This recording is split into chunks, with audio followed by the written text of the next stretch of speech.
Oh, wait. Sorry.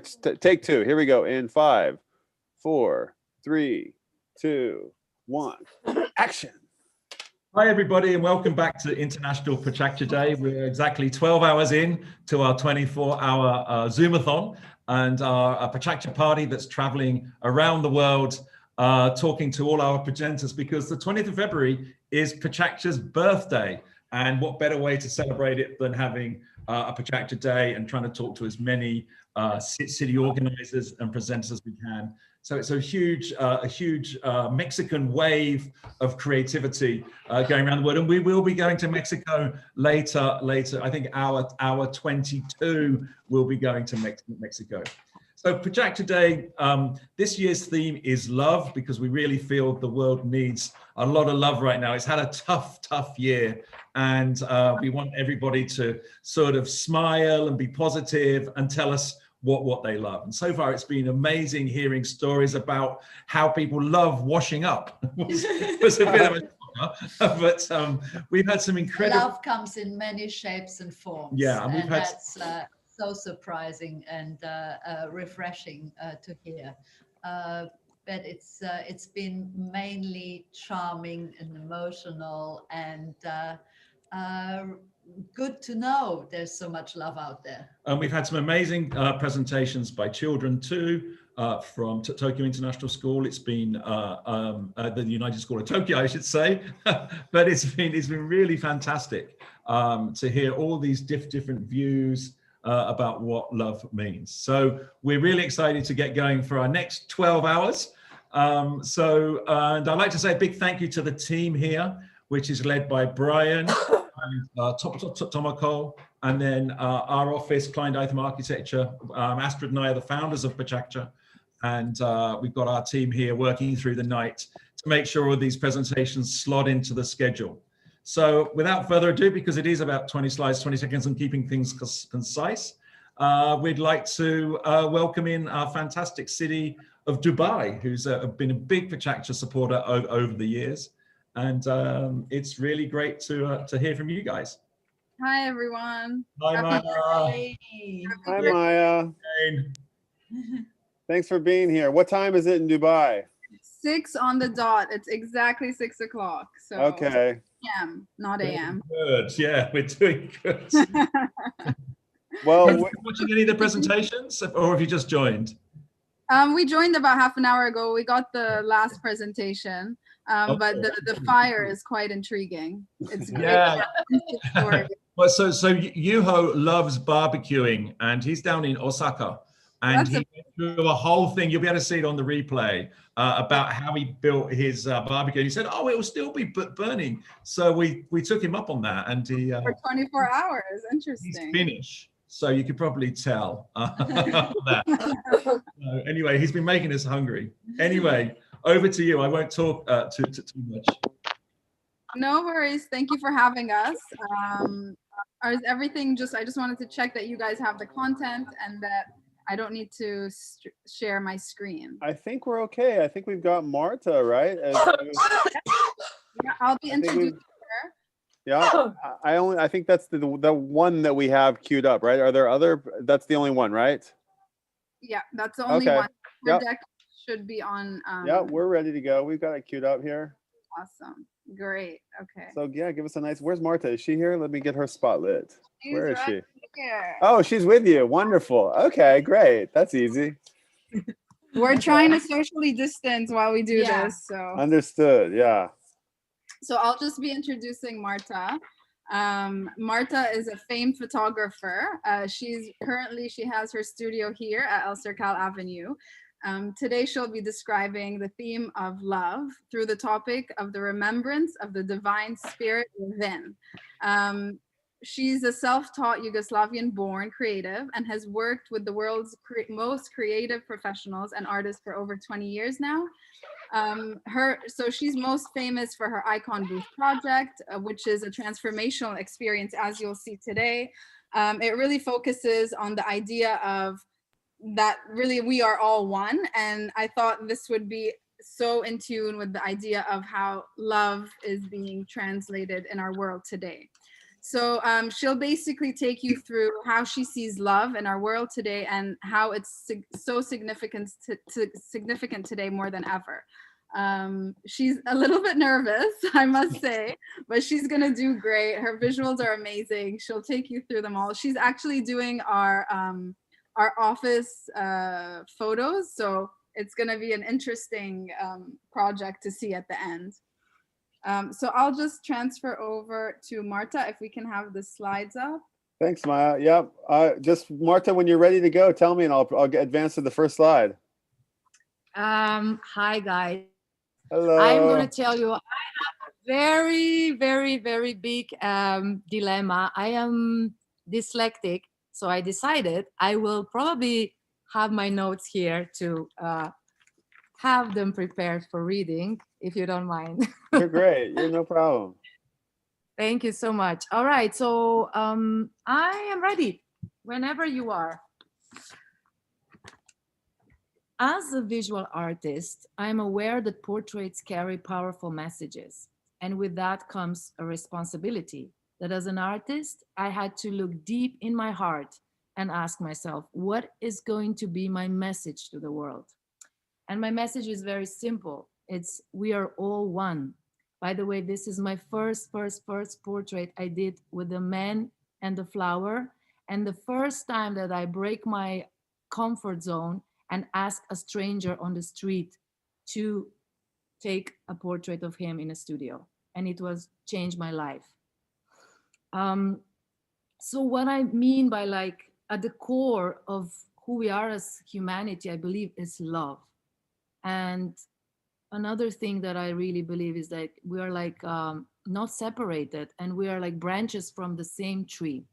And to be honest, through my thousands and thousands of portrait making, I realized something really profound, that the more I meet people, the more portraits I've did in my life, and it's been 20 years, I probably did like thousands and thousands and thousands, and I'm not, this is really the number. I realized that when I see another person, I see myself. So I believe that in each one of us, there's a true essence of who we are, and that far beyond our gender, job titles, nationality, skin tone, spiritual beliefs, and whatever story we're telling ourselves. I believe that each one has a divine presence, and that this calling, that I bring that out. So I was called, I feel like it's been my magic calling, that I bring that inner majesty in everyday people. So how I do that, I do it with the help of archetypes such as like queen, warrior, goddess, mystic, lover, magician. Anyway, this is the way I bring the higher self of a person out in a portrait. Sometimes, to be honest, I feel that I'm like a fairy from the fairy tale, but I'm not the Cinderella. I'm the fairy who has the magic wand in the hand. I believe that I transform people into their majestic selves. Because these ordinary people, they think sometimes that they are just like ordinary, but I do believe that it's not true. My purpose, I think that real purpose in life is to bring the sweetness in life of people's life, and to kind of, show them the magic inside of them. Portrait or of complete strangers for me is a way to learn about humanity and about myself. And I really believe that really love is the core of our being. And it's not about what we love outside of the world. It's about that we are love. For me, portrait artist is also means that people are my canvas, and that I am like looking at them as my source of inspiration, canvas, and all the ideas and all the magic that I can bring out in the world. I'm really blessed, by the way, that people come to me and completely surrender, because now that I have kind of tapped into this magical powers, I have this real privilege that people come and say, do whatever you feel doing, which is the dream I have always dreamed about. it's been a bit of a work until we came to here, but anyway, it was worth it. I think really is important for me to show that my work is about non-separation, meaning we're really like same genders, nationalities, races, and all this. What I love in my work especially is that I can meet strangers and meet them on a very intimate level. And that's sometimes means that we become friends, and it's amazing. That is the most amazing feeling that I can tell about my portraits, is that I've noticed that I'm becoming friends with my models. I think that I truly believe that the essence of each transformation is actually when we allow ourselves to be who we truly are. I love to bring awareness into I think it's very important that everyday people, that we celebrate them like iconic sovereign beings, because this is something that we have to always remember. Each one of us has in them a teacher, and that teacher, I think it's one of the things that I've noticed, it's everyone is teaching me something about the world and about myself, every person I meet, so I'm very lucky. So what else? I would love to say that every chance that we can have to bring some light and some love to people, let's take the chance, because it will only lighten our own heart. And this is something that I am discovering non-stop. I learned the importance also that some people in the street that I meet and I invite them, that I can change their lives. For example, like this boy, this is a waiter from a restaurant and has never been really noticed. This is a lovely thing that he wrote in an Instagram after he received the message, the pictures, and it's just like, it was the most beautiful thing I've ever met. He said he was embraced by God. Yeah, it was really beautiful to see how this boy was lit up when he was seen. Maybe for the first time in his life, seen in that way. So the last thing I would say, thank you so much for this. And my last message would be, when we truly, truly live from our heart, only then we can change the world. Thank you. This was so beautiful. Wasn't it? I told you it'd be great. You made them truly look all majestic indeed. Such gorgeous portraits. You have to come. You have to come to do it yourself. Yes, I love Oh man, we were just talking about all the background colors and everything is real, you know. Sometimes people today, digital era, I think sometimes people think that I actually edited those backgrounds, because, you know, with all these apps, I'm like, no, this is real. Come to my studio. You'll see that I laugh like, I'm like a souk. I have more fabrics than when you go to the market. Like, and all the fabrics are from Dubai or that region? They're from Dubai, India, Pakistan, Afghanistan. I really bring things out of my travels. Yeah. Plus, I'm sourcing things. I'm a collector. I'm like a. So making a portrait like that probably takes a whole day sometimes, no? No. You would be surprised. Those portraits, all of them, they are made in 20 minutes from scratch.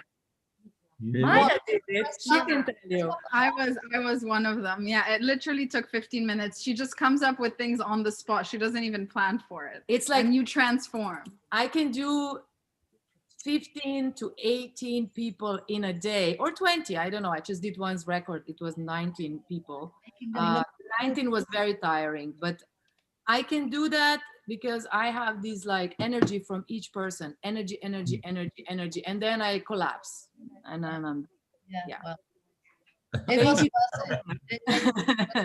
worth it. Those portraits are just absolutely gorgeous, and just like that guy said, you know, if people, if you see them in a way that nobody ever saw them, that's really, really fantastic. That's really great. That's love. That's love. Yeah. Tell us a little bit about Dubai Expo. Will it be going ahead? Hopefully it's going ahead this year. Yeah, is that the plan? Yeah. It's in October. Fingers crossed. Yeah. So. Yeah. So In fact, we have Asif Khan speaking a little bit later, and he designed the gates to the Dubai Expo, the very big, large, and transparent gates. So we're really looking forward to him speaking at 5 p.m. UK time, GMT. So please try and tune in for that. Well, there are people actually already going to the expo, and we're seeing it online. There's amazing structures and visuals that are being built there. So it's really it will really be the greatest show on earth, because that's their slogan. That's great. All right. Thank you very much again. Thank you so much. Thank you for all your support.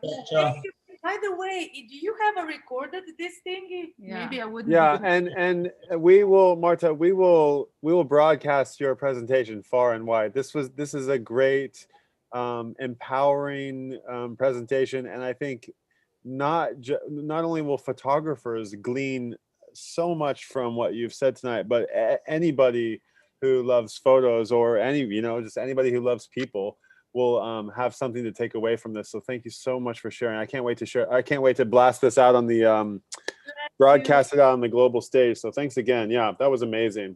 I'll be sharing her Instagram handle and website on the chat. I've had a lot of. I promise I'm going to follow everybody, but Marta's was the first one that I stopped what I was doing and found her on Instagram and started following her. Your photos are breathtaking. They really are. You're so talented, and you can't say enough about your talent. It's really amazing. Yeah. Please have a look in the chat. There are some lovely comments about your book. We're looking at them. They're so good. Thank you so much. Okay. Thank you. It was fantastic. Thank you, guys. Yeah. Oh, thank you. Okay. Bye-bye. Bye-bye. Bye-bye. Okay, moving along. We've got Oslo here. All right. All right. Where's our Oslo crew? All right, there we are. Let's say Yes. hi. Right, yeah, right. Oh, I need to know. We need to know. Okay, we're a little bit, let's see here. We need to know if we're playing presentations or if we're, are you presenting live, or are we playing presentations that have been pre-recorded? I'm being asked. I think there might be a problem here. Do we have? Okay, so I have your presentations as videos queued up. Are we going to play the videos? Is that what we want to do? Yeah. Yeah. Okay. Give me a moment. We're just. How are you guys? How's it in Oslo? Good. How are you? Tell us what the temperature is. We're doing a temperature check everywhere around the world because I'm British. I have to ask weather questions. Right now, extremely. It's a snowstorm. So. Yeah. I'm getting cold just listening. It's kind of Right. Okay. Great. Now it looks like we're two Hannah Ugelstad. My name is Pernille Sandberg. So something happened, but we're not the same person, in case you. Oh, we can change we can change your name. That's kind of easy. But I think if you just click on the three dots on near your name, you can. I think you can rename. So we're gonna play Subvertising Norway first. Who's that? Is that okay? Can we play that one first? Yeah, sure, but I get a message from Kim that he's having trouble getting in. Oh, okay. Let's see. Kim Reksten Grønneberg. Yeah. What is going on here? Are they in the? They're in the other room. Yeah, they're just an attendee. Okay, how do what's the name I need to? Okay, here we go. I know, I found it. Promote panelist. Is that we go? Kim, right? Mm-hmm. Kim, are you now? Now you've become a. Pernille Sandberg. Now you've gone from attendee to panelist, and now I'm gonna find you. Where'd you go? Kim.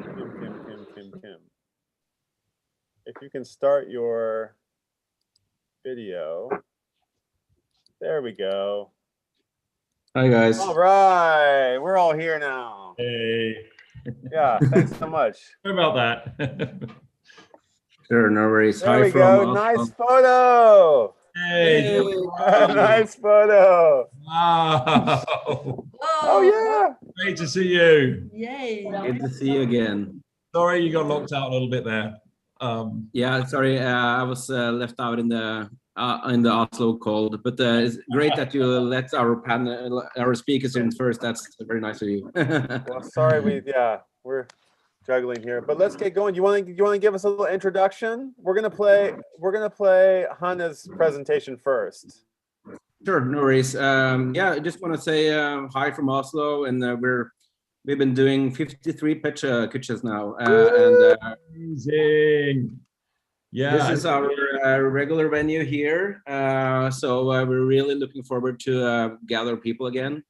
And you know that you have a standing invitation to Oslo, everyone at PechaKucha in Tokyo. And I'm really excited about today's speakers. The two presenters, they share kind of like a common thread in their work, I feel, because the streets is central to both of them.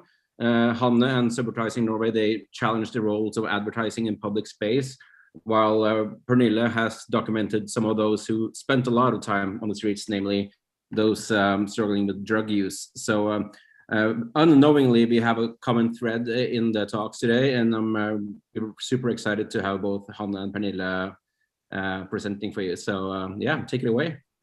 All right. Thank you so much. We're gonna go over here and let's see. Okay.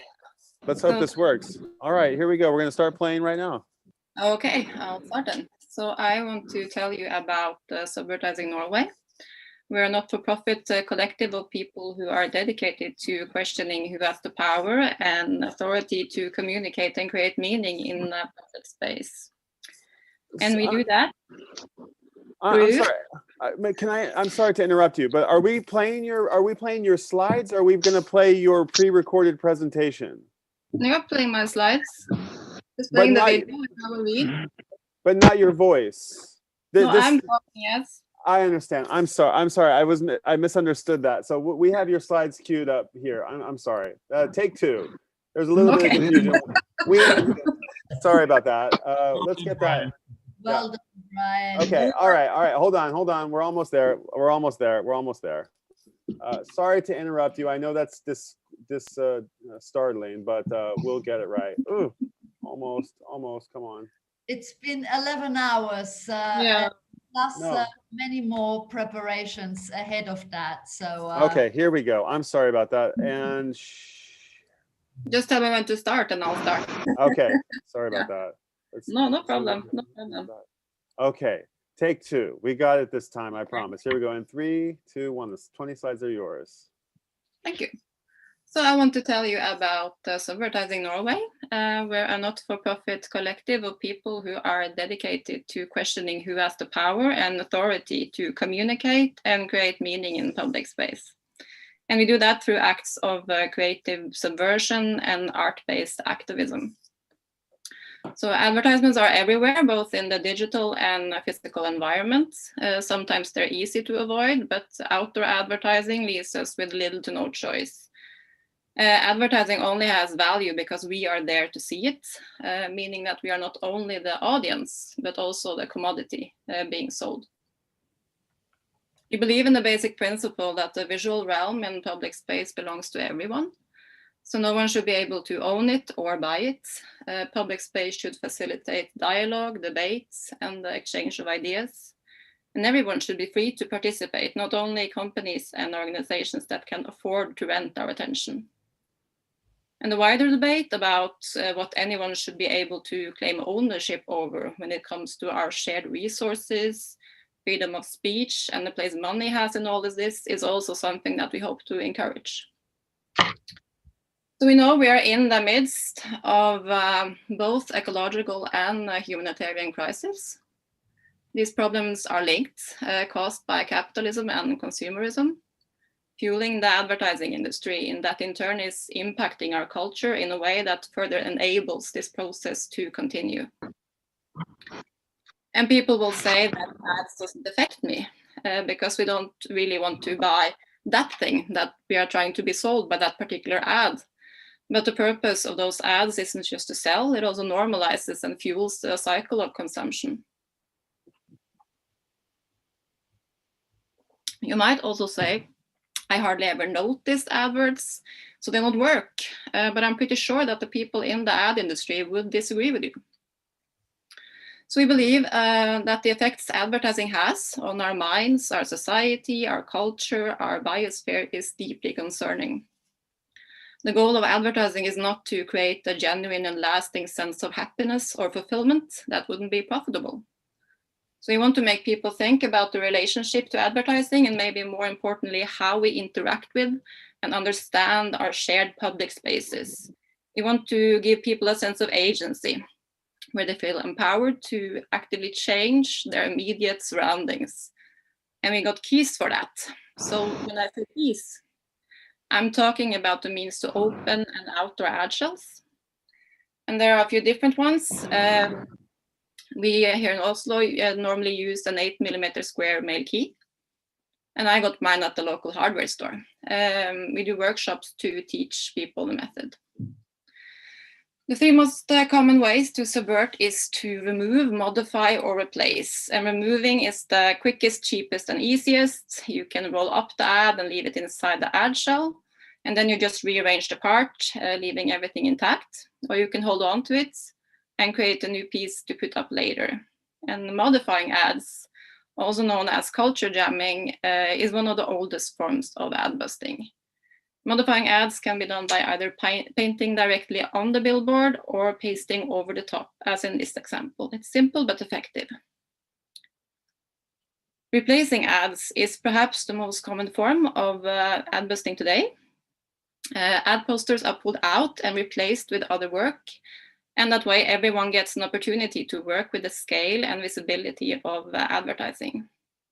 We create our own posters, or we work with artists and other activists to get their ideas out there. And the aim can be to spread a message or simply to decorate. And this is my first ad bust. This is very empowering for me to see because, I didn't ask for permission. I didn't care if it was good or not. It would be gone the next day, so it didn't matter. But changing the face of the street reminded me that this is my city and my community and my responsibility, and I can do something about it. And that was my message, that you have the power to impact your surroundings and not just go along with what other people tell you to. And through subvertising, we hope to create a glitch in reality, reminding you that things can be different. So we usually go out during the daytime wearing high visibility vests. And you might assume that nighttime is better when no one's around, but it's more effective to hide in plain sight. And also wearing a high-vis vest, people just assume that you're there for a reason, which brings up the question of legality. Technically, subvertising is illegal, but given the detrimental effects advertising has on individuals in terms of constantly being told that you need to buy something or be a certain way, and in a greater context, the existential threats that continued consumerism and capitalism represents, we believe that our actions are morally justified. And that's why many of us are open about our actions. And I personally fail to see the difference, between putting up an outdoor ad and someone making a tag on the wall. But people criminalize the one thing and not the other. So we believe that we are exercising our rights as citizens to question the way our city is used and who is benefiting. We do interventions that doesn't really destroy anything except the company's ability to extract profit off of your attention. And it's not like you're getting paid for it, on the contrary. I like Banksy's take on it. He says that any advert in public space that gives you no choice whether you see it or not is yours. Asking for permission is like asking to keep a rock someone just threw at your head. And I agree, and I want us to stop pretending that throwing rocks is a kindness. It makes no sense to me. And on that note, I'm ending with an ad bust we did just before Christmas. I wanted to offer an alternative that day to people who are maybe stressed out about getting the right gifts and how to do a perfect Christmas during a pandemic. And most of all, I just wanted to make people smile and feel that they were going to be okay. Yeah, that's it. Wow. Fantastic. And smile you Wow. did more than once. It's like, wow, You couldn't hear us, we had the mic off, but we were making some good, loving it all the way. It's kind of, yeah, you're so right. I kind of call it pollution, really, you know, when you take a taxi in Tokyo, you get put in front of a screen. You sit right in front of a screen, which with advertising. And I kind of always take the taxi driver that, you know, he's assaulting my senses, and that I will sue them if he doesn't turn it off. Because that's what it is. It's an assault on my senses. It's kind of interesting because they reset every time the door opens, because they have automatic doors. They go back to open. When they close the door, it resets and goes through its, it starts off again. Yeah, so it's. But it also creates kind of a barrier in a way, you know, it creates kind of like a wall between us or between you when you're in that taxi. I think it's just an assault. It's really an assault on me, and I find it very insulting. You know, they didn't ask my permission whether they can. Oh, that's the point. Yeah. So, no. So, Wow.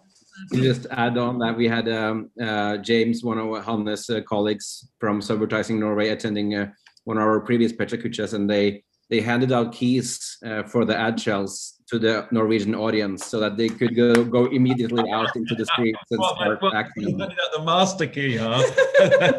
That's really funny, yeah. Because there is that French company that builds advertising, Decor, and they build the advertising, and they say that it's doing, you know, it's doing good for town planning because it keeps it nice and tidy, and they keep it clean. We went to Sao Paulo a few years ago, and there they banned all advertising in the center of town completely. Which is not so much fun, if you've got nothing to play with. But it was very different. And then you got to this certain point when you were driving to the airport where suddenly ads were allowed, and it was almost like this wall of advertising that you say, this is where it starts, and it was like the boundary. It's kind of interesting. I don't know if it's still like that, but and keep up the good work with all the people who support you. It's worth it. Keep it going. Yeah. It's a revolution. Our fantastic job, and it's great to be connected. Yeah. Alrighty. We go on to Pernille. Yeah, so our next speaker is Pernille. She's a great photographer. She's from Denmark actually, but she's her base is here in Oslo, and she has an ongoing exhibition at Shoot Gallery in Oslo. So for the Norwegian audience, they might see that this weekend. She shot the campaign for the Association for Safer Drug Policies, and her pictures has got a lot of attention in the national media lately. So we're very happy to have Pernille on board and speaking about this very meaningful campaign, in contrast to the not so meaningful campaigns that Hanne was showing earlier. So the stage is yours, Pernille. Hi. Then it works. Yeah, so thank you. As you said, this is an exhibition and a campaign that I just made and that is on now. And yeah, it's made for the organization Safer Drug Policies, and that's it's an organization that works to promote the drug-free reform that has been discussed for years now. And it was actually presented by the government in Norway yesterday, and then it will hopefully be enacted this summer. And it's a drug reform that is highly inspired by the policy that we have in Portugal and in Czech Republic, for example. And it's based on the philosophy of moving the problem on drugs from the Justice Department onto the health sector. So it's also important to say that the drug reform they are working for, it's not supporting legalization, but it's supporting decriminalization, because it's shown such great results around the world. So yeah, the campaign that you see here, it consists of 9 images, 9 different images, and each image is based on, like, it's like visualizations of examples of how the current law has failed. It's based on stories on like rapes and on incest and suicides and post-traumatic stress and like extremely heavy stories. So actually turning these stories into a campaign for the streets was a heavy assignment, because everyone was going to see it, and like older people and kids and relatives of drug abusers. And I didn't want it to provoke people too much. I didn't want it to push people further away. I wanted people to become interested in the drug reform and to like take action and to kind of be a part of the debate. So for example, one case was concerns a girl, a 15-year-old girl that was raped, and the police, they wanted to acquit the guy, and then they wanted to fine her because she had been smoking weed. And so this is obviously like a clear example of how the law has failed somehow. But yeah, visualizing an overdose or visualizing a suicide was difficult, and it made me think of how I could inspire people and how I could make everyone relate, because this is a reform that will change the whole like society and with the way that we think about drug abusers, the way that we think about criminals or not being a criminal somehow.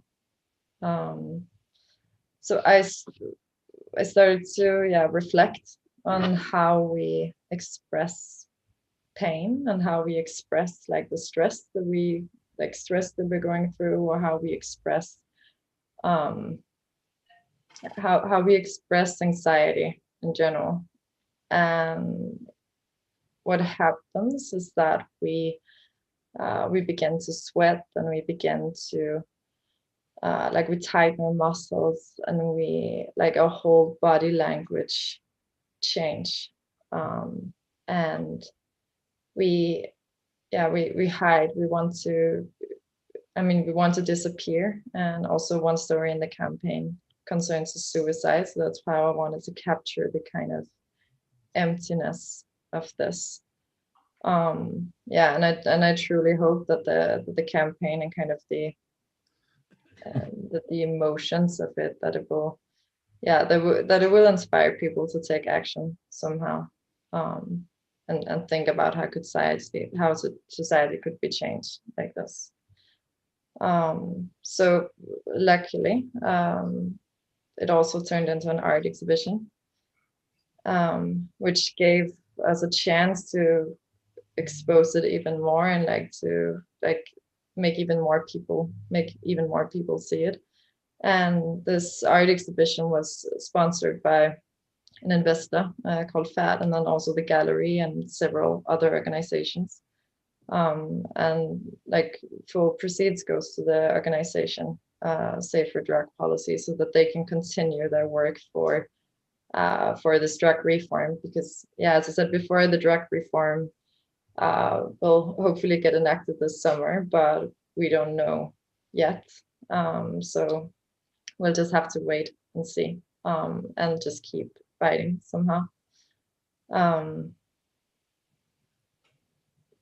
putting it into an art exhibition could make people give people kind of surroundings to even reflect even more somehow. And as you said, it has gotten wide exposure somehow, and it was it's been exposed in national TV, and different relatives of the people in the exhibition, that the stories concerned somehow have been on the national TV and discussing the importance of this drug reform and of the art exhibition somehow. and like how they could understand how they would understand the pictures as well. And then yeah, the drug reform was presented yesterday for by the government, and then they also use the pictures there. So I truly hope that people can remember and kind of connect it with the drug reform, and that it will do even more somehow. But yeah, I'm super happy to be a part of the project. Wow, thank you very much, Pernille. This is indeed very meaningful, but also, you know, very, I don't know, the photographs are taken with a lot of empathy and love, almost, for people, which makes them very endearing, and really appealing for empathy, which is what's needed in these cases more than anything. So, yeah, well done on capturing that so beautifully. Yeah, it's been interesting. We've had another couple of presentations that touch on this subject of suicide, and we just one in India. And we were saying earlier that there's, you know, we have some issues here in Japan too. So I think to bring these things out into the public, so people can talk about them and discuss them. And again, it helps these reform programs. So really well done. So yeah, the more it gets out there, the less they can ignore it. So being part of that is definitely, you can take pride in it. So keep going. Yeah, and all these presentations that go online. I think this will be a really important one. And yeah, it's just very great. I think a lot of places can learn from Oslo. So. Yeah, I hope so. You know, there are not many countries that are actually doing like clear like progressive action on this topic. So yeah, I hope it will be inspirational for like not only for the population of Norway, but also like in different countries. Yeah, absolutely. Totally. Yeah. But it's you know, you start small, and it kind of you and people then associate and support and say, oh, we should be doing this as well. Thanks for starting. Yeah, and it's really interesting that it can be almost like an advertising campaign, but then it can also be a part of an art show. And yeah, I thought that was really interesting. Yeah, we kind of noticed whether it was the same bus stop decor panels that Hanne was kind of. Don't do anything to these adverts. Okay. Respecting the places where she takes the stuff down, just checking it. Anyway. Well done. Brilliant. And thank you very much for showing and for coming through tonight. That it was very important. It was very important. Thank you. Time to present. We most appreciate it. Thank you. Well, great. Yes, very important issues, and I think we learned a lot. I love seeing art being used in a way that's make society better and not only an expression of ourselves. So I commend you both. Oslo, thanks for really pulling that off. And I think we still have Helsinki's going to pop on the line. You're not so far, neighbor. Is Annie going to pop on and say hi here? There she is. And I think we're not going to hear a presentation from Helsinki, but she's out in the tundra, I can see, and she's showing us the frozen. Tell us which it's the weather reporter on this. It's the 10 o'clock weather report. Tell us what's going on there. Well, hi Mark, hi Astrid, hi everyone. I'm Curate. Hi Curate. PechaKucha host since 2006, and we're standing on the ice, frozen ice, just outside Helsinki. And this is Annie. Hi Annie, how are you? The PechaKucha hostess. So we are father and daughter, both doing PechaKuchas here in Helsinki. Already for 16 years. And you just had a big event, but you're very connected with the World Design Weeks, and we kind of keep now in quite a few design weeks. But you just had the big event at the Olympic Stadium, yeah? Yeah, it was. We managed to pull it off, but it was because of the pandemic. We had to scale it down a little bit, so we couldn't fill the whole Olympic Stadium, to be honest. But it was a really nice exhibition, and we were happy. Yeah, we managed to do it. It was in early September, so at that point the situation was not so crucial regarding the pandemic, so we were quite happy. Well, thank you for checking in and the PechaKucha spirit alive in Helsinki. We always appreciate the effort and the professionalism you bring to PechaKucha. How long have you been doing PechaKucha for? Since 2006. 2006, that's right. 2006, You're one of the early, because we started 2003. And it really didn't go international till 2005, 2006. So I think you were in the first 10 or so, weren't you? First 10 or 20 cities. Yeah. So, I think it was, when we had our 10th anniversary, you sent a video greetings to us. And then I think you mentioned that we were probably number 6 or something like that. So I think we did research at some point, didn't we? Yeah. It doesn't matter. Long-time friends are long-time friends. Hey, I have a question. How did it get to Helsinki? How did they get from Tokyo to Helsinki? What's the tracking there? It's via London, actually. I met Max Fraser, and he introduced me to PechaKucha back then, and he didn't have to say much about the concept, and I said to him that that's what we're going to do in Helsinki as well. And Anni is now the hostess, so it's like I started, and now Anni is the one who is the family. It's it's family business. Yeah. Okay. Thank you very much, guys. It's been great talking to you. Yeah. Bye bye. Hey, very good. Okay. Well, I think we're ahead of schedule, right? Are we? We're ahead of... There was that dropout, but we're good. Do we want to play a presentation, Brian, or what? Well, I want to ask. I've got Kyle's here, and I wonder if we go ahead. I don't want to jump the gun, and for any of Kyle's community to miss out on his presentation. But I just want to ask him real quick. Kyle, do you want to head start? I don't think anyone's here yet. Let me just check. Okay, all right. If not, we can play a presentation. You want to play? Well, hold on. Here's what we'll do. Let's take a little tour of PechaKucha. Why don't we take a little tour of the website? No?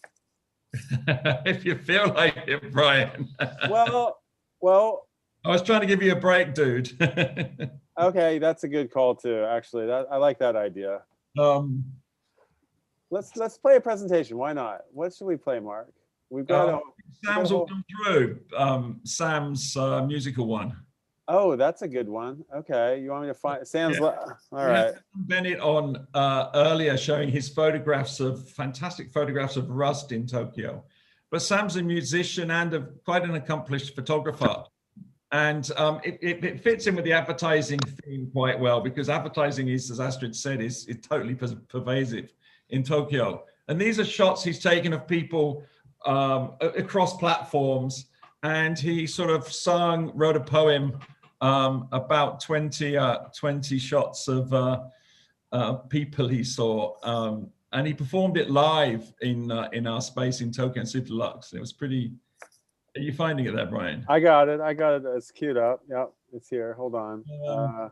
Let's see. Let's do it. I want to say a big hi to Marcus Bruegel. If he's still around. If you're still around, Marcus. And who else is there?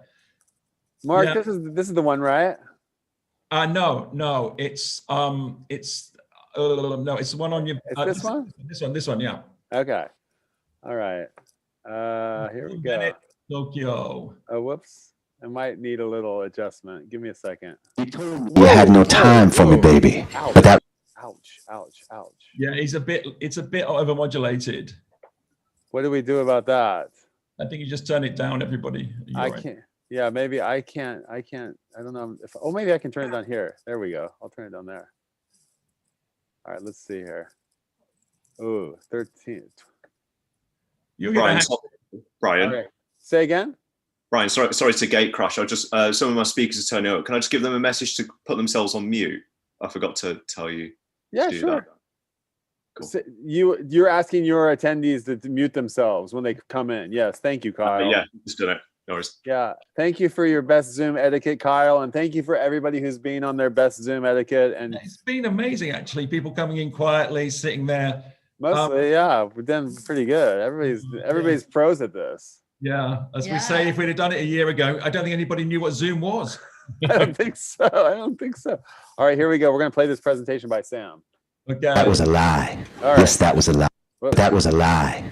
Yes, that was a lie. You know that you could have made time for me, baby, but you didn't try.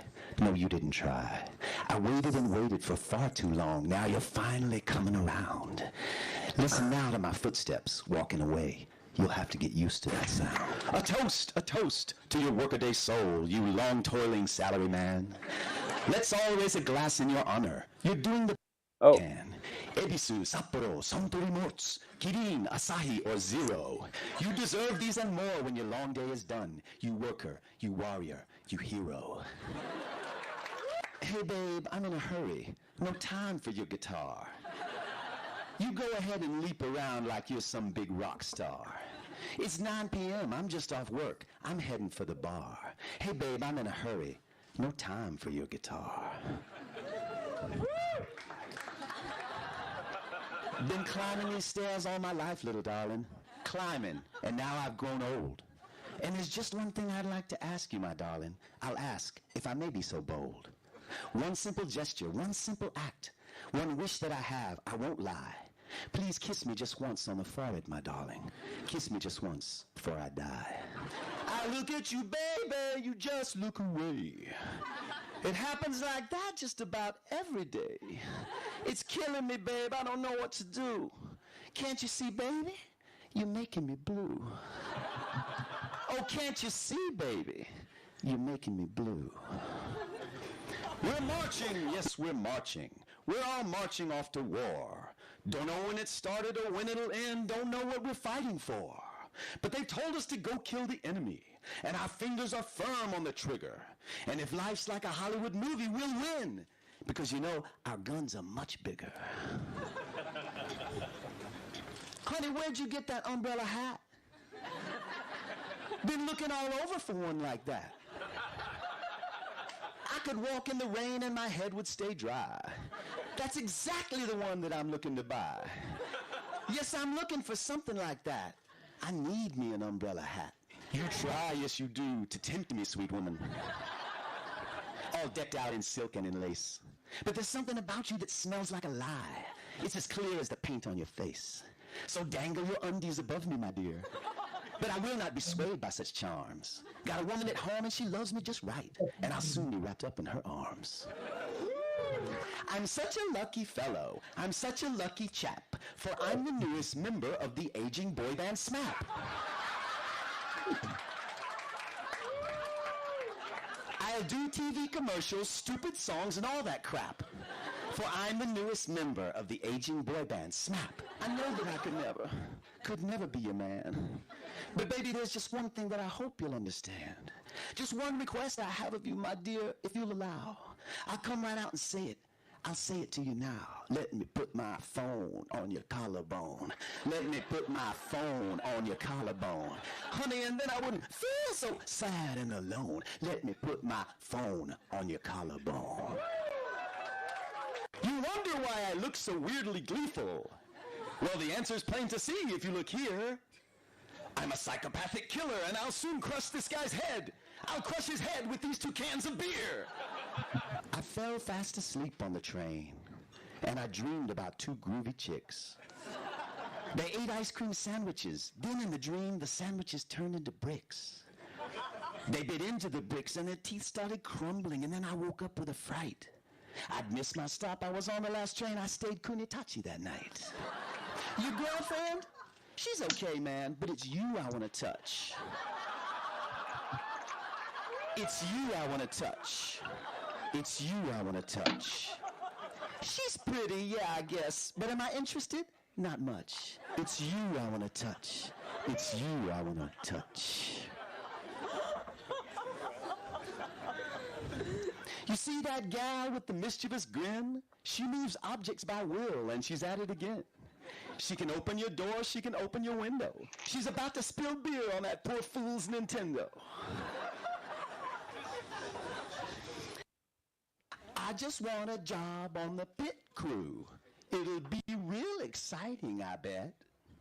I just want a job on the pit crew, but I don't have a uniform yet.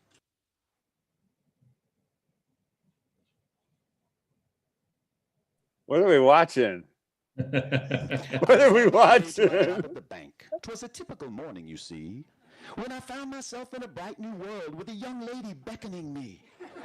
There were flowers and fruits and bubbles and clouds. This was paradise, oh yes, for sure. And to leave her and go to the bank once again, it was more than I could endure. Drinking sugar water. Drinking sugar water. Every mother's son and every father's daughter just a drinking that sugar water.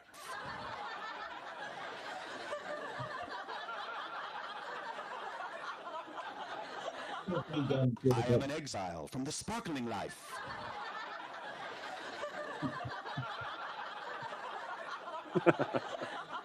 No way around it. Gotta go tell my wife.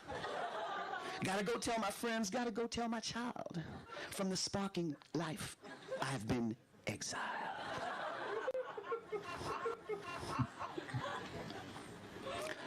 It's bothered me since I was only a kid. Still bothers me now that I'm older. I mean, really, doesn't it bother you too when someone reads over your shoulder? When I was a young man, I had lots of girls. I'd take them out dancing. We'd shimmy and swirl. I loved them in summer, spring, winter, and fall. I tried hard to please them, each one girl and all.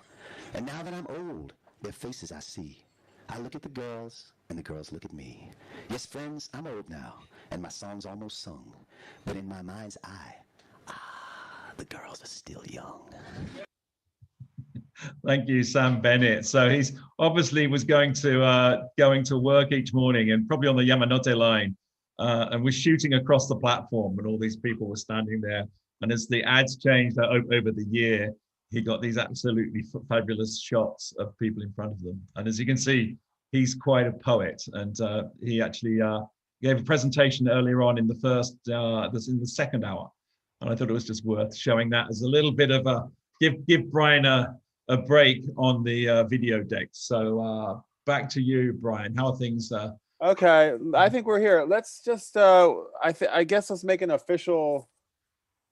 We're at the 4-minute marker, but I think we can go ahead and start with the next hour. So just a shout out to Helsinki, Oslo, and who else was on the hour? Dubai. 3 amazing. Wow. Oh, that was pretty photocentric. Photo and graphic centric. That was cool.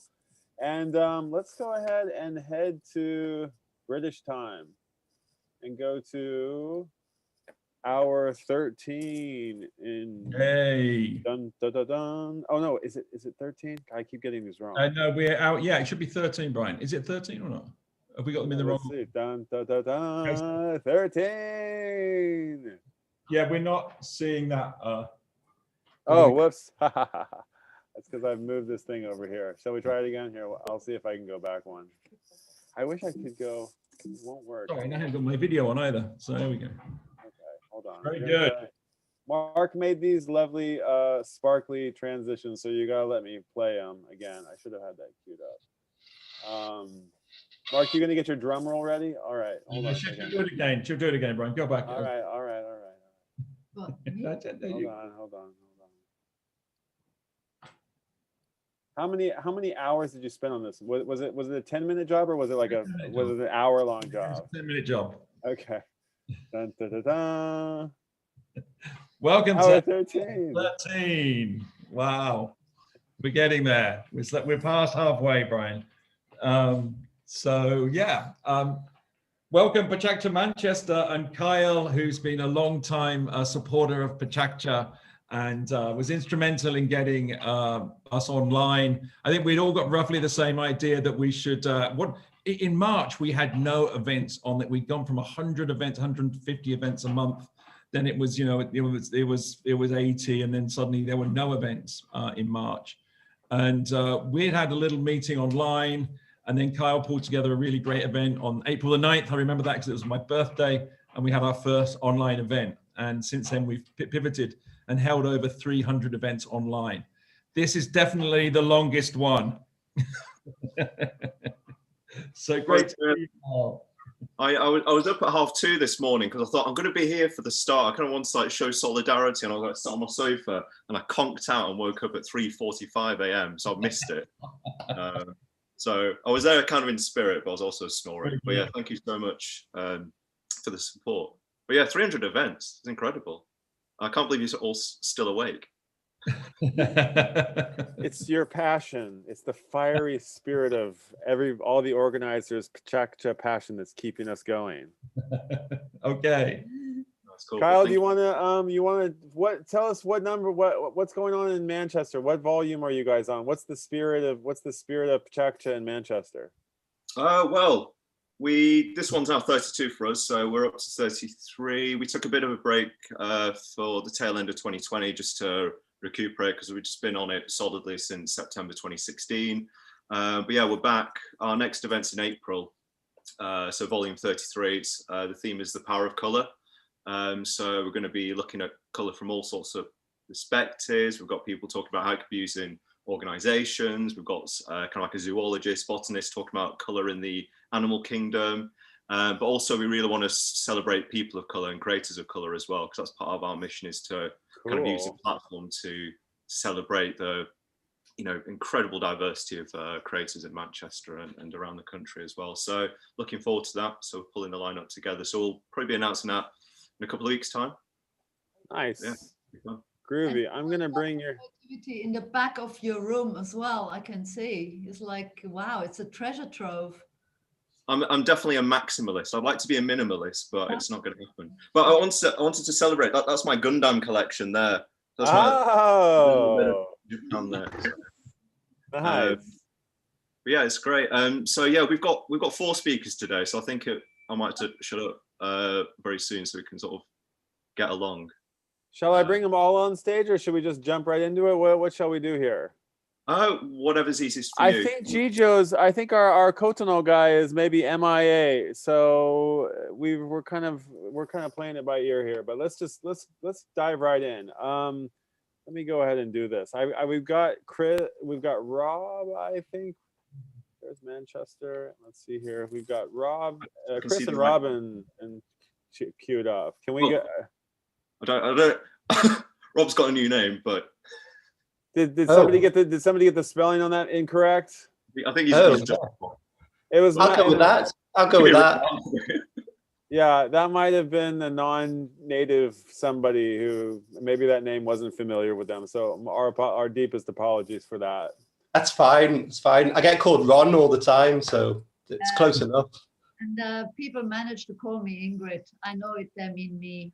Yeah, people spell I'm always Brain, which I don't really find I'm not really offended by. I quite like it, actually. Yeah. I call highly often, so that's fine. Okay, so but we've got you guys queued up. Are you guys going to both be on this presentation together? I'll just spotlight you both and unspotlight Kyle. And yeah, can we go off and rolling? All right, let's do it. You guys ready? Yep. I think so. Right. The 20 slides are yours. Right, everyone, good afternoon. So we are the With Love Project. We're a creative team based in Manchester in the north of England. We're founded by Chris Roberts and myself. I'm Rob Evans. Chris's background is in branding, creative direction. My background's photography and filmmaking. And we first met when we were working for creative agencies in and around Manchester.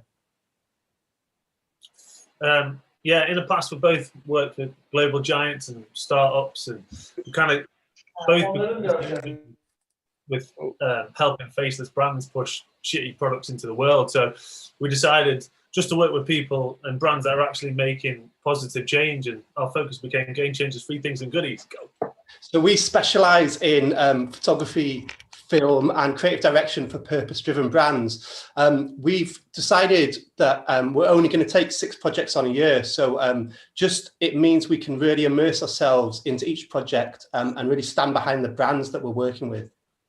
As well as the 6 that Rob mentioned, we also take one project for us, no outside brief, no financial constraints, just a chance to flex our creativity and follow something that we get excited about. So we've done films, books, pop-up department stores, and we've got a new project kicking off next week, actually, I think. So these personal projects are always self-funded, are always done on a shoestring. And that means a lot of getting up in the night, driving through the night, a lot of camping, a lot of staying on people's floors, and many evenings sat around a campfire. But I mean, for us, that's kind of all part of the fun, all part of the adventure. And obviously it makes us some great content. Yeah, I mean, it's not all beautiful photos. A lot of the time we've got to sleep in the van, and you know, popping out for an early morning wee whilst leaving the door open when you're staying up in Scotland in winter time apparently leaves a bit of a draft. So the thing that drives us to do these projects, and like the golden thread in everything we do, is people's stories. And we get to go and meet people just off the back of an email or a phone call. So we're going to go do our 12 favorite stories in 20 seconds each. That's going to be difficult for anyone who knows Chris because he loves to talk. And this is us eating fresh fish on the beach in Arbroath. Okay, this is David Hyatt. David wants to get his town making jeans again. A cardigan in Wales used to make 35,000 pairs of jeans a week. That was until the factory closed and 400 people out of a town of 4,000 lost their jobs. David's aim is to get 400 world-class makers their jobs back. So this is Ben Oakes from Scones of Scallops. So Ben and his father, David, hand dive for scallops on the Isle of Skye in the freezing cold water. And they double dive. So they take the scallops from the deep waters of the loch and they move them up into the shallower waters where the plankton's thicker and they get big and juicy, and then they catch them for the second time. This is Lizzie Dyer. She's from Just Kidding. Lizzie started the business because she saw a potential for a waste product to the dairy market. Dairies breed goats for milk and cheese, and generally the male offspring are just dispatched at birth. So Just Kidding takes the kids and they've created this whole new market for healthy, tasty kid meat. This is Richard Ballard. He's one of the founders of Growing Underground. So they found a World War II air raid shelter 120 feet below the streets of London, and they've turned it into an underground farm. So they grow like salad leaves, they grow micro herbs, and they're selling all around restaurants and shops over London. This is definitely the coolest man we've ever met, Fred Jourdan from Blitz Motorcycles. Fred, along with his business partner, who's equally as cool, by the way, they hand build motorcycles and start each one with an old fuel tank, the heart of the motorcycle, and they build it out by eye. Every bike is an absolute stunner. This is Andrea Holden. So she's from Sky Weavers, and she was on holiday. I think she's Dutch. She was on a holiday in the Hebrides and she met Roger, her future husband and business partner. She fell in love with Roger. She also fell in love with the island and she's never left. It wasn't long, they bought a house and they bought a pedal-powered loom, and now they made scarves by the power of the foot. So this is Michael Shaw from Golspie Mill. Each morning he heads up to the mill pond, which is about 300 meters from his house, to turn the sluice gates to release the water. The momentum kicks the old wheel that you can see in the background into life, and it powers this traditional flour mill. Britta Hirsch. So we met Britta through a friend of ours, and when we heard about her, we had to meet her. So she's a German tailor. She now lives in Macclesfield in the north of England, and she used to make suits for Pavarotti. As soon as we heard that story, we wanted to meet her. Now she makes custom suits. Takes 80 hours every suit, and they're beautiful. We went foraging with Liz Knight from Forage Fire Foods in the Black Mountains in the English-Welsh border. She showed us how to tap sap from trees, pick nettles without getting stung, and whipped up the freshest wildflower salsa for lunch with ingredients that we'd all picked up en route. This is Paul Mears. Paul is a third-generation wooden boat builder. He's living in Devon. He's been doing it forever. He loves working with wood.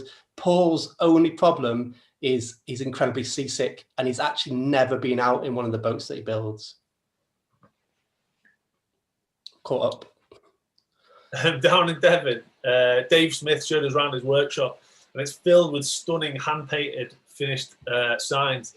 The intricacies of his work is absolutely mind-blowing, and the names that he's created for are equally impressive.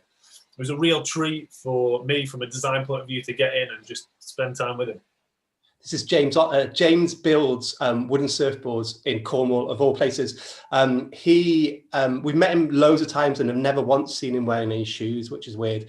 But he started building wooden surfboards out of frustration with the plastic ones that break all the time, and they're made of plastic. So it was actually James who gave us what essentially is our motto, our North Star. The line we always turn to whenever we're faced with a decision about projects or focus for the business. And this is it. Stick to what you enjoy and you'll end up doing something you love. We made it. Yes. Wonderful. Sorry, we were on mute there. Sorry. Cheers. Wow, yeah, I need a beer. That is beer. Really great job. Very interesting. I really like that notion of 6 projects a year. Yeah. Mm. So yeah, man, I wish we can do that. No, but more than anything, I think it's kind of recording all these beautiful people who just do what they love and stick to it and enjoy it. I think there needs to people need to reappreciate how they spent their day, and I think last year has kind of opened the door to that a bit, and I think it's almost been a silver lining where people can kind of reconsider what is it, what is really important, what am I doing? All these people, or a lot of them that we've met, they make things, they use their hands to craft things, and there's something, it seems like there's something massively satisfying about making things, and especially in wood, it seems everyone I've met who makes anything out of wood seems very satisfied with their lives. I like Tim, the other thing is that they're never bored, and they're actually, they're not running out of work either. They're just busy all the time. There's quite a few people that we met had transitioned as well. So they'd gone from, like there was a coder that we'd met who originally set up a kind of back end of late rooms, and now he's a baker, because when he was on paternity leave, he started baking and he was loving it. And he'd get to the end of the day, he said he had the worst looking loaves ever, but there was something about it, something that he'd done, and he'd finished it and he completed it and he could see it rather than just code. So now he's got a small bakery in Macclesfield. I love Paul as well, because he'd lived in Macclesfield for like 20 years, but used to work in London, so he used to commute. And he said he didn't know anyone. And now he's the baker, and he walks down the street and every single person knows him by name. So yeah, it all comes together. The bread, there's no breakfast in the village. That's right. It's kind of having said that, we love our coders too, Yeah, absolutely. Without them. So yes, if they you got to really, really love it, and they're the really, really nerds, the really, really nerds coders. That's the ones that we love really, because they're doing a genius job and enjoy it and get a kick out of it.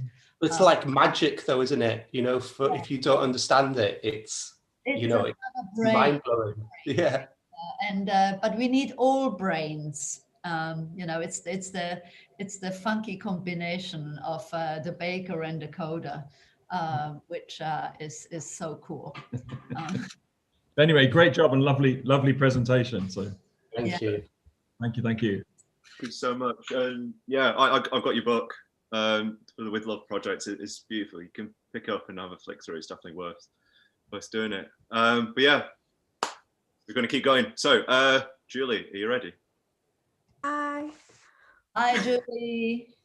Yeah, so Julie's a fashion designer, and yeah, she was on an interesting TV program. I'm not going to say more because I usually end up spoiling the person's talk. So other than say, Julie, are you ready to go? Because I'll hand over to Brian. Okay. Brian, she's all yours. Hi everyone, so I'm Julie and today I want to talk about self-love and loving others. Part of the reason why I want to do this was because a while ago I did promise myself that I'd push myself out of my comfort zone. It's been a while, but I'm glad to be doing this today. So public speaking has always been a struggle for me. Growing up and being dyslexic, I've always felt stupid. And I'd always panic when I had to stand up or speak or read in front of people. And I'd put myself down and I had a lot of self-doubt. And whether it was going through life, whether that was family, exes, or even in a work situation, people have said and done things to make me feel unvalued, unseen, or unheard. And these things do stick over time, and that's had a massive effect on my confidence. So then last year during lockdown, I was a bit lost. I was on furlough at the time, so I didn't know what was happening with my job until I seen this opportunity come along. It was a new reality TV show for Channel 4. Didn't know much about it. All we knew was if it was up for an adventure and a chance of winning £100,000. So this was an opportunity not to be missed. And my whole life, I've always done things to please others, and once I wanted to put myself first. Oh, I'm a bit lost. Yeah, so it's something that I needed to do. When I told my family about it, they were a bit worried because we didn't have much information, and one of the questions asked was, can you swim? And no, I am not a confident swimmer. But something in me made me more determined to do it. And I wanted to prove to them and to myself that whatever it is that I had to do, that I'm capable of doing it. So after 2 weeks of self-quarantining in Wales, we didn't know what we was getting ourselves in for until we got there. They told us we had 20 days to build an 850-foot bridge to get to the island where the prize awaits, which seemed impossible. And there were 11 other campmates. We were all from different walks of life, with the youngest being a 20-year-old hotel entertainer to the oldest being a 60-year-old car fabricator. In a normal day-to-day life, like we probably would have never crossed paths. So yeah, this was a challenge in itself to see if we could work together. And of course, with a lot of strong characters, there were bound to be arguments and disagreements.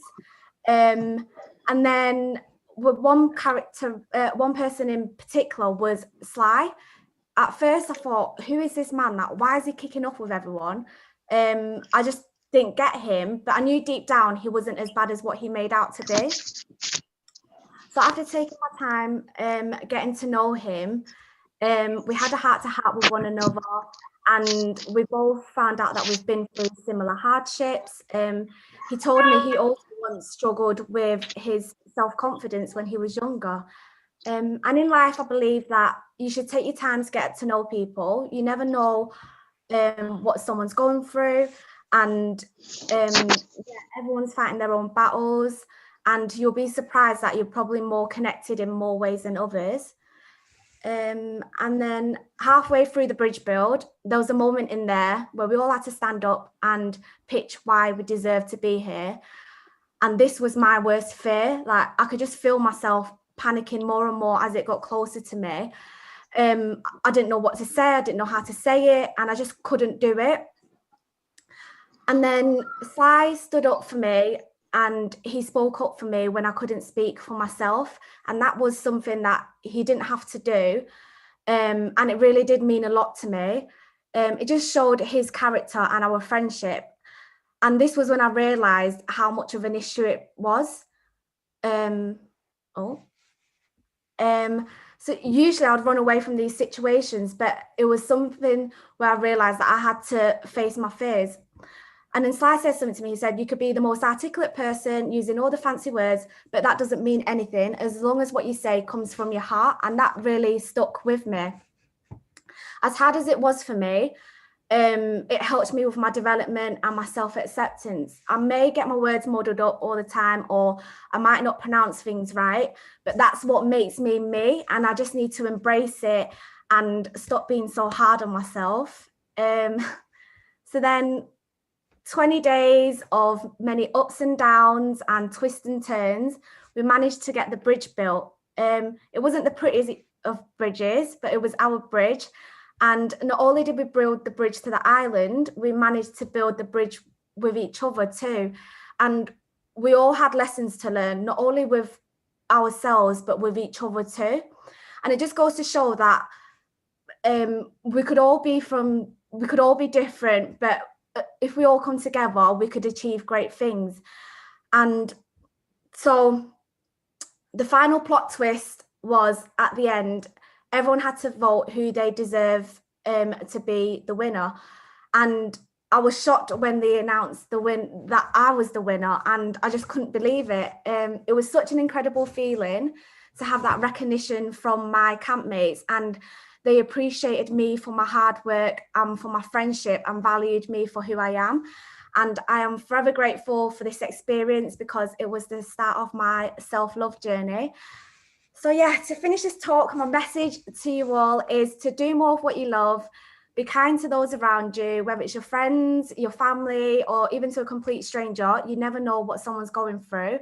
And most of all, remember to be kinder to yourself. If I would have let my doubt and worries get the better of me, I wouldn't be in the position I'm in now. And overcoming my fears and stepping out of my comfort zone was the beginning of change and growth. So I encourage everyone to take a step back from everyday life every once in a while to reconnect with each other and enjoy the little things we all take for granted. Oh my God. Oh, beautiful. Oh, wonderful. Amazing. Really great story. And so ironic that you actually built a bridge, you know, that it is a bridge you had to build, you know, that's bridging a lot of fears and bridging between the people, you know, a bridge, no, it was really beautiful. Bridge of friendship. And it was a really beautiful bridge too, this float. It was always like a Christo project. I don't even know Christo's floating islands. It was as cool as that, you know? And I imagine that each day it was like kind of a different shape, you know, depending on the wind and things. It was really beautiful. So, yeah, but it's a nice illustration as well. The one almost at the end, 2 slides from the end, where you embrace yourself, sort of beautiful drawing. So well done. Well done on it. Yeah, it's a really unusual too. Yeah. Guys, I'm going to chime in. I'm going to chime in here, if you don't mind. That was an amazing, 2 great, amazing presentations. Thanks so much, Manchester. We're going to pick up the pace a little bit because we kind of we're the puzzles coming back together. So we thought maybe some pieces had fallen off and we could take our time, but now they've come back and we're going to roll with it and move on to the next presenter. So thank you guys for understanding, and we're moving right along. Let's bring Adam up on stage. Adam, are you here? Yeah, you're there? Yeah, what a way to stress me out, but let's do it. I'm so sorry. You're going to be great. Maybe a little hot, being in the hot seat, maybe it never did a presenter any harm. I think maybe you'll never, you'll be pleasantly surprised. Julie says it's all about my talk, it's fine. So don't worry, love always wins. Okay. Yeah, we can do it. Come on, let's do it. Here you go. The 20 slides are yours. Let's do it. Right, that's so ironic, but you put me in such a stressful situation, no preparation time. But today I'm going to explain to everyone why you should absolutely love stress. The hate with stress is all negative thinking. So I'm going to explain how my journey from when I was young to now has been completely transforming my vision and how I look at stress. So the first thing I did was acceptance. And I think that's really important for everyone else. Acceptance of stress is something that is completely normal in modern society. And do you know what? Everyone stresses about every single minute detail. So the first thing you need to do is accept it and try and work with it rather than work against it. So me, I'm head of design for a global agency. And the first thing I have to do is keep everyone happy. And as everyone knows, if you've got multiple kids, who knows, you might have multiple partners, who knows, but keeping everyone happy is impossible. But I don't believe in that word. So I actually work with stress as a motivator and think, do you know what, it's a challenge and we can work with it. So we've got two types of stress. We've got eustress and distress. Eustress is actually looking at that stress and changing it into a positive light. Distress, we all know what distress is. That's looking at everything as a negative light. So it's all to do with positivity and negativity. And it might be a repetition throughout this talk today. So what I do is I get a stressful situation. And the first thing I do is I look at it. I don't actually get that intimidated. I think, okay, what can we do to solve this? It's all about problem solving and actually looking at it as a challenge. Me, myself, I love a challenge and I want to take that head on every single time. So how do we actually solve it?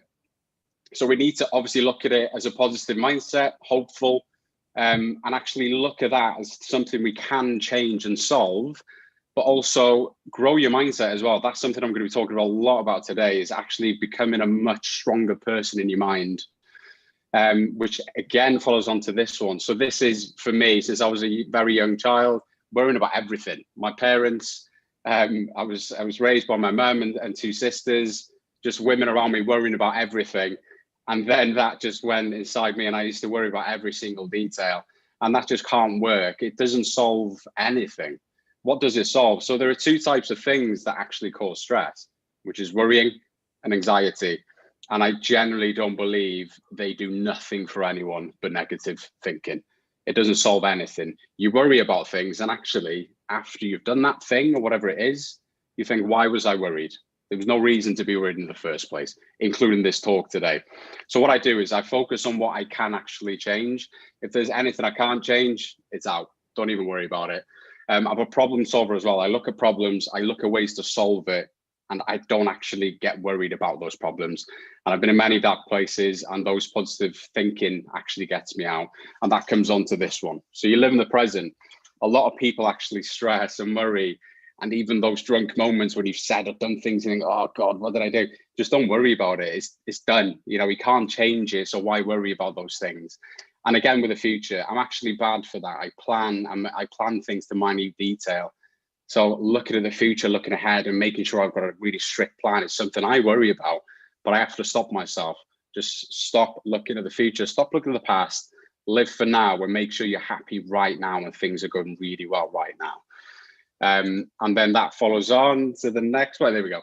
I can only change what is in the present. You can't change what's in the past. If you piss someone off, if you've had breakups, if you've made mistakes, which everyone does, by the way, forget about it. If someone actually interrogates you for making those mistakes, they shouldn't be in your life in the first place. Everyone makes mistakes. And we live in that kind of society where making mistakes is seen as like a massive thing. And then the last point is positive people.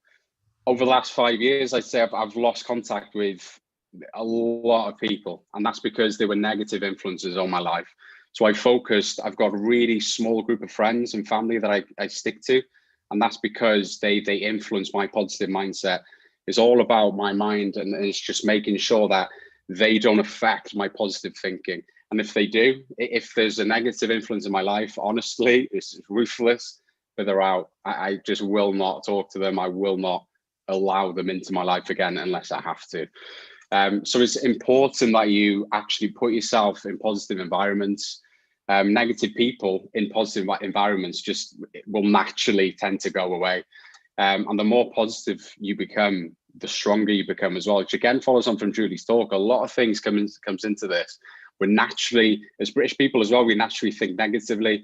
To just actually replace that with positive thinking. And this is the worst thing people do with negative thinking, is overthink about everything. What did I say 4 weeks ago to that person? Who cares? Just forget about it.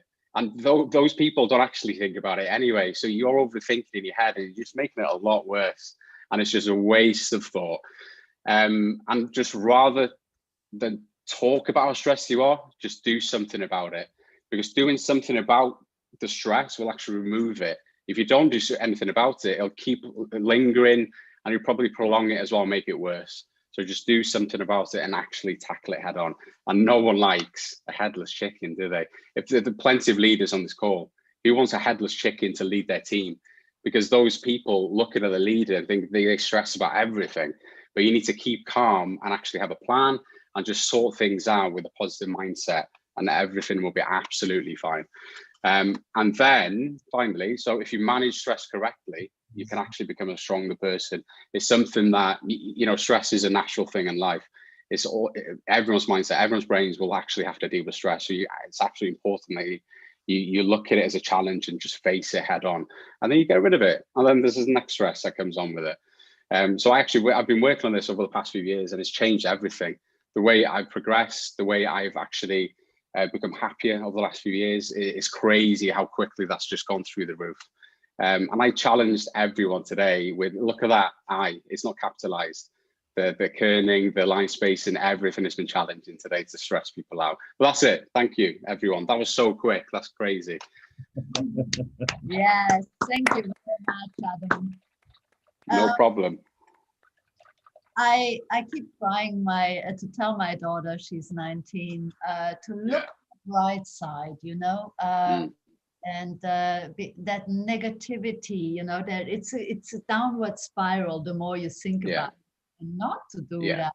But I don't know, maybe it just comes with age, you know. It's kind of you got to go through a few things before you can kind of actually realize that, you know, oh yeah, or it's positivity where it's at. Yeah, during this event, you know, we've so many times we've talked about positivity, and positivity breeds positivity. Negativity breeds negativity, and your thing was spot on there. And we always think we're on a construction site, we're architects, and there's a big disaster.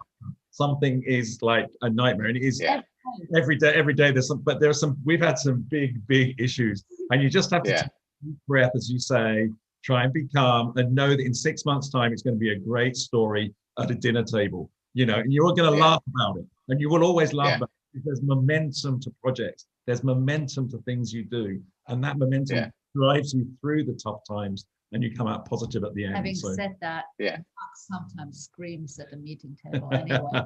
And that's fine. That's fine. But you know what? It always works out. People worry about the worst situations, but it always works out. Yeah, we call it always. Yeah, I'm being told stop being too passionate here. So no, it's all good. Have a great presentation. Thank you so much. Thank you so much. Thank you. Right, so this is our last speaker, Daniel. I think we had a pre-meet yesterday, and we said I think everyone said they were going to have a drink for this, and I think Daniel's gone ahead with it. So I mean, for this. I think Daniel, well, he doesn't need any introduction. Usually, he's our resident illustrator, so he draws all of our speakers for our events and gives them a picture at the end, which is a really nice memento. But he's also developed a bit of a side hustle as being our emergency stand-in when we have a speaker who drops out. So today we thought we needed an extra speaker, so we've called on him. His slides today have been designed by Lovish Saini, who's one of the members of our team. Daniel hasn't seen the images in advance, so what you'll see now is completely improvised. So we love to do this and to challenge him. So we don't know how this is going to go, but I will hand over to Brian and to Daniel. Hopefully it'll be all right. Just to for my man, you know, the flowers, the candles, the red wine. There's a second glass for who? For you guys. That's who this is for. I thought we would just slow things down. You know, we're 13 hours in. I thought, let's slow down the pace. Let's just have a first date between. Look, all the petals on the table, the red turtleneck. My chocolates, those are chocolates, right? Of course. Only the fine Astrid for you. Yeah, love is there. Oh, thank you, Rob. I appreciate it. So, off you go. Like I said, we're going to slow things down a little bit and have a first date between myself and the PechaKucha crowd. So I thought I'd start off with a limerick after these beautiful illustrated slides that there once was a boy named Bill who quite had a fancy for Jill. But like him, she did not, for he was full of snot. So Bill got Mill and hooked up with Phil. And I think what that kind of shows is that there's always options. There's always options. And don't be afraid to put yourself back out on the first date and open yourself up to the worst possible date. Because like we've said already, that can be a very, very good dinner anecdote. So as we can see, I think going for a full chicken dinner on a first date, not so good an option, I think. I think you got to go for something a little bit lighter, more of a salad for yourself. Don't be chewing down on a full chicken wing while you're trying to get to know someone and make brief conversation. And like all of us may have witnessed, Corona has got a lovely mass grip of us all, really taking us in and trying to become our partner, even though we would like some space. 2 meters if possible. You did it. So this could be me, drawn by the lovely Lovish. Me always wearing a floral shirt and a flat cap, trying to make the best impression and make sure that although I might look attractive, try not to attract the deadly Corona. Laugh track didn't quite work on that one. So we always try and change ourselves and try and put on a different look, a different feel, and try not to be too sluggish about our approach to the dating world. Try and approach it a little bit quicker, a little bit more open-minded, less of the snail and the slug, and make more of the hare approach. And why not take care of your looks? I know we're in lockdown and it's difficult to get the urge to make yourself look good, but you'll be amazed by the difference a little bobby pin in the hair can do, not just to the outward-looking world on Teams calls, but to your own internal love for yourself. I think we all have two versions of ourselves inside. One, a pet bunny rabbit that is nice to us, and one, a crocodile. And it's up to us which one of those two creatures we feed. Do we feed the crocodile version that's always going to give us a hard time? Or do we feed the rabbit version that might be a little bit softer, a little bit nicer to us? And I think people are afraid of commitment. You know, people don't want to buy that bag for life because they fear, what does that mean? Do I want this bag for life? Do I want that bag for life?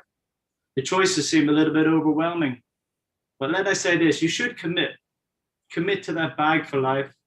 Commit to that new world, that new age. Because we're going to be cyborgs one day, let's be honest. We're going to get those mechanical legs, because I, for one, am sick of telling my legs what to do. I would rather have an algorithm sort that out for me so I can just get about my life and care about the more important things, like the things we've talked about already on these talks, a bit of that self-love. And like the wise words of Yoda, do or do not do, there is no try. And I know Luke was too polite to say to him, what are you talking about, Yoda? That makes no sense. I'm stuck in the woods with you. I'd rather not be here. But maybe there was some wisdom in that. Maybe there was something like, try as you might, no one else is going to shave your bum cheeks but you. And what does that really tell us as a life message? You know, the dirty jobs we have in our own life, nobody else is going to do. You're going to have to do that yourself. So pick up those razors, get some suds on those cheeks, and get shaven. You know, because not everything in life is a Polaroid moment. Not everything we do is going to be something you want to remember. Let's be honest. You're not always going to want a photograph of those shocking moments that took you by surprise. The Zoom calls where you weren't quite ready, didn't have the proper outfit on, and you were on camera before you could say, what's that tune again by that violin playing dog? Because that's the guy I want to learn to know. And much like this dog, I think this COVID time has taught us all to maybe take up new hobbies. Now, I'm not sure if I'm brave enough to try and take on teaching a Labrador how to play. Oh, and I can't even, to be honest. I feel like everybody else is getting a bit sick of this COVID time, but know that there is light at the end of that tunnel. And if you can't find somebody else to love, I think turning that love inward is really the message that a lot of our speakers have had today. So maybe pour yourself a glass of wine, stick on the Muppets, and treat yourself to a pretty psychedelic time, just like Kermit and the rest of those amazing and crazy puppets would say. If we look at the 5 different expressions of love, we know that there are acts of love, there are gifts, there are expressions of physical love. And I know we can't go into the physical expressions of love on this call because it is only 3 o'clock in the UK. I can hear the sirens going off to keep it very PG, so I will. But keep in mind that, as we've seen in a lot of these talks, the outward expressions of love feel like almost a disaster trying to find somebody else to love you. And I say, maybe do some self-care. Call the emotional ambulance in your own head to apply triage and see where the pain points are in your life that aren't quite going well enough. And where could you give yourself that emergency CPR? And like I said before, it's a marathon and not a sprint. You know, getting through this whole journey, which has been over 300 days of lockdown here in the UK, it has moved at a snail's pace. But keep in mind that snail's pace, it's much easier to keep yourself safe. and always remember to eat your greens. I know cabbage-like in our lives here, but remember that as you peel the layers back of both your internal emotions and physical ones, you know that thank you is all you need in this world. Thank you very much. Wow, you aced that. That was so good. So let's get that right. You hadn't seen those before, because that was incredible. Even if you had seen them before, it was incredible. It's more incredible. That pace was lyrical and incredible. So and such profound words as well. Yeah. Bloody hell. I believed it.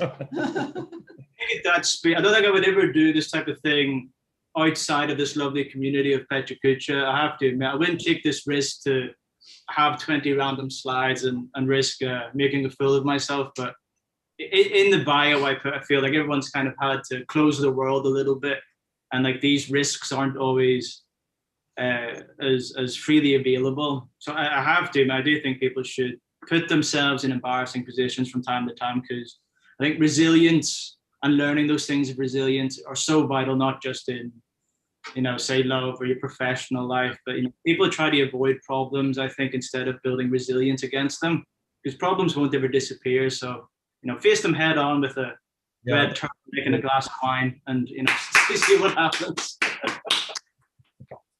Thank you so much. Bravo. Kyle, thank you so much and all the curating such a great lineup of amazing presenters. You guys knocked it out of the park again. Yeah. That was really great. Thank you to all the people who are tuning in on UK time and who are supporting you, and to you guys who are always supporting the global PechaKucha Night community. And Kyle, I want to keep the pace going, so I'm going to say bye for now. Stick on the line here, and next we're going to go to Izmir. Yay! Yeah. And, hey, hello everyone.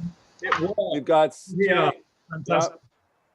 And let's just get right into it. It's great to have Izmir. We had Istanbul a bit earlier today, and we heard all about rowing on the Bosphorus and saw some lovely presentations. And we're very excited to hear from Izmir right now. And why don't you give us a little introduction of your town, and let's get right into the first presentation here. Of course. Again, hello everyone. And sorry, there was a little confusion about the timing and all of the stuff, but Brian, you solved everything greatly. Thank you for that. Thank you so much. Izmir is a 4.5 million town on the Aegean coast, and it's in Turkey. It had shaken lately. There was a big earthquake, and then it had hit by a tornado, and then there was flood and everything. So we are experiencing COVID-19 / all types of climate crisis related stuff. But we try to keep positive as always. We are waiting for spring to come, basically. We have three presenters, 3 groups of presenters, basically. And first one will be a duo of architects. We will represent Urban Tank. And the second presentation will be by Kerem Odabaşı, and he's an engineer and designer. And the last presentation will be by Esra Gönen. She's an entrepreneur and a creator of a great network of creatives, and she's running a creative hub. So Brian, let's start. It will be much more better, I guess, because we try to keep the time running, right? Yeah. So I introduce. Is Melis here? Yes. Okay. And is there? Do I need to spotlight somebody? Oh, there we go. All right, here we go. I see. Okay, there we go. All right. Are you guys ready? Yes, we are Let's start ready. playing the slide. Here we go. Go for it. Okay. Hi, everyone. This is Melis and my colleague Tuba. We are the co-founders of Urban Tank, both architects and both super excited to be here sharing this very special day. We are going to talk about Urban Tank, which is kind of a love story for us. And not only for us, but also for a huge group of people who have dedicated time and energy voluntarily in order to make a change. So here you are seeing a small group of, a small portion of our community. But we are very happy that in each project, we end up meeting people from different backgrounds. We learn from each other, grow with the support and the positive attitude. Well, Urban Tank is a non-profit organization exploring various topics that takes place at the intersection of people and public life. In doing this, we collaborate with different institutions such as universities, municipalities, cultural organizations, and local communities, of course. So we love working on public spaces, especially after the pandemic. We have felt the urge to connect back with those spaces even more, maybe. So we saw that we need to see and interact with each other. So with these objectives, we have been practicing since 2013, and we sometimes produce digital outputs through research, workshops or games, and other times we produce physical outputs constructed through the simplest materials and tools. So, I mean, obviously we don't have time to run all the projects here today. So instead of presenting all the projects in detail, we decided to go through the keywords. And these keywords are basically shaping our thinking towards our urban environments and also towards the people who feel connected or disconnected to the urban spaces. And sometimes these keywords point directly to our project outputs, but other times they also imply the processes we undertake. So to begin with, the first keyword, we believe that urban games to be an important tool to getting to know the city we live in and recognize its history, its everyday life, passers-by, the activities and all the sort of hidden gems that go unnoticed in the rush of our everyday lives. So we try to integrate urban games in different ways. Sometimes it's a deck of cards, a manual that you can follow through and get lost in the city. And other times it's like a digital app, as you see in the image, that in which you put your headphones on and get lost in the city. So that was the interface of our latest game, Disappear, a digital medium, and is designed and built to kind of bridge the gap between people and the places that we pass by every day. So if you visit Izmir one day, you are welcome to download the app from the QR codes in the previous slide. So this particular game was not a simple urban guide, which you will follow like a guided tour. In fact, it's just the opposite. It allows the user to create its own story with the narratives the game provides. While speaking of outputs, we value exhibitions as an important way of disseminating and sharing our experiences. So not only the physical outputs, but also we would like to share the ideas behind these outputs. Publication, as you see here, is also another medium which we value a lot to record and archive our projects and also share out those projects with the wider public, especially the ones who cannot attend our exhibitions. So publications are also a mean to make our tools visible and also repeatable. They can become an open source to be repeated in different cities and different neighborhoods. Research, on the other hand, is the most important process that is integral to our projects. We try to integrate research in each and every project of ours. Sometimes we carry these research researches for months behind the scenes, and then we developed into publications. Sometimes the project becomes itself, like the research becomes itself into a like a physical object. So in this project, as you've seen, Memory Box, we sort of collected stories through that research, through the oral history, and sort of gave it to the people.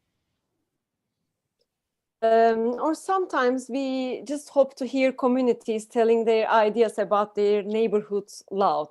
We again use the public space for that, and through the usage of very simple tools, we could easily involve local communities into the process. The physical interfaces we design have become kind of a temporary platform where people started to discuss the today and the future of the places they live in. So these kind of public installations can be considered as an alternative to very conventional methods such as surveys or even community meetings like set up by local authorities. In a very short period of time, we could attract people's attention and learn about their ideas. And most importantly, since all these activities are carried out at the public space itself, we could reach almost everyone, like different age, gender, income groups, and of course, children. Children have always been catalyzers and the mobilizing group in the projects we carried out. So they have a very open way of demanding their own space in the city. This observation actually brought us to a project we have recently developed. And you see it in the image as well. It's called Düşezemin, and it translates as dream ground. We aim to locate the children at the center of this project. And we think that we open up a space and transform it into a field of experience. So the architecture is very much minimal here. It's very simple, and in contrast to predetermined and functionalist projects, the structure was designed to trigger the imagination of children by focusing on their sensory skills and physical capabilities. So the aim was in this project to offer the opportunity to interpret and transform the space, and it showed how, if you don't give assigned functions to space, like how kids can, transform those spaces easily. So you may follow all the details of our works through the links below, and we are really open to share our experiences and make further collaborations with the ones who are like-minded. And so, may the love cherish our dreams, urban dreams. So thank you for listening to us. Thank you. Thank you so much. Amazing. Lovely presentation. Thank you. Thank you. No, it's installations important to us. It's actually how we really got started with designing installations, and they're such an important part of sort of design process, and getting. We were saying earlier in other presentations about the content is just as important as the design itself. Yeah. No, but I like the way you make the community participate, because that's when the best results are always gotten. Is when everybody feels like part of it. Rather than the built environment being imposed on the people. If they're kind of part of it, that's really nice. It's laborious. It's a labor of love. That's true. That's true. But it's all worth it in the end. So yeah, great presentation. Thank you for it. Right. Thank you, Melis. Thank you, Tuba. Now we can continue with Kerem. Here you can see Kerem. Hi, Kerem. Oh, we can see you. Yes. How are you doing? Okay, Kerem, are you ready to go? Yeah. Yeah, can you hear me? Yeah, you sound great. We're going to go ahead and start your slides. Yeah, okay. Let's do it. Let's do it. I'll talk about my passion and the things which I love to do, actually. Great. Over to you. So we can go ahead. As Cenk tells, I'm an engineer and designer. So my passion to create and do things started from my childhood. Especially my focus was moving objects and lights, and the lights which are colorful ones. So I started playing with my ruler, and when in the university I found model car which I can control with the computer, or LEDs which creates 3D images with when they oscillate. So in a kind of inventor environment, I play a lot with these moving and LED objects. And even after university master's project, I play with LEDs. And implemented on bicycle vehicles in Holland. And then I did my master projects also with the special display which turns around and generates energy. And in my first job, I found a wind turbine and implement LEDs on it, which can create energy, and even you can use the wings as a display. After turning some speed, you see images all around it. So later on, I returned back from Holland to Turkey, and I established a team. And with that team, we developed a solar car. So these moving objects turn into a vehicle, which is not a small object anymore. And with that team, I say, okay, let's time to entrepreneurship. So with my first company, my own company, we developed this three-wheeler. By the way, you see my master-in-law, my wife, Selda, in the image.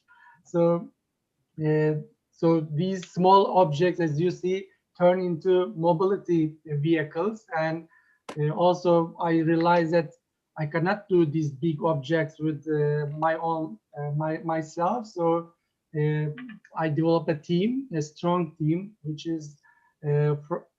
consists of designers and engineers in different fields. So after these three-wheeler, we learned that, okay, let's do four-wheeler. Why not a small car type vehicle, which is modular and runs with solar energy as well. So you see it has also solar module on top. And maybe in university, I was playing with automated small vehicles, but I had a chance to develop an autonomous campus vehicle with a German-based, really international company. And it turned out to be a really big project, and we developed already 2 prototypes. So I will tell more about Zoop, because last year's my focus was really on to Zoop. Zoop developed as not only a vehicle, as a shared platform, which these vehicles can run on it, and you can share these vehicles in a city environment. So as we already know that these bicycles and e-scooters are a good choice for, especially in downtown, in city. They are flexible. You can get it from one to another place for last mile, as a last mile solution, but they have some disadvantages. They don't protect you from weather, or you cannot carry a shopping bag. If you compare the cars, also cars spend too much energy and spend too much parking space, and they are expensive. So Zoop provides, in a way, in between a choice of these 2 types of vehicles. I don't need to say too much about sharing system, because we already adapted last year's. You can use your mobile phone, find a vehicle which is available, and then rent it for minutes. So this interest on moving objects turned into this Zoop vehicle, and you see a LED on top of it. We even patented this idea, because the LED color changes. If you see green, it means that the vehicle is ready to run. If you see blue, it is occupied, or red for out of battery. So we have also acquired the interactivity inside the vehicle. You see how much energy is spent, how much energy is gained by solar energy. And we use gamification strategy to give some points that, so you want to spend less energy and put the vehicle under the sun. So we started with the first prototype, and we tested it. So we made the software, we make the vehicle ready. Afterwards, actually, we say that, okay, let's adapt this to the normal use, and we want to design a pilot project which we can run the system in the city. So you see, one of the adaptation objective was to make the vehicle hygienic.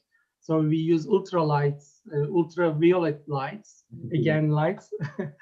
In this time, to make the vehicle hygienic after the use, it starts automatically.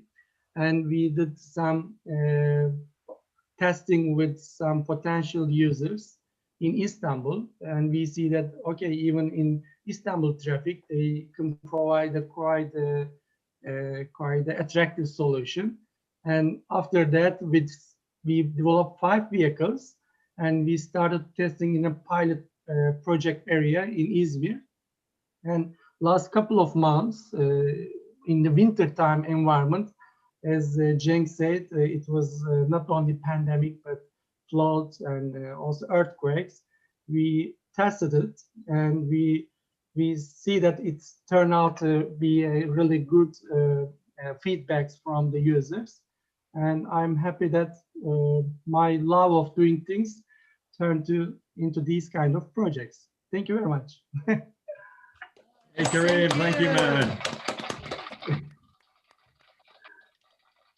Yeah, you really, really lovely project. Thank you, Kerem. It so much. You can see that you've been a tinkerer and a maker your whole life, you know, and it's really amazing what it led to. And I think this, you know, you can see that electric vehicles around the world are incredibly important. And we, you know, we have earthquakes here too. And the idea that if there is, you know, there is a power outage, we can get power from cars, things like that. So it was a really nice presentation. So thank you very much. We're running a little bit short of time to the top of the hour, and we've got one more presentation to use in. So, and it's going to be a short 10 by 10. PechaKucha is traditionally 20 by 20, but we've been using it in education settings and finding these 10 by 10 presentations are quite fun and quite short. So I think we've got a 10 by 10. Is that right, Brian? I think that's right. Let's go ahead. Is that right? Ezra, is that right? Can we go ahead and play your presentation? Yes, it is only 10 slides, so we will keep up our time. Okay, here we go. I'm still... But it's great to be hearing from all of you in Turkey. Yes. It's really fascinating. We love can go around the world like this. Okay, Ezra. Yeah, it is also very excited. Yeah, thank you very much. It is very excited to be here with all of you.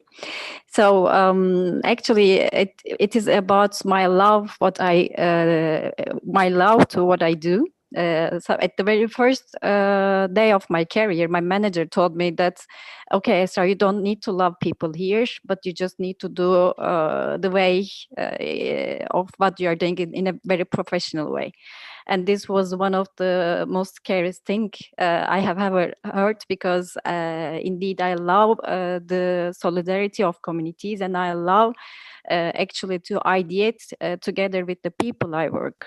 So I wanted to really love what I do, but also love the people I do together.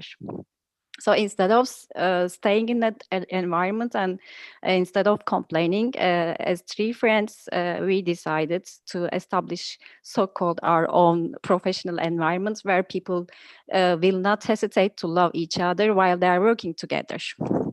And as Cenk said, we established our own co-working space. It's a creative hub where we set the vision to be the source of inspiration, a constant source of inspiration for people who really want to work together and actually live together. I don't know why my slides are going very fast, but I will keep on speaking accordingly. So as a team, we try to create a human-oriented space where we develop contents and encourage people to be united and to work together and to co-create indeed. And later we decided also to focus on specific issues where we really help our local environment to develop better.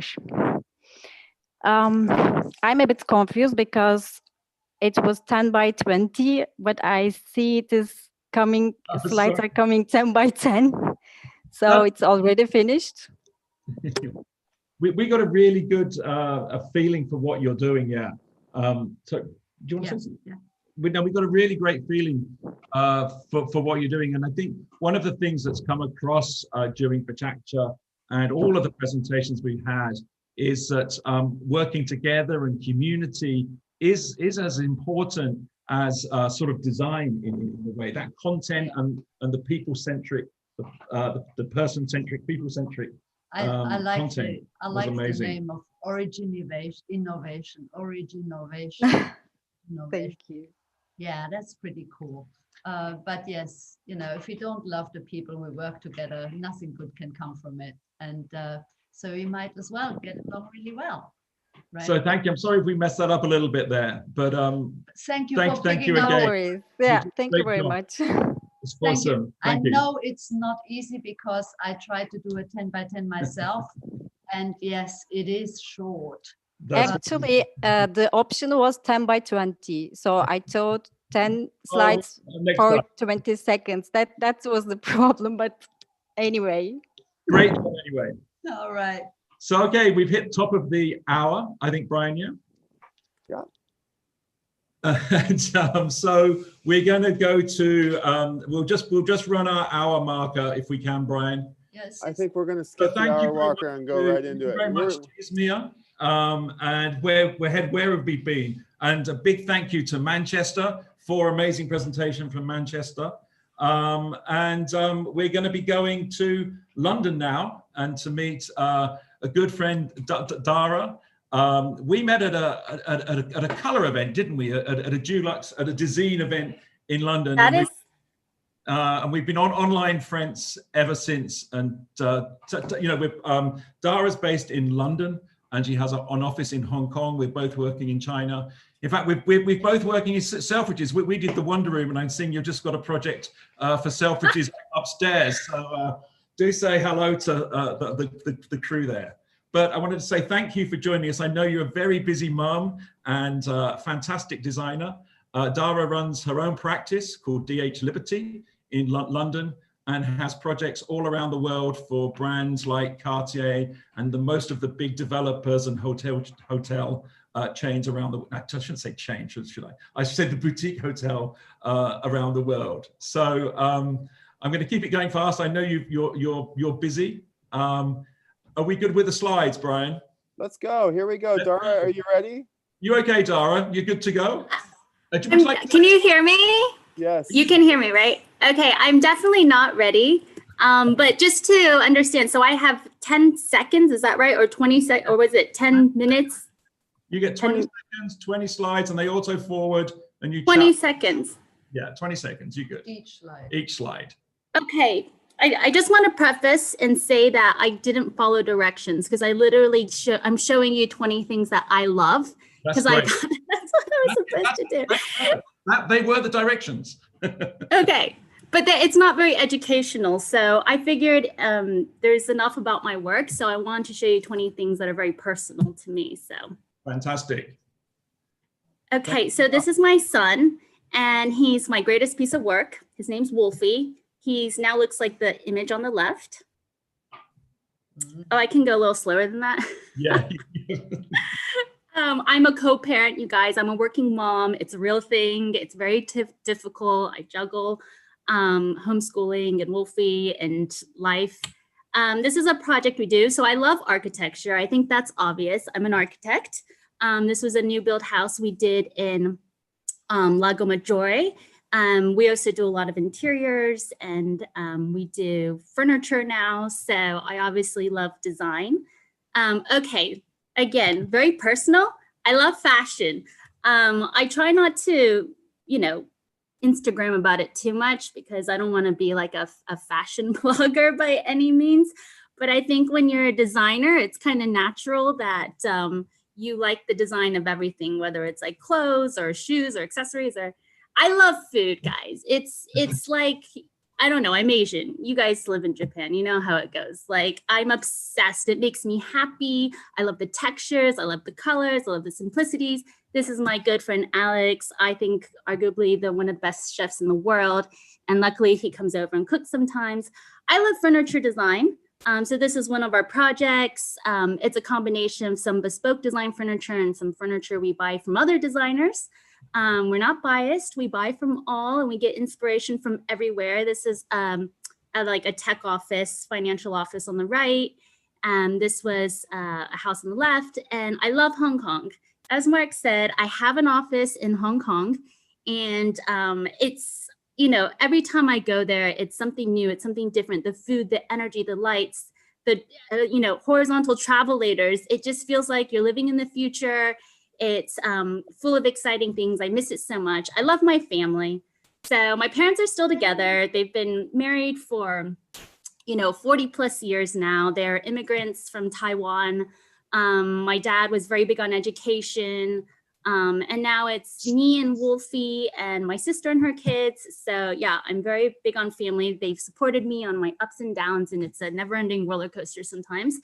I love to travel, and I feel like as I was putting this presentation together, I realized that I was putting in all the things I can't do anymore. So, you know, like Mark and Astrid, I've been all over the world. I'm sure you have too. I usually go for work. So every one of these photos was for work.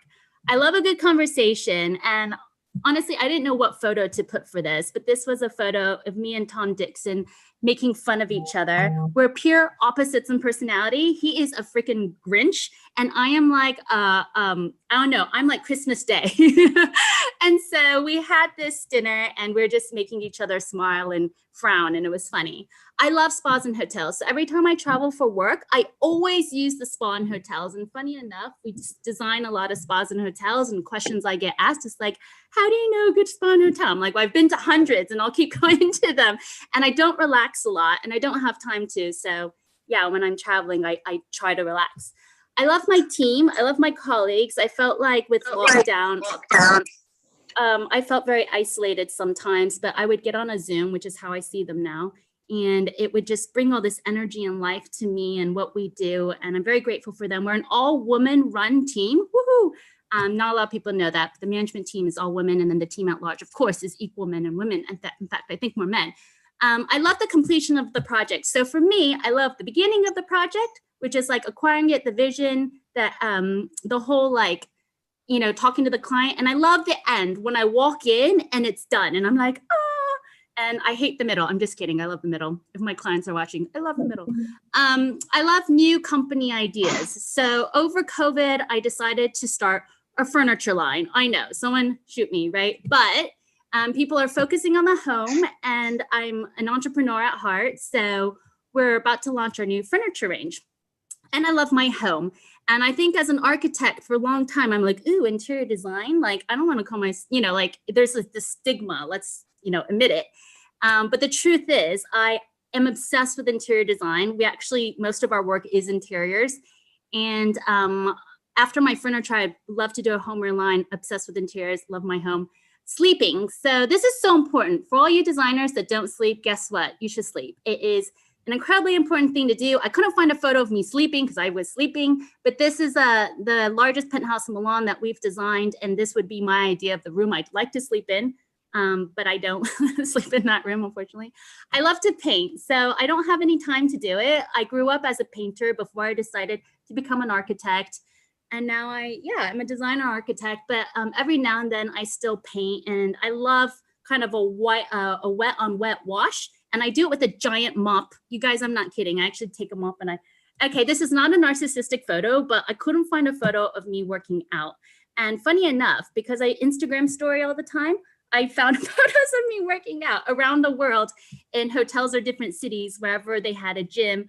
I always made sure I popped in. You get really fat over COVID and travel. Okay, I love Netflix. All right, I'm not gonna lie. I was watching Sex and the City Part 2 the other night, and they were traveling, and I was feeling nostalgic, and I sent that to a friend. So that was the only photo I could find from Netflix. Guilty as charged. I watch Bling Empire and all those really crappy, terrible shows.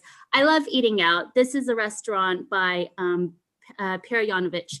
And every time I eat out, I get inspired by the atmosphere, even the cutlery, the plates, the furniture, everything. And I do absorb that into my own ideas in design. And all my inspiration comes from my life, my travel, my history, my childhood. And I love a good party. And because I put this together like an hour ago, I could not finish. I'm so sorry. I I have tons of good party photos, but I also like a quiet night in. So let's, I just put that because it's COVID and we're in tier 5 lockdown in London right now. So I've had plenty of nights in. That's it, guys. Hey, Dara, Sorry. that was perfect, and it was spot on target. And thank you for putting so much effort into that. I know Really? putting all your photos together, but 20 In an hour. slides in an hour, you've done a remarkable job, and we really love your energy and your passion and your love for all things which are good. Yeah, I think that. Which inspire, yeah. No, You're so sweet, guys. I'm inspired by you. We're never off. It's kind of everything counts, everything matters, and everything has to look the part. So totally. Yeah. I've always been a big fan of you guys, even since before you even knew I was born. So thank you for having me. I'm deeply honored. Thank you. No, we're deeply honored to have you on for International PechaKucha Day. We've got nearly 200 presenters over 24 hours, and we're in hour 13, I think, right now. 14, just the beginning of hour 14. So thank you. Thank you. And we'll see you soon. And see you soon. Quick question. Your furniture, is it true that if we pour red wine onto the white? Yes. Okay, because we were having... it is the first stain-proof designer, family-friendly, affordable furniture. And I did that through a joint venture with the founder of Perennial. She's a wonderful woman. And they liked our collection, and they have this incredible fabric. So I was really lucky to find that. Awesome. Okay, so I banned white furniture in our office design. No, you don't have to. Now back it's never been. All the architects, you can all have white furniture again. It's been my dream. So. And our jaws dropped when Mark said, "Oh, you can use this white furniture." And I said, "What?" I'll send you guys one just because I love you so much. I'm not joking. I'll text you later. All right, Dara, thanks so much. Dara, if you want to leave any links to your office in the chat, please do. I can chat. I will love that. Yeah, right. Thank you. Bye-bye. Bye, guys. Bye-bye. Wow, thanks, Dara. And from London, we go to London, this time in London, Ontario. That's really cool. The other London. The other London, the real London. We can say now Dara's gone. She's still there, I can see her. It's only a joke, Dara. Great job, Dara. Last minute, you did a great job. Oh, you're so sweet. Awesome. So yeah, I'm Janik. Nice to meet you, Mark and Astrid. I have Katie here. And then Brian, if you can make Gaurav a panelist as well. I think he's sitting under the participants list. Sure. Awesome. It's so nice to put some faces to some names. I know, isn't it weird? We've been going around the world, and some cities we've known for 5 or 6 years, and we've never seen them or spoke to them only by email. And we were saying earlier, a year ago, nobody knew what Zoom was. And almost. Well, we did. Well, we knew what GoToMeeting was anyway.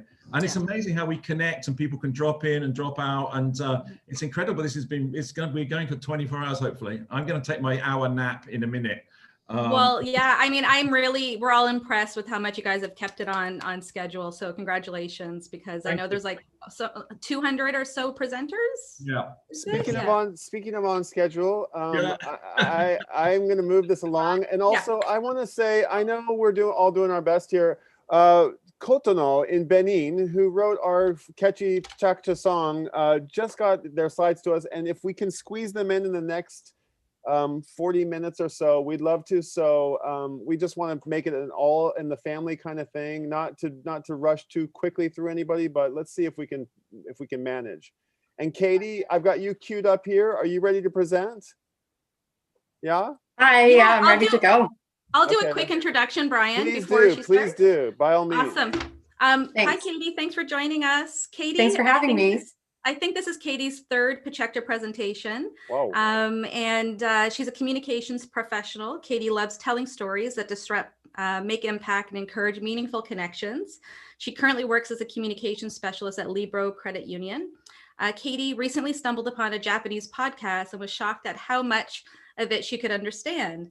Katie started learning Japanese 17 years ago as a Rotary International Youth Exchange student, but since then, almost a decade ago, she had not put her language skills to use.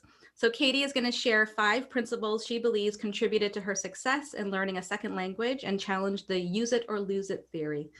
So take it away, Katie. Making me sound like an expert here, but I'm not at PechaKucha. It's still a challenge. Thanks, everybody. Do you guys have my slides on your end? Yep, let's go. Off to you. Awesome, thanks. Oh, I don't see them on my side. Are they on the screen? I'm sorry. Maybe I've made a little bug here. Just a second. Let me start. No worries.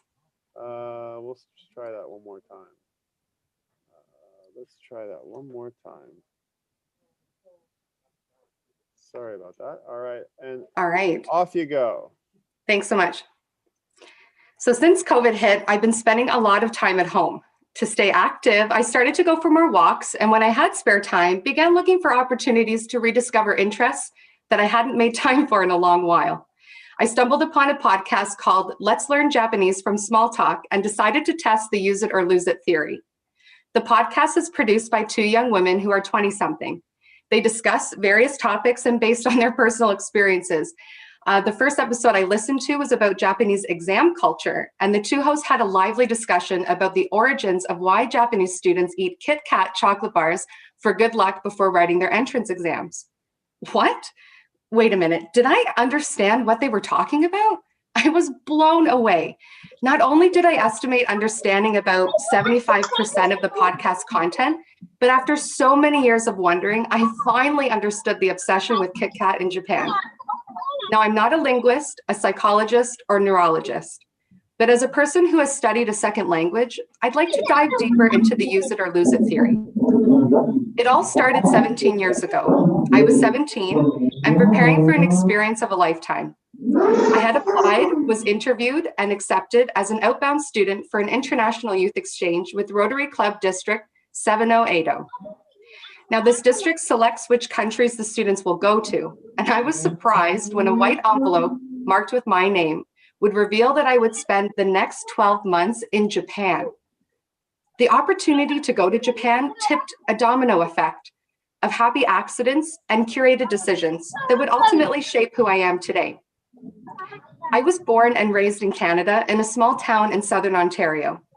Growing up, I had little exposure to French language, and while I enjoyed some travel, all of the places I had been to were in North America.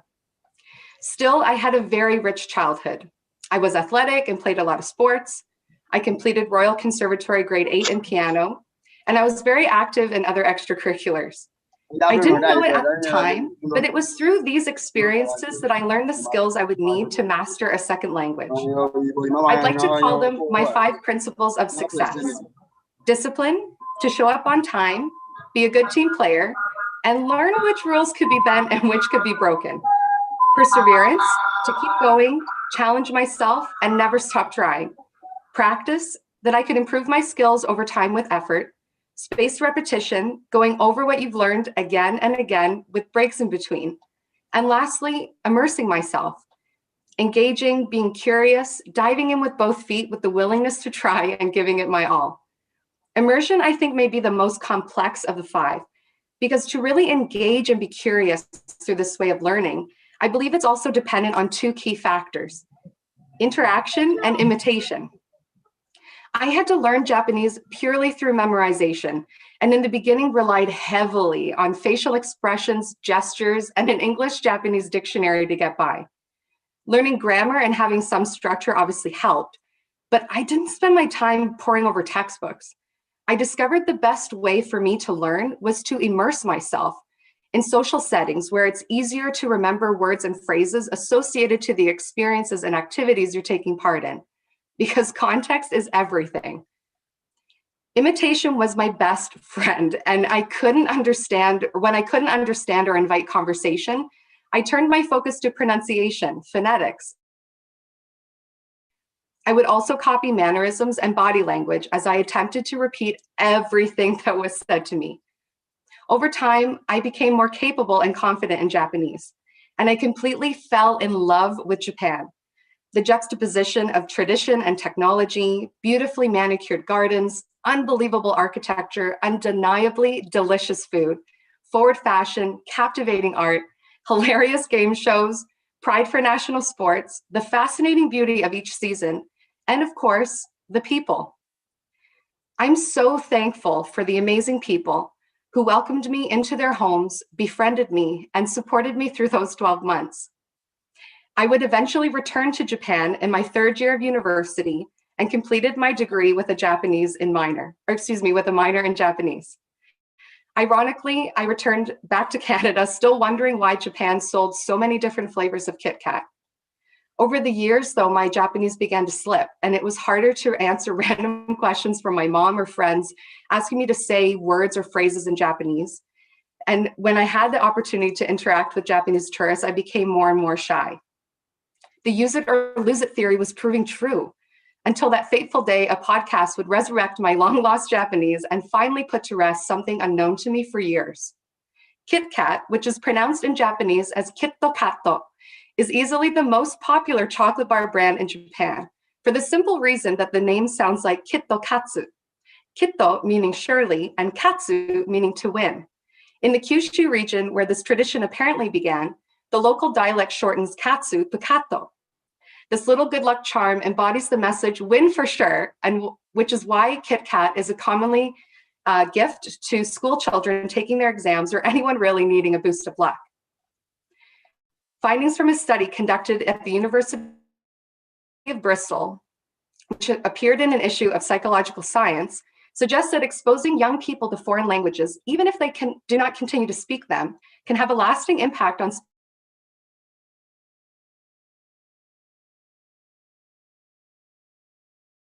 language may be more deeply engraved in our mind than we realize. My love for Japanese culture will continue to be a hobby of mine, and I feel great knowing that somewhere in my brain, Japanese isn't forgotten for good, but was tucked away for safekeeping. The authors of the study conclude that even if the language is forgotten or feels that way, after many years of disuse, leftover traces of the early exposure can manifest themselves as an improved ability to relearn the language. And that's exactly what I intend to do. Thank you. Well done, Katie. Oh, hey. Oh, I see. Is that Kit Kat? Oh my goodness. Lots of snacks keeping you guys up. Hello. Collection. We have a Kit Kat collection. We just wonderful flavors from all around Japan. I think we have about 160 different flavors, including apple vinegar. Oh my. Soy sauce. Yeah, I missed that for sure. Someone I work with has ordered a Japanese Curate, which is like a box program. And anytime he gets some goodies, once his kids have picked it over, he'll usually send me a couple. No, it's really interesting because there's just this love here for the new. Everything has to be new and nothing can be rest. And so they keep changing the flavors. Maybe every 6 weeks, the ones in the convenience stores, there's a new flavor. And there's always ones coming around at cherry blossom time. And they're never the same cherry blossom ones. Here we go. All sorts. Oh yeah, they look so good. So do you guys have any exams coming up that you're trying to get some good luck for? No, we have for the katsu one, we have this one. Hang on. This one says also katsu. This is when we do a competition and we want to win a competition, we go to the shrine and you get a lucky charm for winning. Yeah, great. But don't take it back if you lose, though. No guarantee for winning. You just got to believe in it.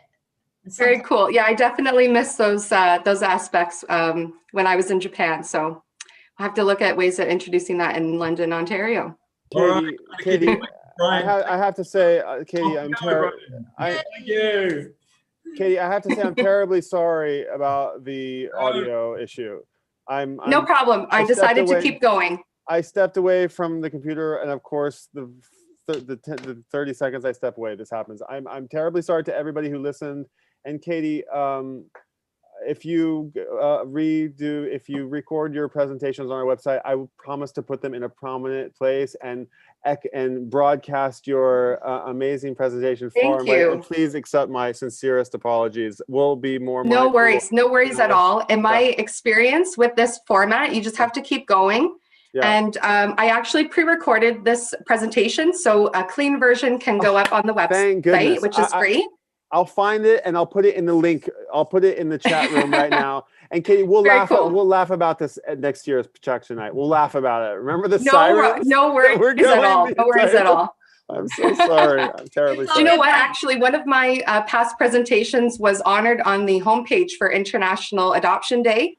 So I've already had some big support from PechaKucha. So thank you. You're going back on the front page. I'm so sorry. I'm so sorry.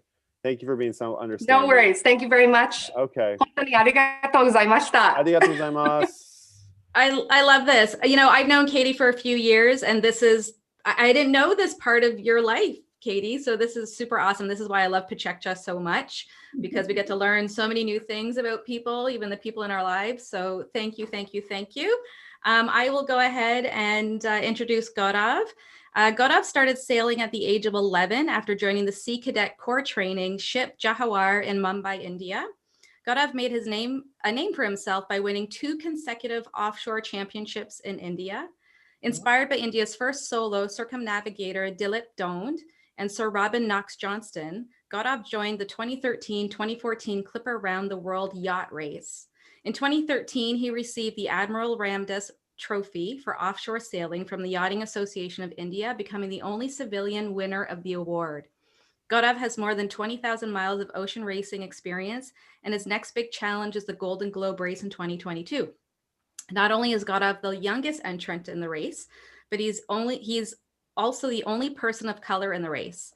Outside sailing, Gaurav has an MBA from the Richard Ivey School of Business, which is here in London, Ontario, Canada, and works at 3M as the global search marketing leader, Club Port Credit Yacht Club. We've been following Gaurav's passion. The picture behind Gaurav, that's actually from our PechaKucha London, Ontario night a couple of years ago. That's a great group photo. Thanks for sharing that, Gaurav. This is Gaurav's, I think this is your 3rd presentation as well, Gaurav? It's my 3rd with London, 5th overall. Right. Awesome. Yeah. So Gaurav refers to himself as an ordinary man with extraordinary dreams, and sailing has shaped his life in multiple ways. And Gaurav's presentation is entitled What I Love About Sailing. So before we get him started, I'll ask that all the panelists please mute themselves. Thank you. Thank you. Thank you. Thanks, Brian. Thank you. Okay. All right. Are you ready? I am ready. I woke up like 10 minutes before 11, but I'm ready. Okay, let's do this. Yeah. Sailing is a big part of my life. So I was going through my phone to find the oldest picture I have. And this is one of the colorful pictures that I have from sailing. I grew up in Mumbai, and in India, there are literally only 200 sailors who actually do proper sailing. So I was very fortunate to be one of them, especially coming from a poor family. Sailing, I love it because you can explore the world. The world is 70% sea, so you can get to more places in the world by sea than anything else. So on the left is an island we once sailed to. And then even if you don't know where you're going, you can just keep sailing because there's so much sea out there. While sailing, I've seen some really amazing creatures. Like these are dolphins, but I've seen different kind of dolphins, like gray, white dolphins, and completely black dolphins, porpoises, whales, pilot whales. I can't even remember what the names. I've made some really great friends over the years who have become amazing. And these are all 3 sailing pictures where either going to a sailing event or while sailing. And yeah, these people have just become such a big part of my life. The top picture is there after sailing across the Pacific. This is the picture from China. Living in this world, you hear things about other places which don't really leave a good impression. When I went to China, met with these school kids, I did a homestay, and it was completely different point of view of China after that. I love traditions. So this is a tradition called the crossing the line when you cross the equator for the first time. And this was also my birthday. So that was the most, it was a great memory that I crossed the equator on my birthday. And then, they just poured shit on me. I learned new skills when I was sailing. When I was sailing around the world in this yacht race, I learned to bake from a friend who was like a very fancy baker. And he said that these buns that I made were the best buns in the Pacific. Sailing has made me very handy as well. This was an engine which I got last year for my boat, and I installed it myself. Because of COVID, there were no mechanics available. I didn't know anything about diesel engines. YouTube, read books, and I did it all myself. And this was the very complicated installation. When sailing has really improved my leadership skills overall. This is from the Pacific when we were going through a really bad storm. You can see the sea and you can see the angle of the boat. And that thing in the back is actually a wave right above us. But I was a fearless leader at that point. It has taught me how to be prepared all the time. This was when we were almost sinking. We were still sailing a race, almost sinking. The life raft was out, but we won the race. But we were always ready to bail out. And it's really taught me so many things. It's given me courage to do things I wouldn't have done before. This is me on top of a 94-foot mast. I've done this a few times, and it's scary. When you are tied on top of a mast and the boat is moving with only one rope attached to you. And it's taught me winning. I've won so many championships, so many races, and so many awards. Winning is a habit. Winning is something that you have to get a taste of, and then you keep doing it. And that's where the hard work and everything comes in from. It's when you win once and you keep winning, and you keep winning in everything in life. My next big challenge is the Golden Globe race in 2022, which is a solo round the world non-stop race, which starts in France, ends in France, and it's without technology. Nowadays, people sail around the world in 70 days and 80 days with all the fancy foils flying over the water. But I'm not doing that. This was my 2013 race, which I did 2 legs of. I sailed from Australia to Singapore to China, and then China to San Francisco. This was one of the first big experiences of sailing across oceans for me. And this really made me confident to take on the next challenge. And through this, I've met some amazing people. So this is Judith and Todd. I bought the boat from them, and they gave me the boat for half the price at 0 interest. I'm paying them back in installments because they knew I needed a lot of money for the race. And they had met me only once in life, and they did it for me. And this is my boat. She's called Good Hope. She's built in 1980. And the fun part is she's the 42nd of her kind. And next year when I do the race, she'll be 42 years old. So yeah, it'll be, if you follow Hitchhiker's to the Guide to the Galaxy, it's the meaning of life. These are my 2 sextants, which I got from 2 deceased sailing instructors.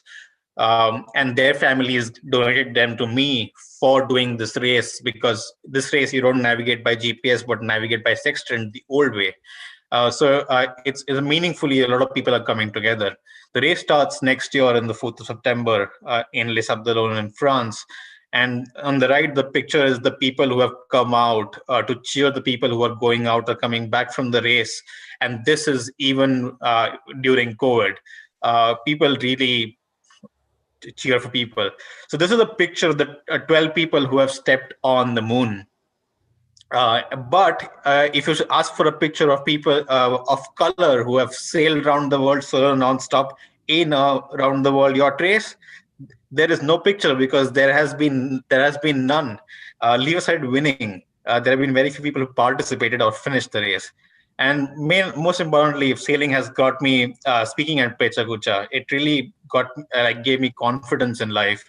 And these are from all the PechaKucha events that I've spoken. before. You see the picture of the group, which is in my background right now. One in left is from Hyderabad, my first PechaKucha talk. Yeah, thank you. Well, thank you so much, Gaurav. I mean, you can't believe there you are sailing the rough waters and repairing engines by yourself, and you know, doing all the baking on the high seas, and you're afraid of PechaKucha, you know? No. The most fun part was when I made noodles at high sea. The noodles were all over the ceiling because of the waves, the boat going up and down. It was so funny. We were just licking the noodles off the ceiling. Oh my dad is a bit of a sailing champion, although just on a lake in Italy. But yes, when I saw this big golden trophy of yours, it so reminded me of my dad. You know, once you catch the bug of winning a trophy, you just want the next one. It's terrible. Yeah. It's terrible. You don't have to do it, okay? Be careful. Yeah. Yeah, I think it helps you in life as well. I think once you start winning in something, you want to win in everything and do well. So I was not a winner before I just started sailing. I was just a normal guy who liked being not seen. Yeah, I know the feeling. So anyway, I wish you really all the best of luck for that big journey ahead of you. And thank you so much. It has a great name. So, you know, fingers crossed, and we'll all be cheering you and sitting on the harbor wall when you arrive. That'd be lovely. Thank you so much. Fine. I love you, Gaurav. Thank you. Thank you, Astrid. Thank you so much. Thank you. I guess I'm next. I'll do a quick intro. I am the host of the PechaKucha London, Ontario, which is a Canadian city in southwestern Ontario. We are 2 hours from Detroit, 2 hours from Toronto, 2 hours from Niagara Falls, and an hour from Stratford, Ontario. We also have a Thames River, a Piccadilly Street, and a Covent Garden Market here in London, Ontario. We hosted our last in-person PechaKucha last February, about a month before we shut down here at the beginning of the pandemic. So thank you for having us here. We're really excited. And I'll be the last presenter for London, Ontario. Thank you so much for problem, coming Ryan. and being a part of this. We're so happy to have you here, and so happy to have London, Ontario represented and a part of our PechaKucha family. Thank you. I'm going to go ahead and start playing your slides. Are you ready to go? I'm ready. Let's do it. Thanks. My name is Janik, and I love to color. I sound like I'm part of a support group all of a sudden. Yes, I'm a grown-ass woman who loves to color. Creativity is my top core value, and coloring naturally fits into many aspects of my life. You might think that spending hours of coloring is only a childhood pastime. My goal is to change your mind by the end of this PechaKucha presentation. You will find markers, pencil crayons, and colored pens all over my home. So much so I've incorporated my colorful writing utensils into the design of 2 home gallery walls, my 2 home workspaces. Why do I have 2 home workspaces? That's an entirely different PechaKucha presentation. Color has always played a big role in my personal life, and now it defines which type of professional leader I am and aim to be. I'm going to share with you how coloring can be a great tool for bringing out the creative leadership potential in all of us. Coloring has become a really popular activity since the mid-2000s, so much so that sales increased from 1 million in 2014 to 12 million in 2015. I often joke with people that I've been coloring since my mother was pregnant with me. My dad used to buy stacks of coloring books for her during both of her pregnancies with myself and my sister because she just couldn't get enough of it.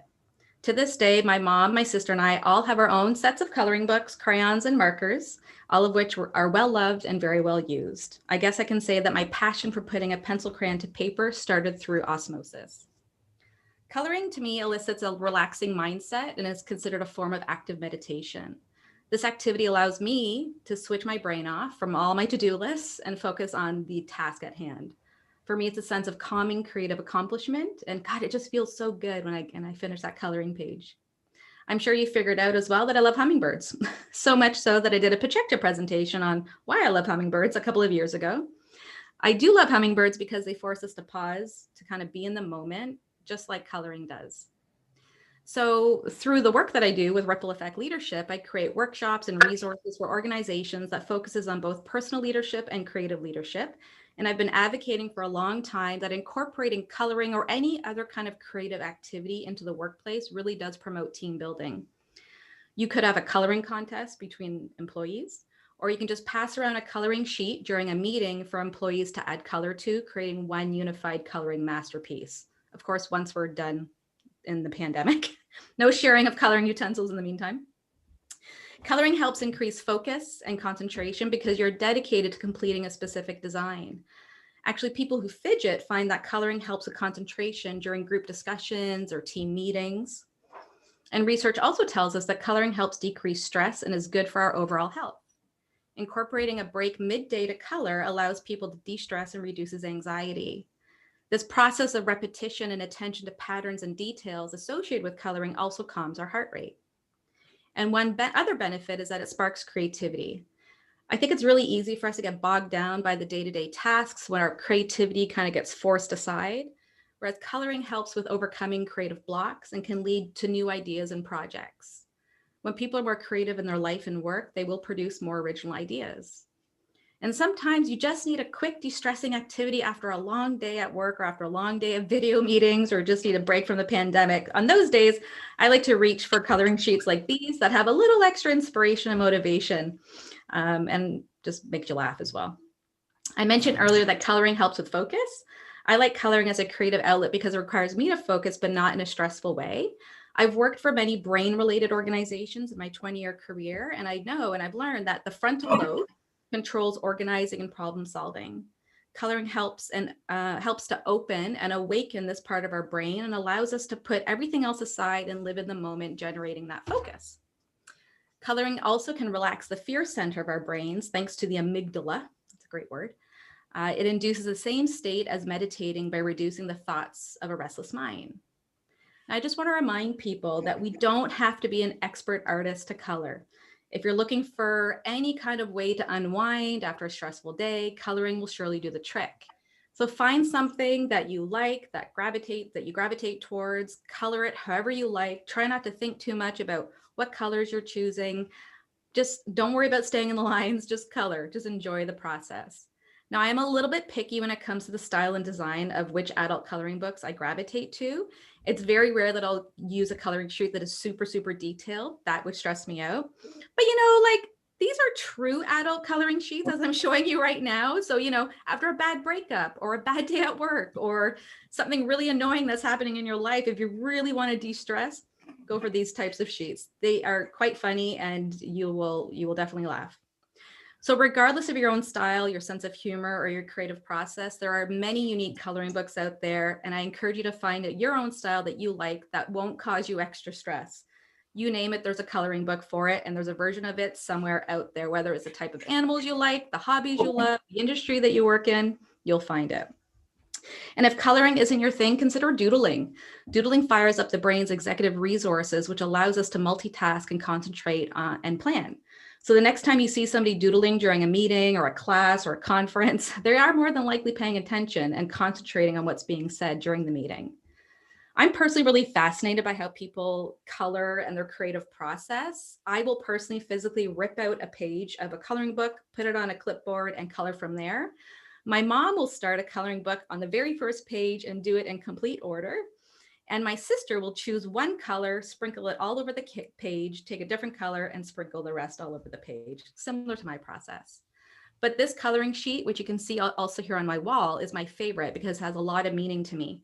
5 years ago, when my father was in hospice, I was coloring this exact sheet, and I was only halfway through when we realized he was in the process of passing. And it took me a few months to go back and finish it, but I'm glad I did because it really reminds me of my dad and it puts a smile on my face. So you still think that coloring, doodling, or incorporating some kind of creative activity into your life or within your organization is counterproductive or anti-intellectual? Hopefully I've convinced you otherwise. Consider using it as a creative and mindful tool in your life, and maybe you'll also fall in love with coloring. Thank you. Wow, thank you, Yannick. Undoubtedly, coloring is absolutely good. Yeah, I got my mom, who is suffering from dementia, coloring books, and we color them together.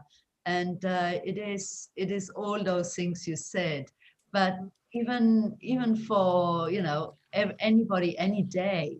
You know, color makes you happy. You know, the effect of color on you has really sort of it gets the endorphins going somehow. So yeah, get those pinks and reds and oranges and yellows in you. Blue calms you down, so don't use too much of the blues, but yeah, in good balance and in good contrast, any color goes. Yeah. And as you can see with the color of my wall, like I can't help it. It's just a part of who I am.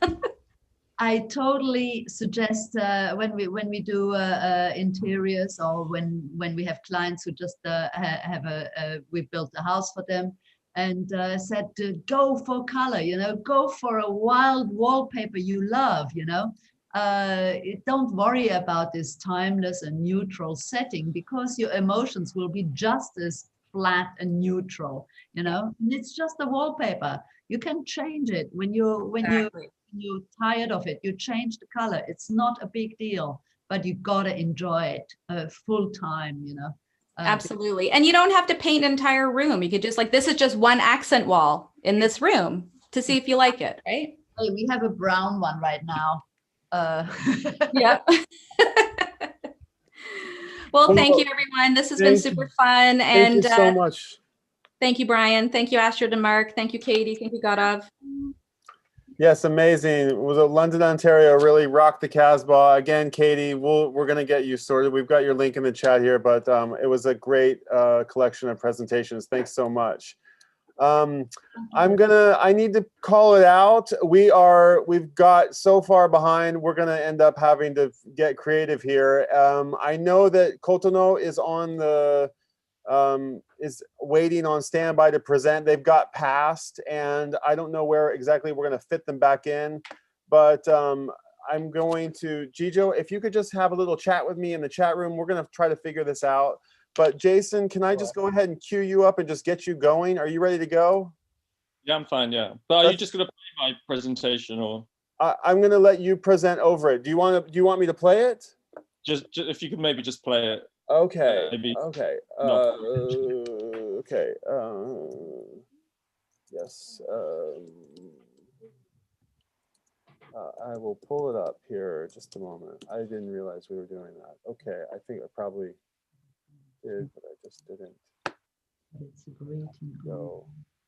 Oh, of course there's two Norwiches. No, there's a Norwich, Connecticut. Jason. I'm fine. Slightly got a 1970s lockdown haircut here. Yeah. I wish I could. The presentation doesn't seem to be here.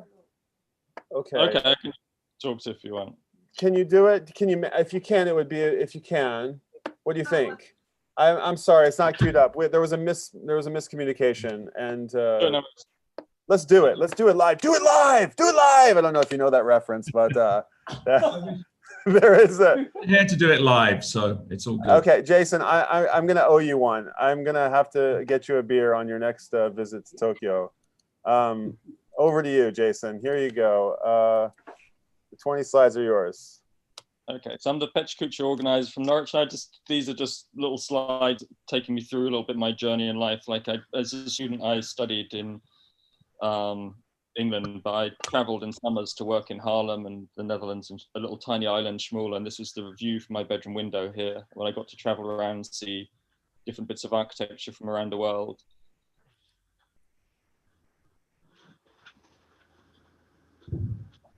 Are these queued? Yep, they should be going.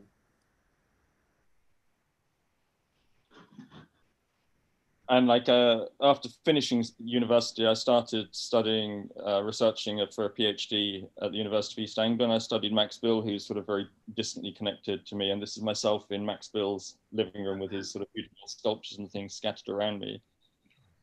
And I think from that time, I maybe got tired of being in England. I started to go out traveling whenever I could. And this is myself in Mongolia, and you had Ulaanbaatar on earlier on. And this is sort of a town or village, sort of a little bit on the outskirts of Ulaanbaatar. And I was always quite impressed to see just how the kids, they maybe didn't have huge resources, but they made these little bent metal wire things as little skates, and they were skidding down the hill. quite dangerously fast. From there, I went over to Tokyo to try and find work, and I met Astrid, I think it was 21 years ago in November, hoping for a job at Klein Dyson, but she kind of put me in touch with Richard Rogers' studio, which is where I ended up working for the next year. And I think that for myself, it was one of the most surreal interviews I had meeting Astrid, because you were so busy, but you took the time for me. But it was 11 o'clock at night in one of your warehouses where there was like a party going on in the background. So it was quite strange trying to sit there with you, looking for work and you know, having this background noise. And I think I had to be let into the warehouse by a bouncer, which was quite weird. And I think that I, you know, grew a fascination with your architecture. I know this is no longer actually there, this building in Harrow. It's Rin. Yeah. And I guess it was through that I sort of had the idea to become a PechaKucha organizer here in Norwich. After my time in Roger's office, I sort of spent some months trying to research Tadaranda's work, and I was quite privileged to be allowed to visit their office and you know, also go around. This is how it looks like on the phone. You could use the iPad if you want. Should we try the iPad? They gave me different drawings and things, and I went around and hunted out their buildings and such like. From there, I kind of, you know, for myself, from perspective of England, so I also traveled around and looked at, you know, the traditional Japanese gardens in Kyoto, but also quite fascinated by the modern things such as the Shinjuku Eye, which quite a lot of people don't seem to even realize is there in Shinjuku Station. And from a British perspective, I'd sort of kept traveling east, and I kept going east and ended up on the west coast of America, where I had I'm still in Japan here. I guess this is just me traveling around, and for some of the time I was staying in the Capsule Hotel, which I think is quite a fun place to stay, although it was quite weird because the shower wasn't working and I had to keep going down to the ground floor where they had a little external shower, but it's quite a fun place to stay in the center of Tokyo. Yeah, so I kept going to the east. I'm fairly sure this is going to be the States now, where I was working with different practices in America, initially on Bellevue Art Museum, with Stephen Holt project. We were the local office putting this together. And then from that, I kind of worked on different projects in the States. One of them was the Evergreen State College, which was probably one of the first academic buildings in America not to have air conditioning. And so it had therefore quite low energy usage, and it had kind of green roofs, and it sort of was, for American standards, was quite sustainable, and it had the lowest cost index for the building type, yet it got like a really high environmental award for that building. And then after that, I was working on a project which was actually designed by KPF, and we were the local architects. And it was always quite a curious situation that I got to be the lead design architect for that project through the construction phases, and it got me the chance to keep going back and forth to New York. And I was in New York before and after September 11th. And I remember that the time before I went there, I kind of got 6 tickets, like a pack of tickets to see the Empire State Building and MoMA and different things. And one of the tickets was for the Twin Towers. And I thought, well, I'll just go the next time I'm in New York. And obviously the next time I was there, it was a different situation. But it was quite fun to be an American, to kind of travel around different places. Coming back after that time, I worked for a little while with Munkenbeck and Marshall in London, but also working on the Grand Rapids Art Museum in Michigan. And then after that time, I was initially working for Foster's on the Boston Museum of Fine Art, which was probably the biggest project I got to work on. And my primary roles in this were designing the sort of internal circulation spaces with the staircases going through that main atrium and such like. After that time, I kind of had to sort of, for personal reasons, came back to Norwich and ended up just setting up my own little practice, which is kind of what I've been doing since that time, but also using that time to sort of go back to the research on Max Bill, which I never actually finished, to try to do that, and contributing towards a couple of books on Max Bill, one by his second wife and one with his son. One of my little projects, it was a tiny little project, but it was incredibly controversial for trying to sit a modern building in Norfolk, and it attracted a lot of adverse criticism from people who are afraid of modern architecture, but it also got to be featured on a program with Alan de Botton called The Perfect Home on Channel 4, which you can actually sort of stream on YouTube too. And I guess I still have this fascination of traveling around, and this is sort of something fairly local to me. It's a balancing barn designed by MV RDV. And I think it's one of the things as a PechaKucha organizer in Norwich I've been quite pleased about. I've actually got presenters from sort of fairly good offices around the world, as it were, to come and present in Norwich. This is me returning back to Japan and the Max Bill Pavilion sculpture at Hakone, which I quite enjoy, the sort of strong contrast with the granite. And it's kind of curious too, I think I saw this in '97 originally, and it's shifted slightly. There must have been an earthquake in the last 20 years or so. And I, you know, having children now, I quite enjoy this little sculpture with the little spaces for kids to crawl around at Hakone as well. Yeah, and I guess too, yeah, returning, and I met up with Mark a few years back in their offices, and also attended the powwow, and I think it was 2018 in Japan, and it was kind of, you know, nice to be able to have that chance to do that. This is a sort of little image of myself, which I think was taken the last 2 or 3 years, pre-lockdown and pre-having a wild haircut. And I think I took a picture of myself like this when I was living in Tokyo in 1999. So it was myself kind of recreating a little image of me sat in front of that building. And I think it's one of the things too, like being able to travel around and see architecture that I like, that it sort of allowed me to build up quite a nice slide library. And I'm sort of also tutoring part-time here in the UK now. And it's nice to have that little slide library of buildings. So I think that's it. I think this is the presenters that I've managed to have present in Norwich over the last 10 years. Okay, wonderful presentation. Thank you for sharing that. We were having to hand count those times out. Thank you, Jason, and thank you for representing PechaKucha Norwich. Norwich. I owe you one, so thank you for presenting that live. And there is an actual one. I'll drop it in the one that you've pre-recorded, that I'll drop in the chat here. I've had that same experience too. I had John Winter present one time, and he had analog slides, and I had to manually. Yeah, I only realized that. Chatting with somebody else. Well, you're muted, Mark. You're muted, Mark. So I need to call it out. We've gotten in a little bit of a traffic jam, and we need to figure something out. So I want to get a presentation in, one presentation in from Cotonou, and at least one presentation in from Santa Fe before we dive into the next hour. I'm afraid that we're going to have to be creative here and move fast. And we may have to bump a presentation or two, but like I said, we'll do our best to somehow make it up to these cities. But Gijo, are you on the call right now? Are you ready to come live? If you are, please turn on your camera. Oh, there we are, Gijo, great. Okay, hi, Gijo. We're gonna just jump right into it. Gijo is our PechaKucha night organizer in Cotonou, in Benin, in West Africa, and he wrote an amazing song that I'll play a little clip of just for a second here. It goes like this. Let's see if it comes right up. You're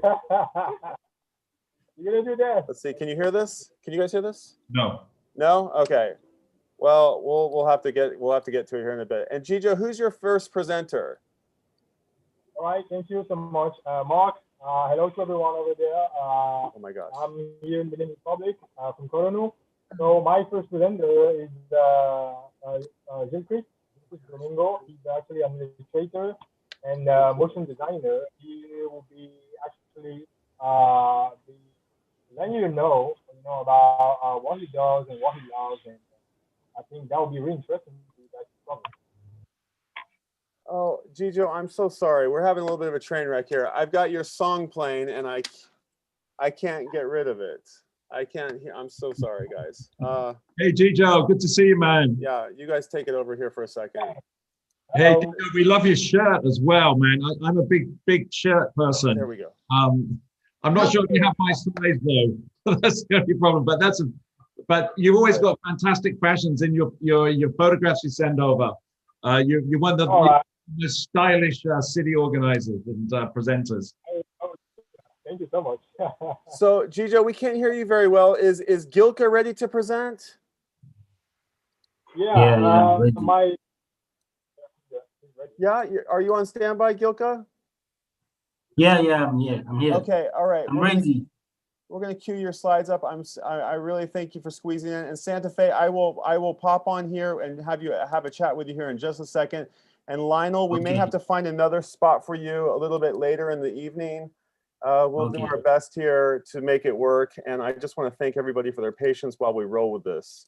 So, Gilka, are you on camera here? I'll spotlight you if I can find you. But otherwise, why don't you just start talk? Oh, I'm getting the pinwheel. Don't pinwheel. Okay, I'm here, but my camera doesn't. Okay, that's okay. Go for it. It's all you. Okay. Good evening. Good evening. I'm not good in English, so my English is bad. So I'm Gilka from Benin in West Africa. I'm an illustrator and motion designer. So you can see one of my pic there. This pic, I made this pic on a contract with my English. Can I continue in French, please? Yes. Yes, go. Ok. Go for it. Ok. Donc, vous voyez cette liste d'images, je les ai faites pour un client. C'est le caractère designing d'un conte illustré qui est censé se passer à la télévision, qui est censé être diffusé à la télévision et qui parle de l'histoire d'une petite fille et d'un petit garçon et des turpitudes qu'ils vont vivre tout au long de leur vie. Donc, tout ce lot d'images, c'est les personnages de cette histoire qui sont en quelque sorte dessinés de cette manière. Comme je vous l'ai dit, je suis un illustrateur, j'ai grandi au Bénin et j'ai fait ma formation au Togo. Alors, je suis autodidacte. Toutes ces œuvres que vous voyez, je les ai faites moi-même sans avoir à aller dans une école ou quoi que ce soit du genre. Donc, voilà. Là, par exemple, c'est une icône que j'ai réalisée pour une application de musique. Une application de musique ici au Bénin. Celle-là aussi, c'est toujours pour une application de musique. Voilà, en gros, cette appli avait pour but de faire la promotion des artistes béninois. Donc, il y avait un monsieur qui m'avait demandé de réaliser des icônes, des standards qui étaient en phase avec ce qui se fait au Bénin. Alors, il faut dire que ma passion, c'est l'illustration, mais aussi la BD et l'animation. Donc, mon but, ce qui fait que j'aime mon métier, c'est qu'à travers ça, je peux exprimer vraiment ce que je désire, exprimer mon amour pour mon pays, mon amour pour les choses de chez moi de façon libre. Il faut dire qu'avant, j'étais quelqu'un de vraiment très déraciné. Il a fallu que j'aille dans le pays voisin, que je découvre le pays voisin pour me rendre compte à quel point mon pays me manquait. Et à ce moment, j'ai commencé à vraiment aimer les choses de chez moi, à dessiner, à faire, à m'exprimer comme ceux de chez moi. En gros, c'est ça. Donc là, vous avez encore une image réalisée pour une application de musique. Ça, c'est la représentation d'un artiste de chez nous. C'est toujours pour la même appli. Alors ça, ces images, ce lot d'images, c'est un peu pour railler ceux qui fêtent la Saint-Valentin, un peu pour dire qu'il y en a qui s'en fichent de la Saint-Valentin en fait. Donc j'avais réalisé ça et le dessin qui va suivre à l'occasion de la Saint-Valentin. Ouais, et le personnage que j'ai utilisé, le personnage féminin, c'est une jeune fille qui est le personnage principal de mon œuvre, de ma BD, la BD que j'ai lancée il n'y a pas longtemps. Alors, cette BD s'appelle Kwefa. Et Kwefa, c'est quoi? Kwefa, c'est l'histoire d'une petite fille qui a grandi dans un monde médiéval et tout, et qui possède une force surnaturelle. Là, vous avez un logo que j'ai réalisé pour une application de nutrition, des gens pour la nutrition, la diététique, etc. Donc, c'était ma première expérience dans le domaine, mais j'ai vraiment beaucoup apprécié. Ça encore, c'est le même type, mais sauf qu'il fallait que je fasse une autre proposition d'un genre différent, en fait. Voilà. Donc, voilà en gros ce que je fais côté logo, etc., etc. Les images que vous allez voir ensuite, c'est des portraits. Donc, j'aime bien réaliser des portraits et tout, des portraits d'enfants, des gens. Voilà, c'est une de mes passions. C'est une des choses que je fais de temps en temps aussi. Il y a des gens, des fois, je tombe sur des gens et puis je pourrais dire que je tombe amoureux de leur visage et tout de suite, j'ai envie de les représenter rapidement, de les dessiner, etc. Donc, vous savez, là, le fils d'un ami. Là, c'est un de mes potes aussi. Et l'image qui suit, c'est aussi la représentation d'une personne assez chère à moi. Donc, c'est des gens de ma famille que j'ai représentés et que voilà, j'ai fait ça par passion, quoi. En gros, c'est ça. OK. Donc, les images qui vont suivre ensuite, vous avez les images de Prefa, dont je vous parlais tout à l'heure. Prefa, c'est quoi? Comme je vous disais, Prefa, c'est l'histoire d'une petite fille qui vient du Bénin, le Bénin qui est l'ancien Dahomey. Donc, Prefa, en gros, c'est une redresseuse de tort. En gros, Prefa, c'est une BD comme n'importe quelle BD, inspirée des mangas japonais parce que je suis fan du manga japonais, mais axée sur la culture béninoise, axée sur la culture du Bénin ancien Dahomey. Donc, voilà. En gros, mon but, c'est de faire connaître la culture de chez moi, aux gens de chez moi, parce que j'ai remarqué que, en général, les personnes de chez moi préfèrent la culture d'ailleurs, sont vraiment très attachées à la culture extérieure, mais méprisent la culture de chez eux. Donc, j'ai publié le premier chapitre de cette BD le mois passé. Je publierai le second chapitre en mars prochain. Et j'espère vraiment, vraiment, vraiment que, à force de faire ce genre d'œuvre, que les gens vont acquérir un certain engouement et participer ainsi à l'élévation de la culture de chez moi. Voilà, en gros, c'est ça. Merci beaucoup. Merci, merci. OK, thank you. J'ai tout compris, mais je vais continuer. D'accord. OK. So Gilka, I saw you're so skillful, these animations and drawings, and you're so talented, man. It's beautiful. Thank you. Beautiful. Keep going. Thank you. Have to see more. Thank you very much. Yay. Okay. Thank you, Gilka. Gijo, I want to say to Lionel, let me get you stick around and let's try to work something out. And after the next chat, I'm going to go ahead and bring Annette up real quick.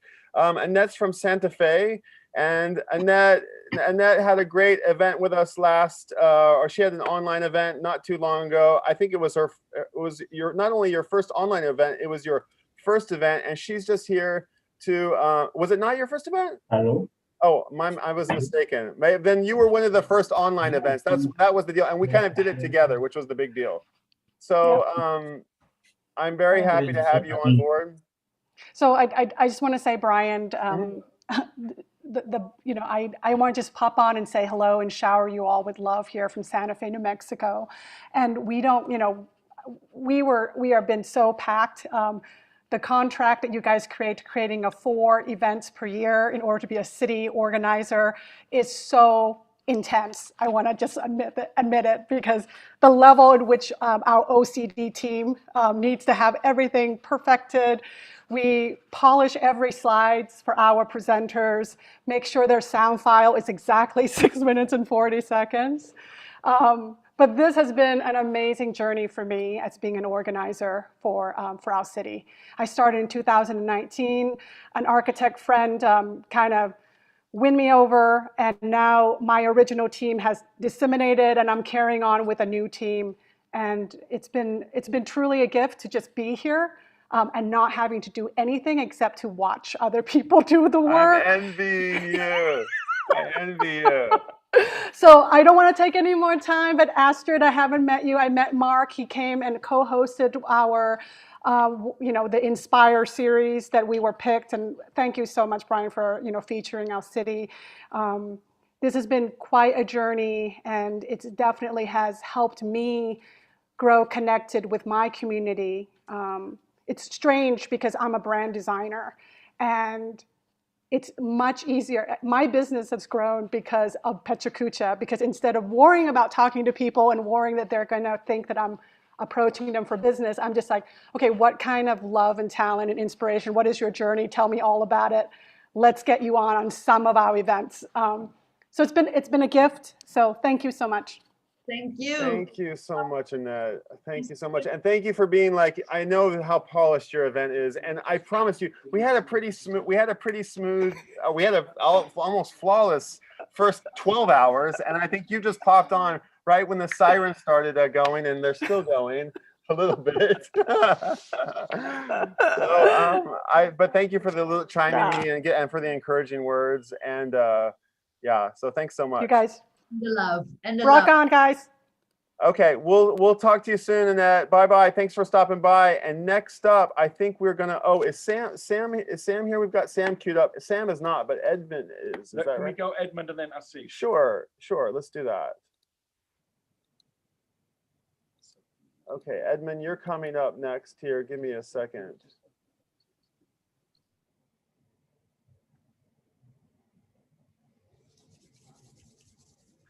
All right, we just need a second here, guys. It's coming. Edmund, where is Edmund? Edmund. Asif. Edmund, here he is. Got it. We're golden. Okay, can you hear me all right? Yeah, you sound great. Let me get you spotlit. Edmund, thanks for your patience. Gijo, I'm coming back to you in just a second. We're driving a locomotive here. We got it under control. Hello, man. Good to see you. Yeah, Mark and Astrid, lovely to see you guys. Hey, yeah, man. When was the last time we were in that taxi?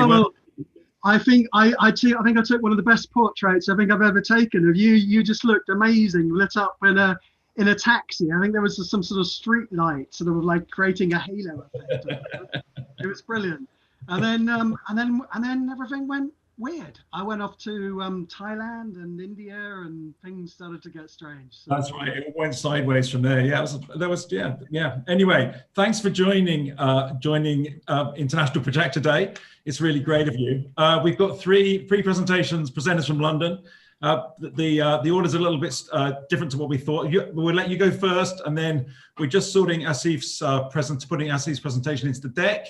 And then we'll go with Sam after that. So Edmund is a really fantastic photographer.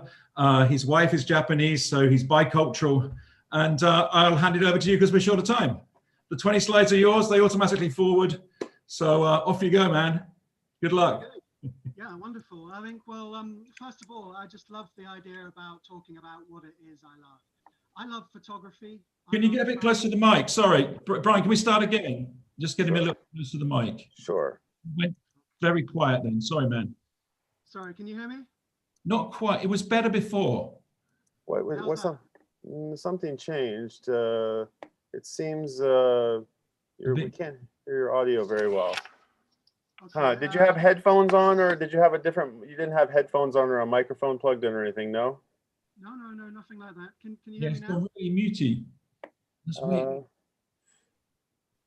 No, I didn't mute anything. How's that? Is it really quiet? It's quite quiet. Maybe Sam's not ready. Maybe you hop off and hop back on, Mark. Yeah. We can do that. Maybe. Hang on, wait. So it was working okay before? I think if you do your best and project your voice, I think we'll manage. We'll just roll with it. I'll shout. Okay, give us a moment to cue you back up. Just a second here, and we'll get your slides queued back up. Sorry about that. We're not. Here we go. We know what's good. Comes with the territory. Okay.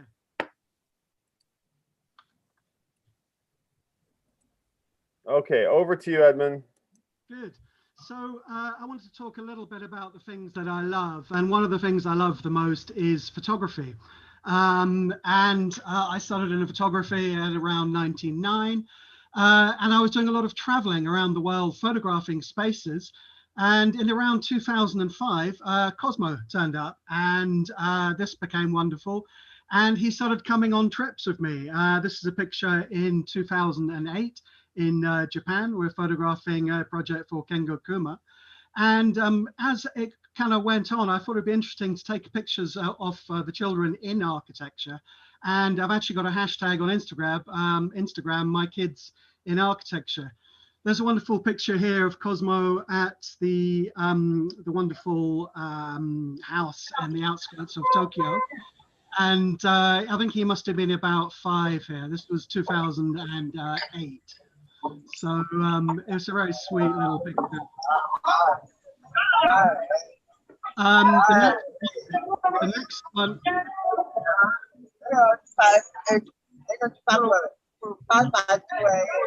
Please mute yourself, panelists. Please remember to mute yourself. Sorry about that. Okay, so the next one here, this is a wonderful wing. Okay, so we're jumping forward, and here's Cosmo with a small project by a very unknown architect at that time, by So Fujimoto. And I think they were loving coming on buildings, but their patience would run out a little bit. So there were lots of Anpan Man, and I think they were sort of coming along and not quite knowing exactly, you know, what it was that they were doing. Then later on, I began to ask the kids to model and actually began to win commissions. This is the MDRV, and I was chatting with Alan de Bottom. And I think one of the reasons I won this job is I actually shamefully offered my kids as part of the commission, which they could use in all publicity. So it was great. The kids had a lovely time. Also this time, Lulu, my second, has appeared on the scene, and she's now in all the pictures. And then what I didn't realize was that the kids were beginning to get a bit of commentary online because they were beginning to be recognized in some of the pictures. There's a site called Unhappy Hipsters. I don't know if you've ever come across it. But here, sitting on a swing with tears in her eyes, she wondered what she detested more, the glossy metal tube they called their new home, or her parents' persistent refusal to take her to a normal playground with normal people. I just thought that was absolutely wonderful, and I framed this at home. So so here we have inside again, Cosmo is modeling, and he's so sweet, and at a certain age I didn't have to pay him actually, but I think now he's actually asking for more and more money. So you know, it was also a way of having the kids along, doing what I was doing and not being on my own without them for a long period of time. This is Lulu's first one, which is I actually shot the scene empty, and then Lulu jumped in, sat there and started drinking milk, and I kind of, you know, thought it was going to be a runaway success in terms of publicity, but I think it was probably pushing things a little bit far. But I particularly love this shot. So this is taking the kids out to India, and I begin to realize the effect of architecture and visiting these spaces, that it was almost burning into their DNA. This is the Sept Architecture College by Balkrishna Doshi. And Lulu is becoming quite a formidable character, and she's soaking in all these wonderful things. We're now back in Japan, I forget, maybe 2012, I can't remember the exact year, and this is a building by TNA Architects there, the Mist House. Now the kids are getting older, and I think they're loving architecture and beginning, but they see it as a bit of a game, and that's fine because they're coming along and it's fun. And so here, this is the house that's designed as a great slide, and they're flying around having a wonderful time. So but it was at that age that they're getting more and more and more hyper. So I think eventually we had to take them out and try and calm them down a little bit. So again, this is also in Japan. I'm combining another love with my love for Japan, and this is a small project by Junior Ishigami. There's also another thing that says, you know, when Japan, as in other places in the world, it's quite difficult to photograph places with children in. So the kids are modeling, and it kind of works on different levels. So here we've got Cosmo just chilling, and he's probably about 9 or 10 here. I kind of lose track, but I vow when they're 18, I'm going to make them all books of their life in architecture, because they have met and been to some of the most amazing spaces. This was the Swiss Pavilion in Venice, I think in 2016. Funnily enough, this is the one thing that of architecture, I didn't have the camera with us. And actually, I think with the kids, it was probably the least fun, because it was sort of drinks and talks and all quite sort of serious things. And I think really they would have preferred to have sort of, you know, gone to visit and stayed at home. Anyway, and then the kids sort of photobombing. This was a very serious project by Chipperfield, the Inagawa Cemetery. And again, Lulu starts photobombing and Cosmo comes running in, and but it's good fun. It's nice to have them around. So yeah, it's and we're now back in England, and this is our own house, and eventually we've done up our own place, and we've got a big sort of Japanese bath. It's a sort of nod to, I think, a lot of influences that I've had. And so the kids are, you know, in architecture, they're in my world, and they're in the bath. And Cosmo, bless him, he's now negotiating extra fees for social media, extra fees for video work, extra fees for doing different things. I think he charged me £5 to be in the bath, and then £5 to put it on Instagram, and an extra £5 because it was video. And I just thought that was sort of brilliant.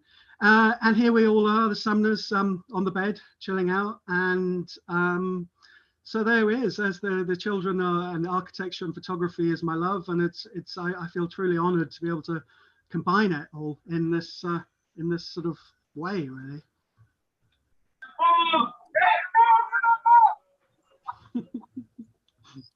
Bravo, bravo. Wonderful presentation. Oh, thank you very much. Sorry, man, we're muted. That was a really great presentation. Really good way to lead people through your photographs, yeah. But I'm just saying, you know, Cosmo is learning from the best how to do things. So don't complain. No, that was really, really lovely presentation. And yeah, I mean, one of the only constants in life when you've got kids is how quickly they grow up, yeah. And so to capture them all the way through their time around the world is really fantastic. It's going to make, as you say, a great book.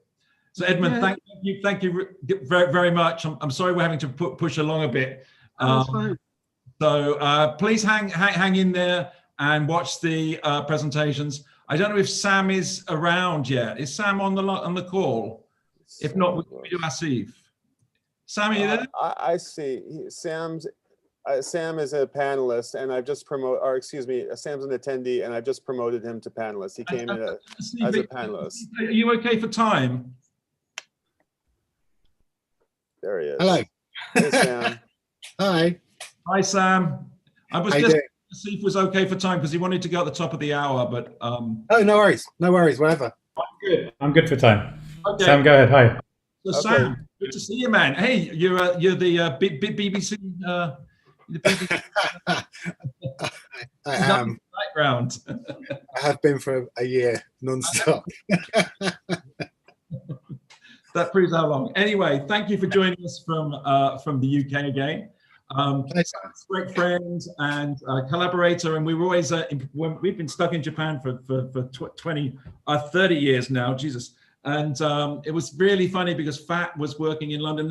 We really didn't have the internet. We had no way to connect, and when we did, we realized we were doing not similar things, but there was a similar spirit, and so it's how we can connect properly. So anyway, without further ado, Sam is an architect. He runs his own practice. He is a fantastic architectural critic and writes a lot, and we love reading his columns on the different online magazines. So without further ado, Sam, 20 slides. Thank you, everybody. So I'm most proud of my title for this little talk, No Particular Place to Go, which has been, of course, the condition, definitely in London. I know everyone's in different places, but we've basically been locked down since March. And usually I'm on the road a lot of traveling, a lot of different places, a bit like Edwin was saying. But now I've been stuck in London, and it's been actually, well, one of the good aspects of it has been seeing the city differently.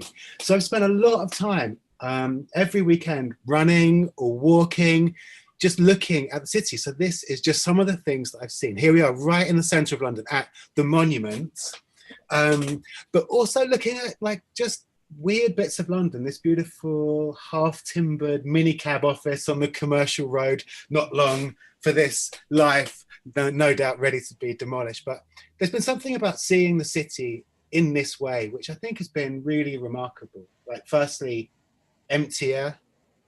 Secondly, just a greater concentration, seeing things like this. So this is a World War II pillbox built into a canal bridge, which is like such a strange combination of moments of history. And I think these kind of things which are right under your nose, which you know maybe don't normally recognize, have been things which have really kept me going. So these walks and these runs have been a kind of, I don't know, they haven't necessarily been long, but they've been a real kind of exploration of something which I've never seen before. Even when you're looking at something which you've seen a million times before. This is the British Museum, currently under some kind of renovation, where its incredibly solid columns have been kind of altered with all sorts of scaffold wraps and other bits of paraphernalia. Yeah, I know, Mark, you've also been posting on your Instagram your Tokyo running photos, and there's something about the way in which you see the city, I guess, when you're at a certain kind of pace. You're up close to buildings, you're seeing things which maybe you wouldn't see if you were in a car or on a bike or on a train. Things which you maybe would have just walked past. Like, what the hell is this guy somewhere in Lambeth? It's incredible. Like, it should be a celebrated piece of modern architecture, yet it just sits there on a back street. And these sorts of revelations, this wall, which is the edge of the Piccadilly line, just as it gets to Heathrow, with this incredible piece of 1950s public art as a security fence to stop you falling into the train tracks. Like, the city's full of these kinds of moments. There's a real richness that can be discovered around what seems like every corner. And of course, as an antidote to sitting inside the same room day after day, sitting on the same bloody chair even, like, to recognize that all of this interest and diversity and history and weirdness is happening all around you, I think has been really remarkable. That's the kind of the greatest lesson that I think I will have taken away from this terrible, awful year, is somehow that there's something in the city that we've created over hundreds and thousands of years. Here we've got a bit of the Barbican and a bit of the Roman wall in London. So this is a mise-en-scene made over thousands of years.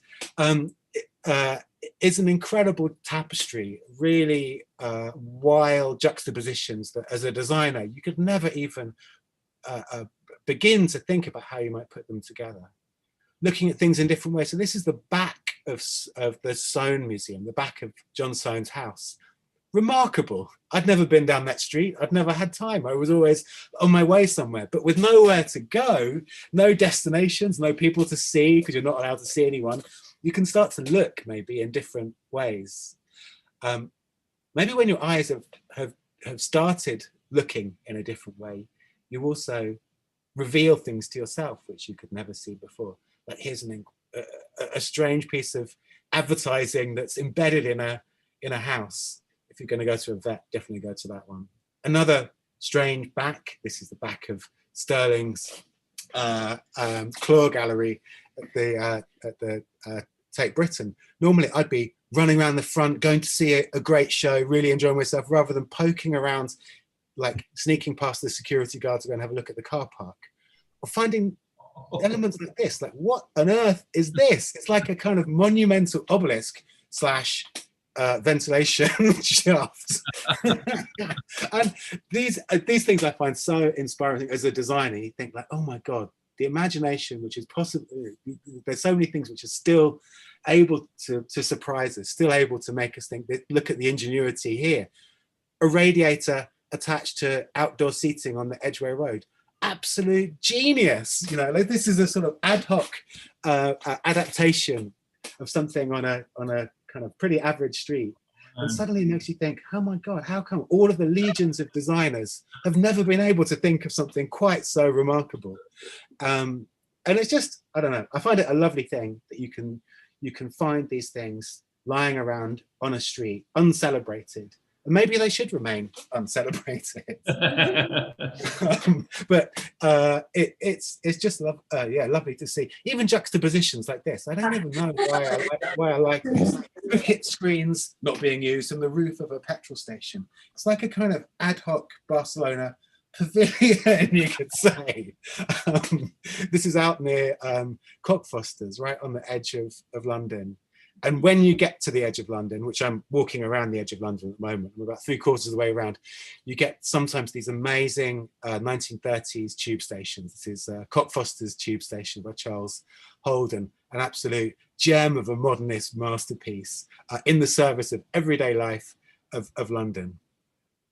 So yes, like it says, thank you, everyone. Sam, thank you so much. I've got a little round of applause there for you on our little team machine, but because that really deserved one. It's really amazing, and it's been interesting as we've gone around the world. We're now in our 14th, 15th hour. This has come up quite a lot. Yeah, people. It's Catherine Shaw in Hong Kong. I also showed my my Instagram shots and seeing the city in a different way, or seeing you live in a different way because you're going slower, you know. And probably because the iPhone's got better as well, yeah. That's also true. Knowing you, I can just imagine how you're gonna be totally inspired by that obelisk. You know, it's gonna appear. Obelisk, yeah. Yeah, it's gonna appear. I can see it coming. No, I've been trying to do that for many years, and then I see, oh my God, someone's already bloody done it. I'm sure you'll find a new combination, no problem. Thank you for your confidence. We could talk for hours, but we're going to leave it there. That was really inspiring. Love it. See you guys. Bye. Thank you. Hi, Sam. Thank you. That was great. Hey, thank you so much. I know you're super busy and it's really tough to pull these things together. And thank you for slotting into the timing. I'm sorry we're running a little bit late. And again, for having me in person. We hope that'll be sometime soon this year. So anyway, thank you for joining International PechaKucha Day. As I say, we're in hour 15. We had 200 presenters in 24 hours. So thank you for finding time. So yeah, do you want to explain a little bit about yourself, or do you want to kick straight off and we'll chat afterwards? Well, I don't mind. It's very nice to see you guys. It's amazing what you're doing. I'm just completely wowed. I don't know. You're going to be up for 24 hours doing this, and it's just we get lots of it's just incredible. Love coming from your side. Yeah, it's really amazing. The energy that it's developing. And we met. I remember that we met in 2007 when I did my first PechaKucha and the ICA with you guys, and I was completely inspired by that. And it actually became I was a student when I did it, and that was the starting point of meeting my first client in the audience. So it's a beginning of something. It was beginning of something very special. All right. Well, I wanted to talk a little bit about experimentation with materials, which is something that I love very much. And I guess you're kicking off my slides, it looks like. So I'm going to kind of go over some early stuff. So just as probably a lot of people have shown, kids are part of my work as well. My kids come and hang out at the studio when I'm experimenting with stuff. This is an old project. My daughter Aska came and we were looking at clouds made from helium gas. This is a project, I mean, I also love teaching. This is a project I was invited by Kenya Hara to teach at Musabi University. This is made by a student. It was incredible creative students there about kind of learning about the beginnings of architecture using tiny scale models. Something great that everyone can try if they've got a moment and a tiny table, see what's possible. This is in my studio. Another thing I do is just I love doing experimental making in the studio. This is a project making felt, and felt is like thought of as one of the first textiles that man knew how to make. And we were asked by Kenya Hara to do something during lockdown, the Architecture for Dogs exhibition at Japan House, London. So we made this felt sort of landscape for this little super cute dog called Vato, and this was displayed there. But it's the idea of a kind of single surface that a black and white dog can disappear into, and then its white spots appear. And now like something completely different. This is work that I was doing for Expo. A big fan of Expo since, I grew up in East Dulwich, Crystal Palace, that area. Crystal Palace, 1851 was the first Expo. I loved Osaka, it was 1970. This is for Dubai Expo in 2020, which I've been working on doing the public realm. That was a paper model of Mashrabiyah, and this is the actual thing we did. It's connected with like new ideas for making, but also like a really traditional geometry, like algebra, mathematics, and shading structures, which is like the kind of principles of structure and pattern making. This should be a video of it being made, which I don't know if it will run. Possibly not. No, it didn't run. But that was a video of it being made. It might run.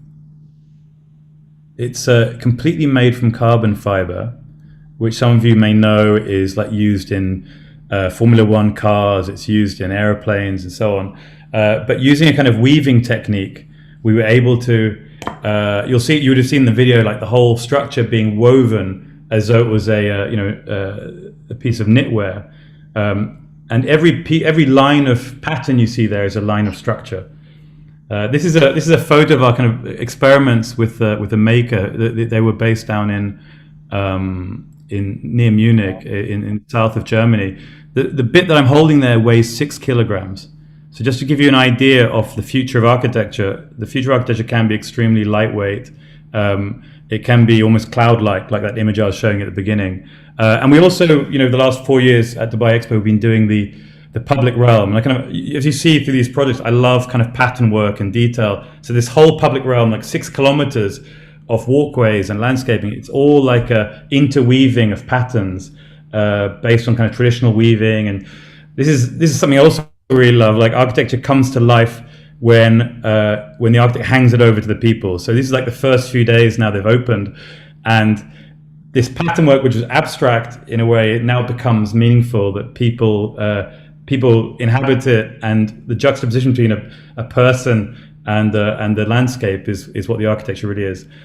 Sometimes you don't get to build your dreams, but I love dreaming. This is a Guggenheim museum that we designed which we were shortlisted finalists for. Guggenheim Museum in Helsinki, and the whole project was about the quality of Finnish craftsmanship and Finnish glassware. And as I'm really into making and exploring kind of the feeling that textures and materials can give you, we asked Itala, the Finnish glassware manufacturer, to make our architectural models.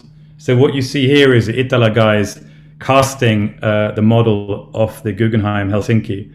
And like the model itself is like a kind of like a pledge of collaboration. Like, we thought it could be the beginning of something beautiful, which you would then scale up to the size of a building. And then this kind of attitude of making and exploring was like, we had a great opportunity to work in Korea for Hyundai on the Pyeongchang Olympics. And so again, we tried to do something quite unusual. We worked with Vanta Black, which is a material which absorbs like 99.9% of light. And on this facade of a pavilion we made, which turns out was the darkest building ever made, the darkest building in the world, we plotted the stars that you would see if you cut a hole in the sky in that direction. And Hyundai wanted to talk about hydrogen. So we talked about hydrogen in the form of stars, starlight, and it's like kind of the way the universe holds hydrogen and hydrogen fuel cells. A star is like a hydrogen fuel cell. And then inside, this is probably not going to work because it's a video again, but inside we made a kind of huge hydrophobic installation. So hydrophobic means like repelling water. So we made a giant landscape of a kind of white field where hydrophobic droplets, where droplets of water, water being made of hydrogen, were dispersed like 25,000 droplets per minute across this landscape, which I'm sorry I can't share with you, but it's I don't know why it's not playing. And this is closer to home. This is the Museum of London. So we've been working on this. All these big projects seem to take 4 years. I don't know why, but this one is halfway through. It's an 8-year project. This one is going to be finished in 2024. When you come to London, post-lockdown, post-COVID, the new world, I hope to see you all here. This is like I don't know, like biggest cultural project in Europe. It's a city museum, but built in a Victorian market building. So kind of you return from Victorian, like the Great Exhibition, Crystal Palace.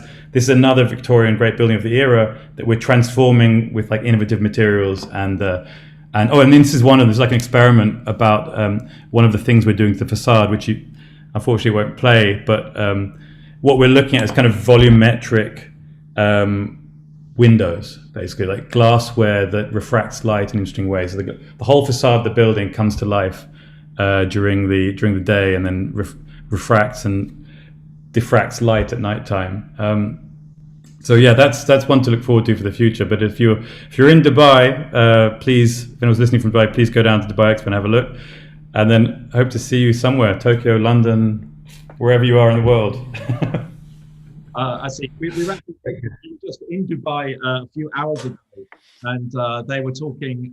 There was a fantastic photographer, a fashion photographer, and she was saying that they're planning to go to the expo in the next few days. I think it's open for preview now. Is that correct? Or yeah, it's open for the next 6 months, I think, for preview.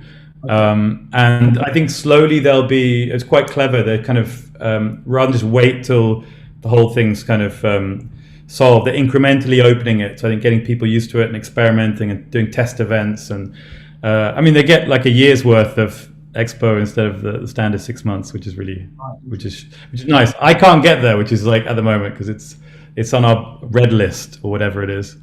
I wore a heart today for you guys. This is a project we're doing in Kazakhstan. It's a cultural center. If you're in Kazakhstan, Almaty, give you a wave and hope you're all well. Awesome. I'm not sure Mark's microphone is turned on. I'm sorry that we couldn't play those videos. We were just sort of scrambling to get them working, and I apologize because. Oh, no worries. Yeah, sorry. No worries. I'm sure it must have been really in impressive. Kazakhstan, it's a cultural center. If you're in Kazakhstan, Almaty. Is that it playing right now? No, that was what I said 10 seconds ago. Okay, that's peculiar. All right, sorry. I think there's a glitch in the matrix right now or something. No worries. Thank you for having me. Thank you so much, and thanks to Sam and Edmund for joining the London 30 Minutes. It's been awesome. Yes. Thank you so much. Love you all. Okay. Thanks, Brian and Tom. Guys, yeah, sorry those videos didn't work out. I just FYI, for all the people adding videos and GIFs to their PechaKucha presentations, we let them all slide right under the radar. But technically, if you want to get technical about it, there aren't any videos or GIFs meant to be in a PechaKucha presentation. 20 still images that capture your attention. And but hey, you know, it's all in the family. We're all friends. That's the idea. So anyway, I think Brian, it may have been me. I think in my brief to everybody, I forgot to say no videos. Oh, they're not. Don't worry, they're not the only guilty ones. I saw GIFs all over the place on tonight. But hey, yeah. It's fun. It's part of the fun. It's a great section. Okay. So here's what's going to happen. We're going to go to Miami next. Miami has been patiently on standby. Claudia, come on screen here. And we're going to have to go backwards around our presentations here a little bit. But Claudia's going to have, she's got 3 presentations, but they all are 10 by 10s. So we're going to fly through Claudia's presentations and PechaKucha Miami's. And I think Miami just was kind of, our guy Carl was the Miami dude. And now he's passed the baton on to a new team, and we're happy to talk to Claudia. Do you know Carl from the way back? Yeah, I think he was the founder, and then Rosemary Rabinal, and now from October of the last year, I took the direction of Miami. Okay, well, we're so happy. To meet you, and thank you for taking on the baton. It's really Thank you so much for organizing this and spreading love and inspiration around the world. It was a big effort coordinating so many cities. Thank you. Well, Miami is a cool corner of the globe to get to, and we're really happy to have you here. And I'm gonna go ahead and I think, are you gonna go first? Sure, yeah. All right, so, and then after, Mark, quick memo, after Miami, we're gonna try to get to Benin's Cotonou's second presenter. So I think we're gonna get we're gonna get all caught up in this hour. So here we go. Claudia, the next 10 Yeah, this is very challenging. It's a short time. Yeah, you just get, it's like a tweet, but have fun with it and off you go. Thank you.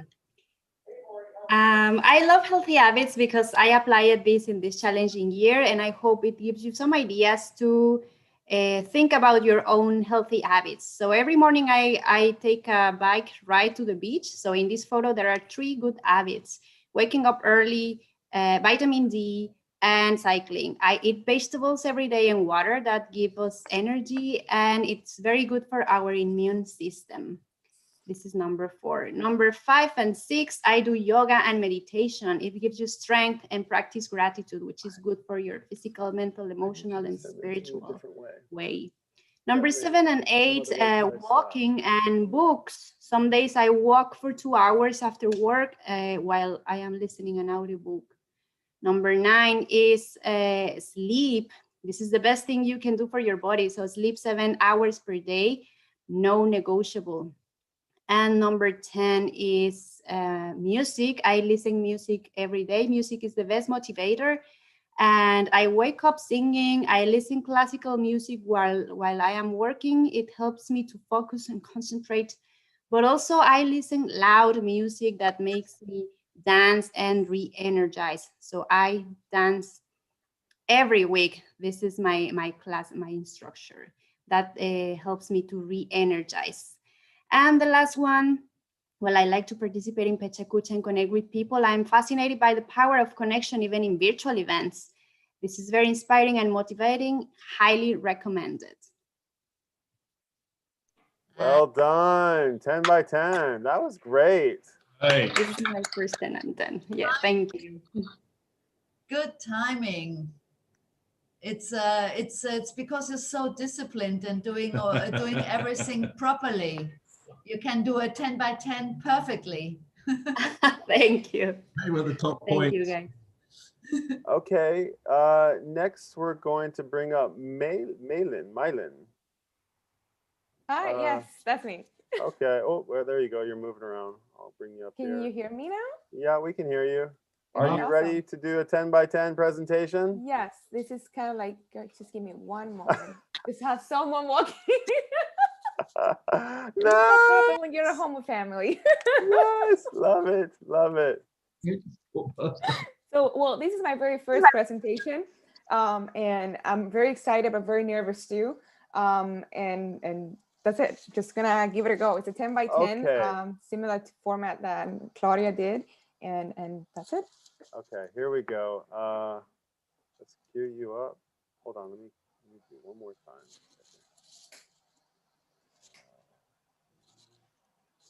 Okay. All right, off you go. Okay, so things that I like and how I find love in them. So I have 5 of them, and I hope that at least one, if not all of them, actually resonate with you guys. So the first one at the top of the list is my family. So whether family is blood related or not, it's those that offer protection and support. And it's one of the top and most important influence in my life. Family is, I really like spending time with family and with friends. And at the end, friends are the family that we choose. And it's great to build memories all together. The second thing at the list is travel, and it serves as a medium to connect with other people. It helps me understand other cultures, and it helps me discover like really excellent yummy foods around the world. And the reason that I love or how I reflect travel is in the local food, in the kindness and sympathy of the people that I meet, and the knowledge and that I gather exploring different places. The next thing is art, and I love immersing myself in different paintings and walking around through galleries, and also with the same pleasure enjoying a performance or a musical. And it takes a great effort to express love through art in any shape or form, and it's really a compromise for an artist to create something artistic and beautiful at the same time. The fourth thing is nature. I love exploring nature and spending time in nature. It really makes me feel happy and grounded. And it's just try my best to take care of it and to protect it as much as I can. And last but not least is communication. People communicate in different languages around the world, and learning multiple languages allows me to connect with other people, but also the love, the word love exists in every language and dialect around the world. So it's beautiful that we can have that common message across, across the globe. And that's the end. Yay. Thank you so much. Keeping us awake. It's 3 in the morning here, but those are really powerful. Oh my God. Trying to get it all in, I tried to do a 10 by 10 myself. I haven't done it live yet, but yes, I'm getting a little bit nervous myself. So I know the feeling. There's so much to say in 10 seconds, eh? Yes. It goes by really fast, faster than you think. All right. Thank you so much, guys. Thank you. Okay, so one more from Miami. Miami is really bringing the heat, truly, the Miami heat here. Fire. Next we have, how do I say your name? Noe? Okay. Hi guys, nice to meet you. Just a second. Oh, that's a good sounding dog. Yes, my dog is asking for attention. Sorry for that. Well, you can give it to him in just 100 seconds from now. Here you go. Thank you, guys. Thank you for having me for this invitation. And I want to tell you why New York City is my favorite city in the world. Okay, just a second. We're got some. We've got somebody making some. If all the panelists can please mute themselves if you're not on the. There you go. Please remember to mute yourself when you come on the call. And let me just resize this real quick and we'll get you back. Sorry about that. Don't worry. Okay. Okay, I will tell you why I do love New York City. New York City was the first city I visited by myself when I finished my degree after school. So since that day, I really love New York City. Times Square is my favorite spot in the city because you can meet people all around the world. And another reason to love New York City is because its architecture, the skyline is really amazing. And this is my favorite spot to see the skyline. And this is another one from the bridge, Brooklyn Bridge, where you can see another point of view of the city. My favorite and most iconic building is the Iron Building, and I really like to go there to take photos and to share with my friends. Here is the most iconic spot to see the city, and I don't know, I've been there like 10 times and I really like to go again and again. And my favorite neighborhood is Soho. If I had the opportunity to live in New York City, I would like to live there. I don't know why, but it's very, very good. And I really like New York City because they are a very good city to see the future. Here is an example with One World Trade City. And my favorite urban park is Central Park, of course. It's one of my best place to go when I'm in New York City. And of course, I really like to go there with my friends. Claudia is one of them. So I really like to go there every time as I can. Thank you, guys. Wow, New York City. Yes. They were on second hour. I think you would have made them proud. I hope so. I think you would have made them very proud. And we all need to go to New York City. I'm long overdue for a trip to New York.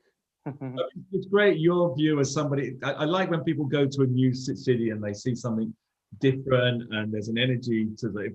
Again, a little bit in Tokyo. If there's, we see it in a slightly different way, but we like to show people around because they see things that we now, after being here for 30 years, don't see yet. So it was a really, really lovely presentation. Thank you. Yes, thank you, guys. I want to say thank you to Miami, and I just want to sign off real quick. I'd like to stay and chat with you guys a bit longer, but I think we'll save that for another time. Maybe we can have another event where we can have a little bit more relaxed time. And I just want to say thank you to you guys. I'm going to bring Cotonou back on we're going to go back to West Africa. And Lionel, if you can hop on can you hop on right now? Lionel, why don't you go ahead and start your video and we'll get you going. Do we have Lionel on the call? We got Gijo here. Oh yeah, this is Gijo. Let me tell Lionel to actually, come online. You there? You got that? I can see you. Yeah, Lionel, if you can unmute yourself. All right. So let me give a quick, introduction to Lionel. He's actually a visual artist. He does body painting, among others. And it's very special today because there is an event happening in Cotonou right now where the walls of the whole city, are being painted by artists. So he's actually, in the streets right now, painting along with other artists. So he had actually to squeeze him out, to actually Bonsoir. Okay, over to you, Lionel. The 20 slides are yours. Ok, Lionel, vas-y. Ok. Bonsoir à tout le monde. Je me nomme Lionel Atterret, je suis artiste-maître béninois. Mais vous me voyez là en costume. Voilà, j'ai démarré par les assurances. Et voilà, c'est un milieu dans lequel j'étais vraiment dans l'ennui. Et c'est une formation que j'ai faite à la base. Mais après, je suis quand même un passionné d'art. Donc du coup, je suis passé à l'art en démissionnant des assurances. Et j'ai démarré avec les portraits au crayon. Donc, je faisais des portraits aux gens sur commande. Donc, je gagnais ma vie à partir des portraits, des commandes de portraits. Donc, j'ai démarré comme ça. Et le matériel, en fait, pour les portraits aussi, c'était un peu difficile de les acquérir. Donc, du coup, j'ai dû opter pour le stylo. Donc, voilà, vous avez un portrait de Nelson Mandela qui apparaît là. C'est un portrait que j'ai reproduit au stylo parce que le stylo me revenait un peu moins cher. Le stylo, ça coûte à peine 100 francs ici, 100 francs CFA. Donc, du coup, j'ai dû opter pour le stylo et voilà, ça me permet de faire un peu moins de dépenses et pour pouvoir réaliser également des portraits pour les gens et faire un peu plus de gains. Voilà. J'espère que vous appréciez. La technique s'appelle la technique du gribouillage. Donc, c'est en faisant des gribouillages qu'on obtient des formes. Après, je suis passé à la peinture, bien sûr. Parce qu'à un moment de mon parcours, je me suis rendu compte qu'il fallait que je passe à la peinture parce qu'il y a pas mal de galeries qui voulaient plus des artistes peintres, en fait, des peintures sur toile. Donc, du coup, j'ai dû me lancer également dans la peinture sur toile. Je fais pas mal de choses. Vous aurez l'occasion de découvrir. Voilà. Là, il s'agit des bouteilles décorées. Je fais également des bouteilles décorées que je propose aux gens pour les cadeaux d'anniversaire. La plupart des motifs que je reproduis sont des motifs africains.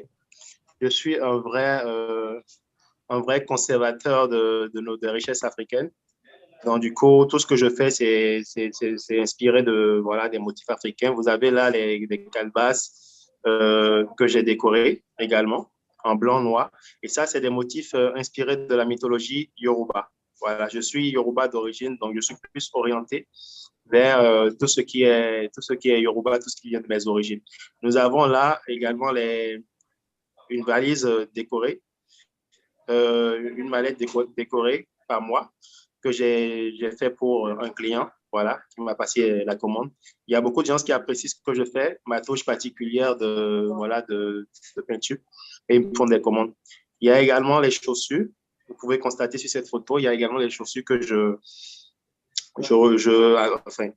j'achète les chaussures sur un fabricant de chaussures et après, je refais le design.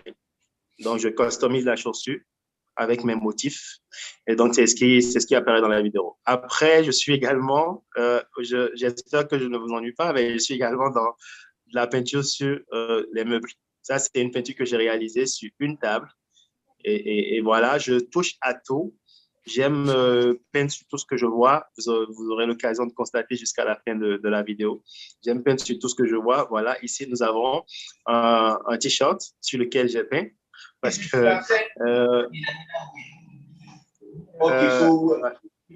After today, we can...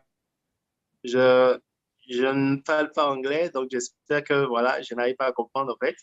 Donc là, nous sommes passés sur le body painting. Voilà, c'est l'une de mes disciplines artistiques. Voilà, je suis plus spécialisé dans ce domaine, dans le body painting. Au Bénin, ici, tout le monde me connaît sous ce volet. Je fais partie des pionniers du body painting et je dirais même la référence voilà, dans le body painting. Et ici, nous avons un modèle peint, un modèle homme peint dans le motif Yoruba. C'est inspiré de la mythologie Yoruba également. On appelle ce type de body painting le body painting Ori. Ori qui veut dire esprit. Le body painting qui vient de l'inspiration, qui vient de l'esprit. Voilà. C'est également, voilà, ce qui suit ce type de body painting, c'est également le body painting Ori. Vous allez voir, c'est tellement beau à voir, mais il faut vraiment être inspiré pour pouvoir réaliser un tel type de maquillage ethnique, de body painting ethnique, de peinture corporelle. Voilà. Donc, voilà, ici, c'est un peu un mélange de couleurs, histoire de donner de la joie dans la maison des gens. C'est tout, voilà, d'égayer un peu leur demeure. C'est pour ça que j'ai voulu travailler sur les différentes couleurs et permettre aux gens, voilà, enfin, attirer un peu plus les gens, leur permettre, voilà, enfin, leur solliciter chez eux l'envie de vouloir avoir une œuvre pareille. Voilà. Et là, nous sommes passés au face painting. Nous sommes passés au face painting. Ça, c'est la peinture du visage. D'accord? Pour moi, en fait, je suis dans un concept aussi afro-futuriste. Et du coup, j'ai envie d'amener les Africains à consommer ce qui vient de chez eux, tout en acceptant aussi ce qui vient d'ailleurs. Donc, c'est un peu ça. Là, nous avons un graffiti que j'ai réalisé l'année passée sur un mur ici lors du festival Effet Graph. Et voilà. Je ne peux pas finir sans parler de mon pays, le Bénin. Et voilà, le Bénin est un pays d'Afrique de l'Ouest, très riche en culture. C'est un pays dans lequel nous avons la culture du vaudou, en fait, et les gens connaissent plus le Bénin par voilà, notre spiritualité du vaudou.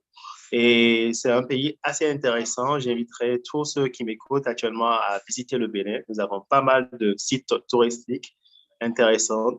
Et donc, je vous invite à venir découvrir le Bénin. Et voilà. Je vous remercie. Merci de m'avoir écouté. Oh, merci beaucoup. Merci, très bien. Oh, je vous en prie. Vous en avez beaucoup d'artistes au Bénin, je crois. Hein? Vous êtes tous doués, très créatifs. Ouais. C'est super. Merci beaucoup. Merci beaucoup, ça me fait plaisir. On viendra vous voir un jour. Oh, ça me fera plaisir. Ça me fera plaisir. Vous êtes les bienvenus. Merci beaucoup. Je resterai disponible à tout moment. Dès que vous êtes là, faites-moi signe. Je vais vous accueillir avec joie. Oui. Oh, j'aimerais bien ça, oui. En plus, ici, il fait bon vivre actuellement. Il fait bon vivre, donc voilà. Well, thank you so much, Benny. It's so nice to have you. Gijo, that was so great. Thank you for curating these great presentations. Lionel, thank you so much for waiting and for your patience. We're going to say goodbye for right now and go to our next hour and thank everybody from the last hour. And we're going to go into where are we? Dun, dun, dun, dun. Hour 16. Oh my gosh, this is still going. Hour 16. And we're going to bring our dear friends from Geneva on screen. Hi, Geneva. Hi, Miguel. Hey, Miguel. Hello. You're in so long. How are you? Good, excellent. We're very delighted to join today. This global love fest, so to say. And I hope you're keeping up. I'm seeing it's hour 16. That's already a lot. But we as Geneva really wanted to be part of this because we need love, and we also need concise presentation here in Geneva. Yeah, no, it's all the love from around the world that keeps us energized. Mark just needs a little top up from the conveni, so he just slipped out for a second. I promise he's not sleeping around the corner. I know. You can't hear the snoring. So maybe before I start, I just want also to greet our colleagues from PechaKucha Maastricht, who are going to join also this hour with us, and say hello to everybody who's joining from Geneva and from around the world. And today we choose 3 speakers actually to represent Geneva, and you'll be a little bit discovering something about our city. Maybe some of you know Geneva is a bit special because we are an international city. The UN is here, and the very mixed population. But we're a city that really needs to know how to tell stories to each other, and especially the UN. We also get endless presentations, and we have at the same time so many stories to tell, and PechaKucha really helps us do this. So for today, we choose 3 speakers that are a bit special because they're speakers that I really wanted to invite in PechaKucha Geneva events, but never managed to because of the COVID situation. And we were unable to do like physical events. So I choose to invite them to represent Geneva because I think they all have a big story to tell here. Maybe if I can start directly, I understand we're a bit late on time. The first speaker is Beatrice, and Beatrice actually represents for the Canton of Geneva international relations. So she takes care of international affairs. So you can imagine with the UN, she has a lot of work to do. And I will ask Beatrice to check if she can hear us. Beatrice, can you unmute yourself? Are you ready? Yes, I am. And I'm sending you a lot of love from Geneva. Okay, so I will check with if the PechaKucha HQ can start a presentation.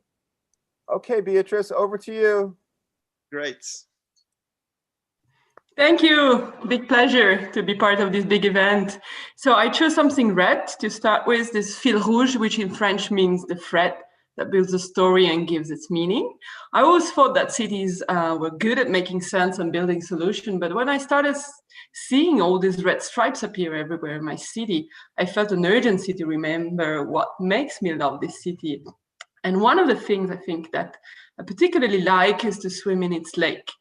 I feel incredibly free when floating among the buildings. And besides that particular pleasure, I like also that it is a public good that exists only because we all take care of it.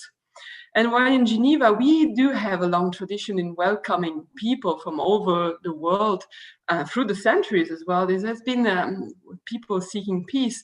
Water has become our common ground, a common language. And as we stroll next to it, I think we are all equal somehow beyond differences in sharing simple pleasure, enjoying a nice view. I like this kind of universal feeling, this feel bleu this time. It builds our sense of belonging. And I think that this is also what public space stands for. So water is really an important thread, and I think it's also the place where we are reminded that we are all global citizens when we watch the jet d'eau, which is very famous, but it is all very often lit up in different colors to mark either special occasions or global concerns. And I like this very intimate connection between daily experiences somehow and feeling also being part of the world. I live in a city where there is a bus that drives all the way from a village at the French border straight to the WHO. And as I watch outside of the window, I feel really the physical connection between a local reality and a global institution that has drove a lot of attention in the last year. And if you walk around that area, the WHO, the UN, you will be surrounded by these many organizations and NGOs that are based in Geneva. You will feel somehow the proximity, but perhaps also the distance with these global institutions. You may also stop to watch as these globes. I always find them quite fascinating, telling me that there is only one planet, but at the same time, there are many ways to understanding, to see it, and to think about it. And this year, when I look at them, I have a strong feeling of living somehow in a world that has been turned upside down.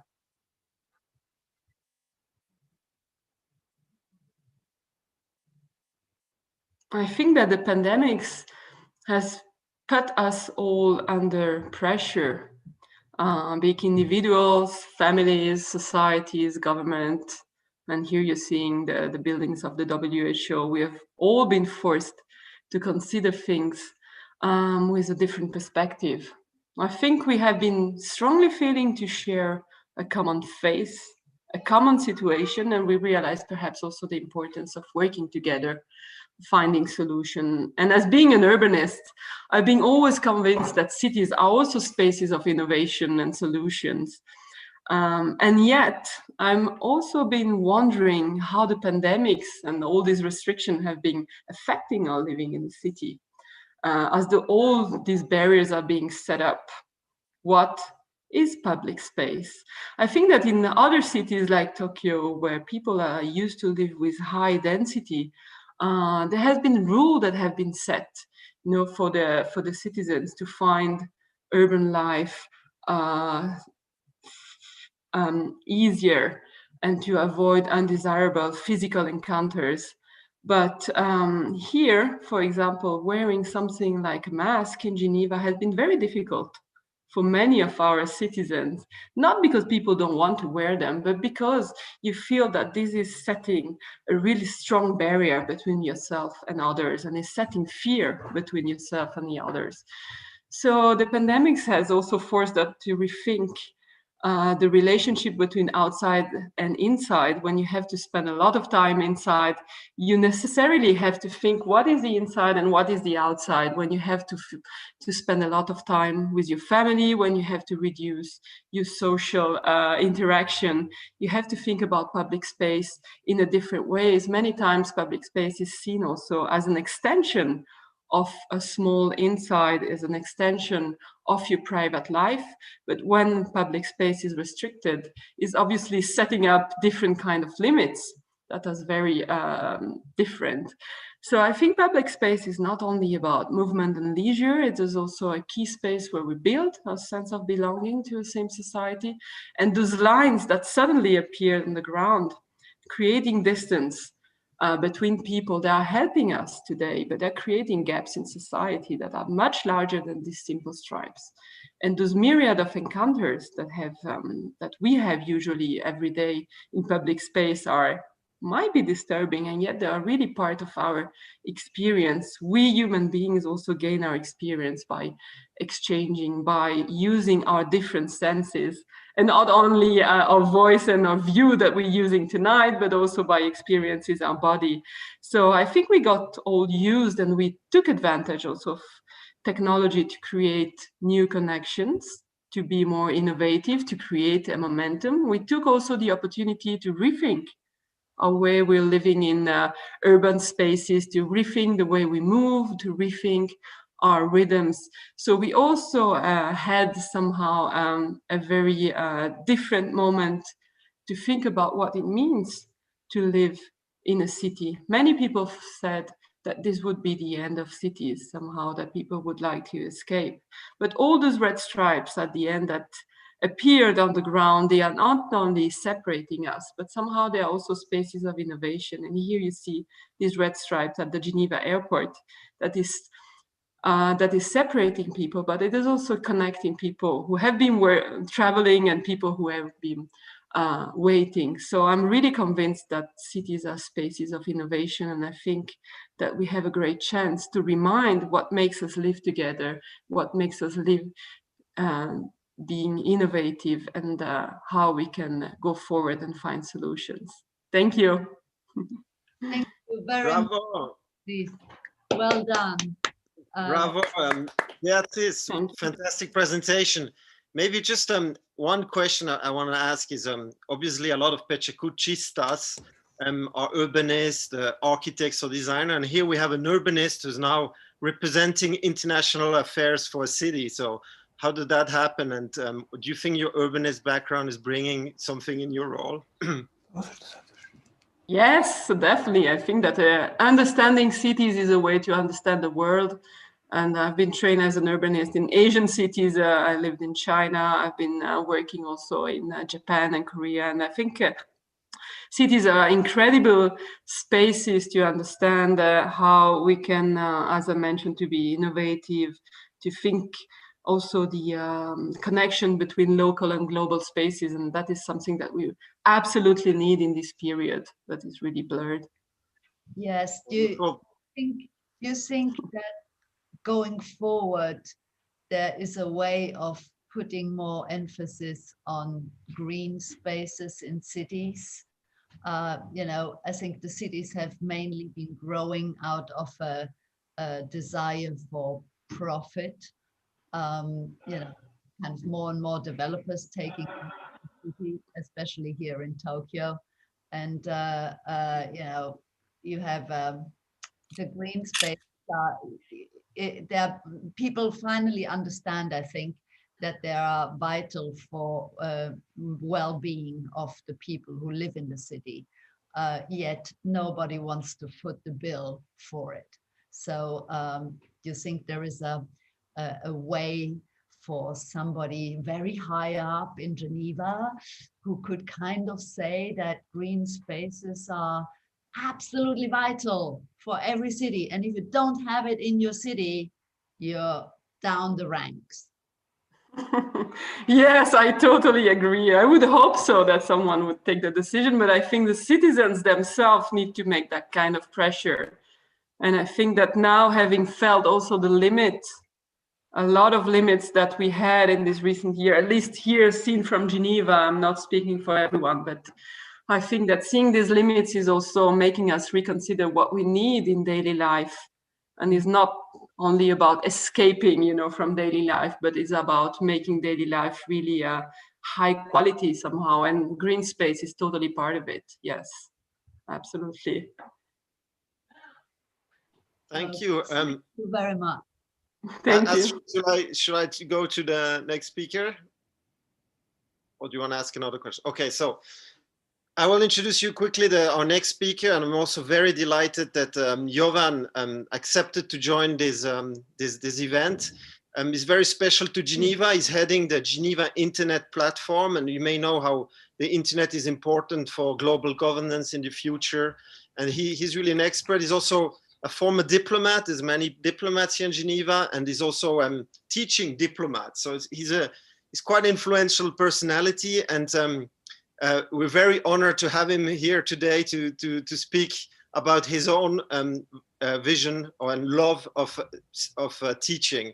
Jovan, can you hear us? Yes, Miguel, I can hear you quite well. It's great to join Beatrice and you. And I have one apology. A few days ago, I had a surgery on my shoulder, and my shoulder is fine, but apparently my voice is damaged. Therefore, please bear with me if you can't hear me well. Can you hear me well? I can hear you fine, Jovan. It's perfect. Tell us when you're ready. Good. Before I start, let me just, since there are many architects, I experimented with Escher's effect here. When you can, some sort of semi-Escher effect, when you can walk and play with perspectives with these flags behind me. Yes, I'm ready. Okay, let's go then. Great. This is a typical image that we are familiar with. I'm one of the person on this image. COVID challenged many things in modern life, including my love for teaching. But this stress and test will improve teaching, as you will see during the presentation, and teaching in diplomacy. I'm preparing diplomats for negotiations. As this illustration shows, diplomacy started very early when our far predecessor realized that it was better to hear the messenger than to eat him or her. Therefore, diplomacy is definitely one of the oldest professions. Nowadays, diplomacy is perceived usually with negotiation like this representation of countries in Geneva. Thousands of diplomats in Geneva negotiate on climate change, trade, humanitarian issues, and one of my tasks is to prepare them. Currently, the focus on this preparation is on the negotiation on the future of digital AI world. What is going to be the next phase in the developments of international and global community challenged by digital developments and artificial intelligence. When we start preparing diplomats, we first highlight high dependence on our society on digital issues. Just last week, Facebook withdrawn from Australia, and we saw in vivo a real challenge that big tech companies are putting to societies. Challenge move also to the fact that Google is today the biggest court in the world. And also it goes to the question, how we perceive ourselves. What is the question of identity? How we deal with hope, with stress, with satisfaction, and all other elements. Therefore, impact is very deep. It leads to the current moment where I'm focusing in my teaching. It is moment of negotiating new digital social contract for humanity. Social contract understood as a way of dealing with the core political, economic, and other issues. We are negotiating it by clicking, by being involved in political and legal issues. Are we prepared for it? No. The briefing of Mark Zuckerberg in US Congress showed us how little US congressmen knew about digital issues, and it can apply to diplomats, parliamentarians, and other policymakers worldwide. And here I come to the point what I'm trying to do. I'm trying with my organization, Geneva Internet Platform and Diplo Foundation, to prepare them in a few ways by using traditional teaching in the classroom, which has been paused due to the COVID. But we also discovered serious limitations of it. We shifted online. I've been teaching online for the last 25 years. We started it in Malta due to geographical remoteness. And the key in online teaching is to convey emotions, not to convey necessarily information, but to convey emotions. And this is the key challenge and key test. But also during the COVID crisis, we discovered some other methods for teaching. We are teaching in the Jardin Botanique, botanical garden in Geneva, by walking and repeating the experience from ancient Greece of the way of using the walking for answering the questions on digital and artificial intelligence. During these walks, we realized that there are many bridges between digital and nature. Like, for example, the question of the golden ratio or Fibonacci numbers, where the nature places the leaves in optimal way in order to receive maximal sound. Why I've been teaching diplomats, I made a few conclusions which I would like to share with you. One is that we should be aware of constraints. All narrative about digital is about endless possibilities, but we are limited as our far predecessors in many ways. In teaching, I also realized that the current teaching system inspired by Bologna process in Europe focuses a lot on logos, on the logic, consistency, facts, very little on ethos, and even less on pathos, on emotions and imagination. We have to recalibrate this triangle. Next challenge in the teaching process is to reduce lost in translation. And since PechaKucha started in Tokyo, you will be familiar with that. Here are the computer programmers and diplomats, maybe using the same language, English or French, but framing issues in different way. In the process of teaching, we also notice that the key challenge is to have holistic view. Policy discussions are fragmented in silos, while digital, not only digital, but in particular digital developments are cross-cutting. And the future profession will be on boundary spanners.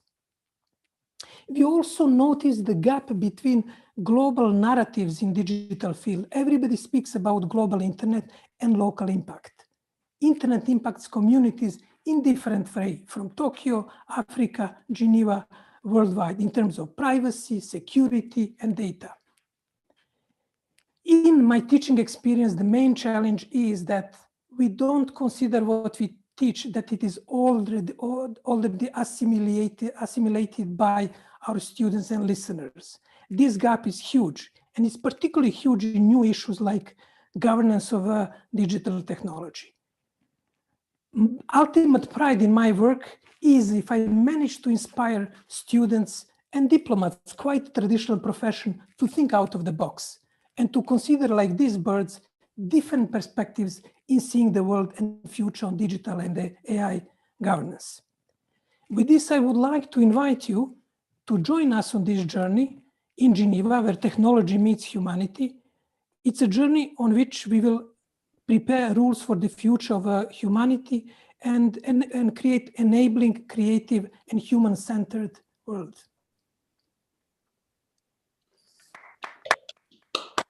Thank you so much, Jovan. Wonderful presentation. If I can ask just one question, I'll give the floor, no problem, to Astrid. I mean, a wonderful introduction into teaching, and thank you so much for making it today, despite what happened, and to make this wonderful presentation. Maybe just a provocative question. You mentioned walking, you mentioned sharing emotion. I mean, is digitalization good news for love? Because the theme of today is love, or is it not? Well, this is ultimately about humans.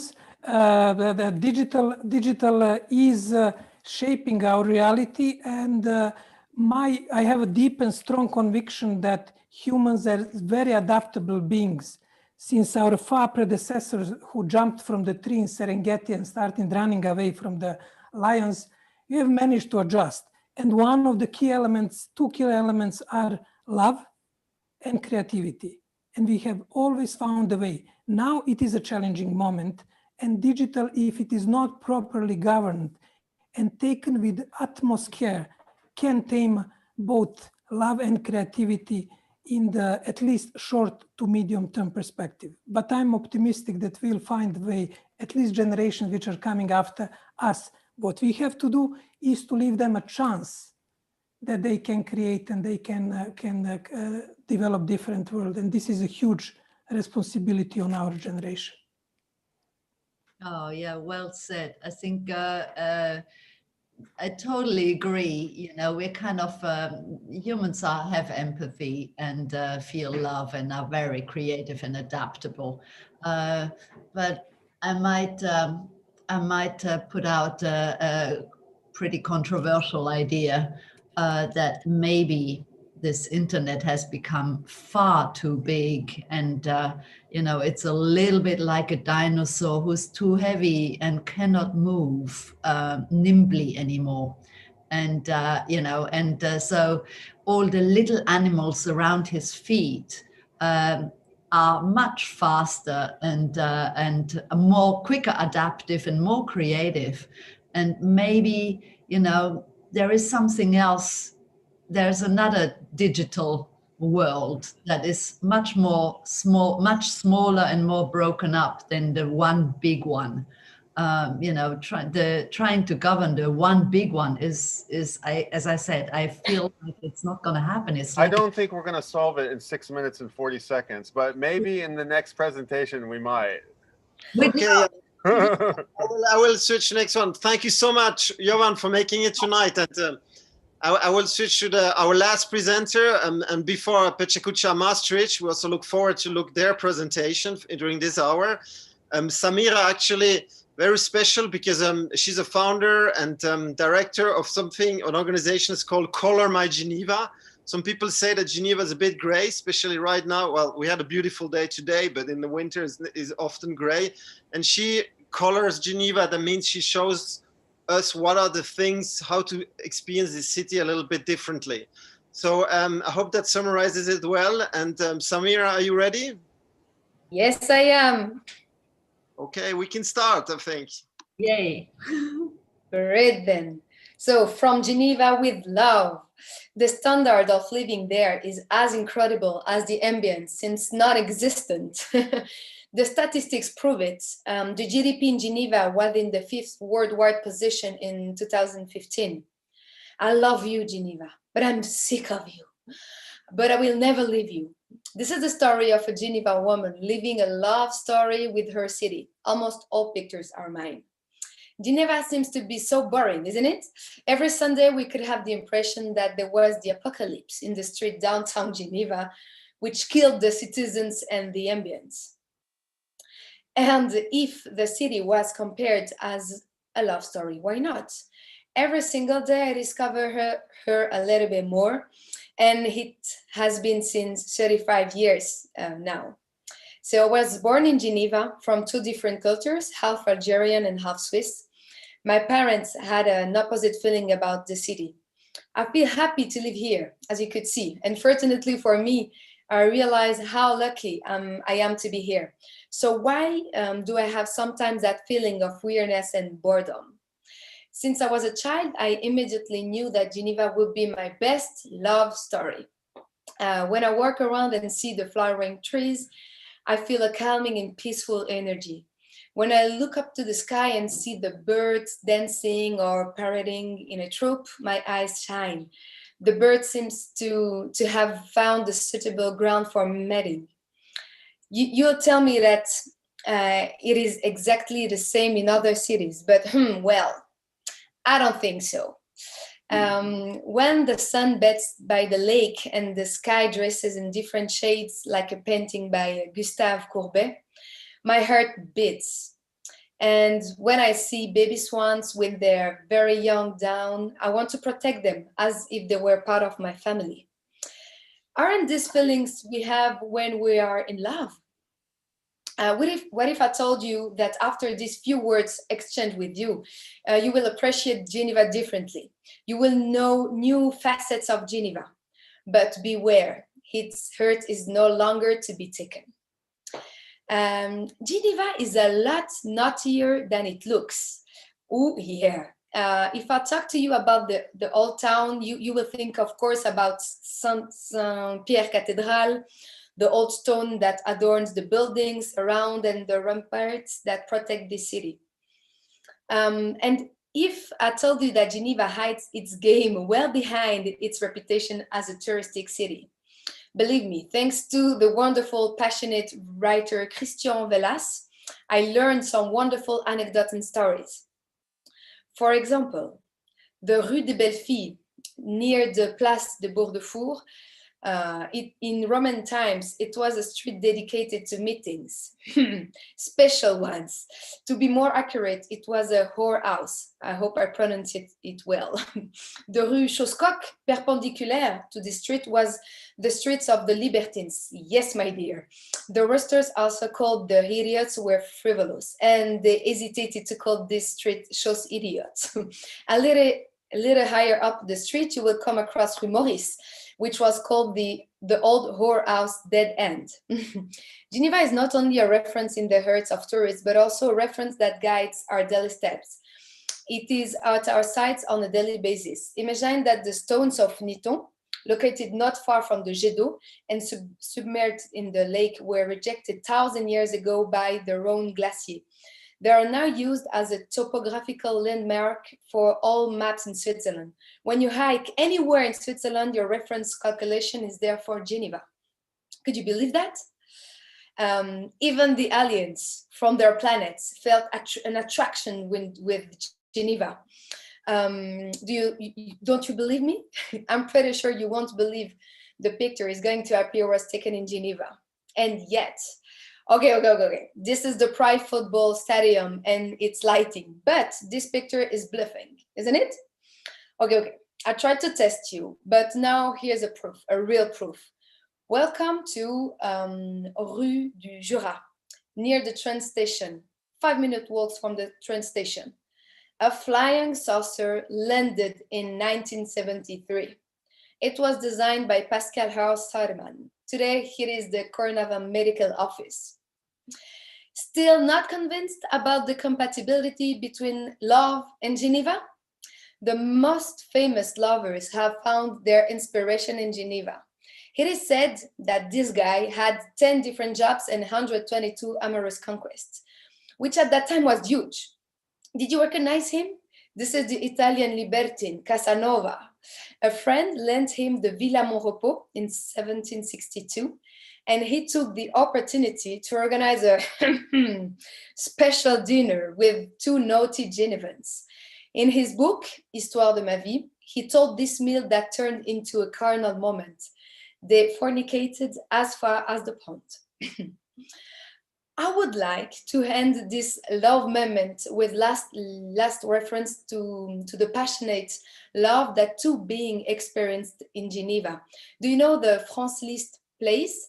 He was a great pianist who stayed briefly in a building at the corner of this street, experienced a love affair with Marie Dagou. Miss Dagou has abandoned everything, husband and children, to love this idyll, both hidden in Geneva. No one wanted to have relation with this adulterous couple. We were in 1835. Only a man accepted and become their friend, Mr. James Fazzy. The latter will even give them false documents so that they can live their love without being disturbed. To summarize, you will understand Geneva is naughty, teasing, frivolous, carnal, tender, playful, in love, discreet, and jealous. This is what makes her so charming. So, to all of you who live in these lands, try to open your hearts and she will reward you. Thank you. Very nice. Wonderful. Wonderful presentation. And wonderful that you show us some different side of Geneva. What you want to do, what you must know is just Geneva, a lot of people are passing by, living a few years, coming back, and sometimes it's a lot of people have a hard time to really discover what's behind it, and you really showed us. So I guess the only story you missed, and it was difficult to connect with the theme love, is the story that Frankenstein was written in Geneva. But I guess that's exactly. And I hesitated to put it into the presentation, but I was more interested to show you another facet, another vision of Geneva. So yeah, so many things to say. Wonderful, Samira. Thank you so much. So to close, thank you, PechaKucha Global. Thank you to the audience. And thank you to give us this slot. Wishing good luck to PechaKucha Maastricht for the presentation. And we'll be continue to following that and looking forward to stay in touch with all of you. Thanks to the speakers as well. Thank you so much. Thank you, Miguel, and thank you, speakers. That was a wonderful way to introduce our hour 16, and that takes us into the second half of our hour, where we're going to bring on the city of Maastricht. Where's Sueli and her crew? Hang on. What? Sorry. Okay. Where are you? Let me just say hello. Oh, I think I'm gonna have to. You're gonna have to squeeze in here. Astrid says goodbye. My laptop froze. Sorry, it was a way to shut me up, I guess. Love to you all. I like Geneva. Been there and loved it. So you just kind of made for more sweet memories. sorry. Okay. Thanks, Astrid. Is Sueli online? I don't see Sueli. There she is. Sueli, why don't you start your camera and come on? Are you hiding behind something? Maybe if I share the Maastricht picture, it'll inspire her to come on. Where's Sueli? Well, I think we've got some presenters from Maastricht, but I don't think we have your host. Sueli, can I show her video? It's in the chat. Oh, is she? What's the problem? I don't think she's as a panelist. She might be as an attendee. I see her as a panelist. I think she maybe is logged in as. There we go. All right, Sueli. Sorry about that. I think you maybe. We're sorted out here in a moment. Just a moment. She's going. I can't get in. I can't get in. But I think we just got her promoted from attendee to. But I think she might now. She's in twice. There's two Suelis in here. You've got two accounts in here, Sueli. I think one of them was, well, now we have you. And you look lovely with your hibiscus and your pink, and it's so nice to see you. And your PechaKucha, everything. Welcome to International PechaKucha Day. It's great to be there. Finally, I get to see you all. That's great. Many more people on the screen. Yes, sorry we didn't have you a moment ago. I'm sure that made you a little nervous. So welcome to Maastricht in the Netherlands, the tip of the Netherlands, close to Belgium and to Germany. And we have 3 speakers for you live. And yeah, excited. And yeah, congratulations to Geneva. I was there last year, but now I will, go back and discover it completely again. So we have 3 speakers, and shall we just start? Let's just start, Sueli. I think we're running a little. We're always running a little bit late, but let's just get into it. Our first presenter that we have queued up is Rick. Why don't you give Rick a little introduction here?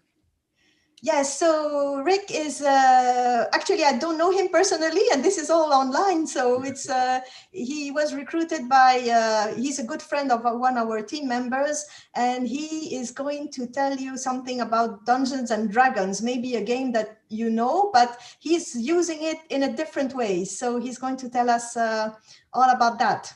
All right, Rick, are you ready? If you can all hear me, I'm ready to go. You sound great. Okay, everybody, please remember to mute your microphones. And here we go. Off you go, Rick. The 20 slides are yours. Hey there, my name is Rick, and I'm here today to share my love of stories with all of you. And sadly, no, I did not grow up with books, as you can see in this picture.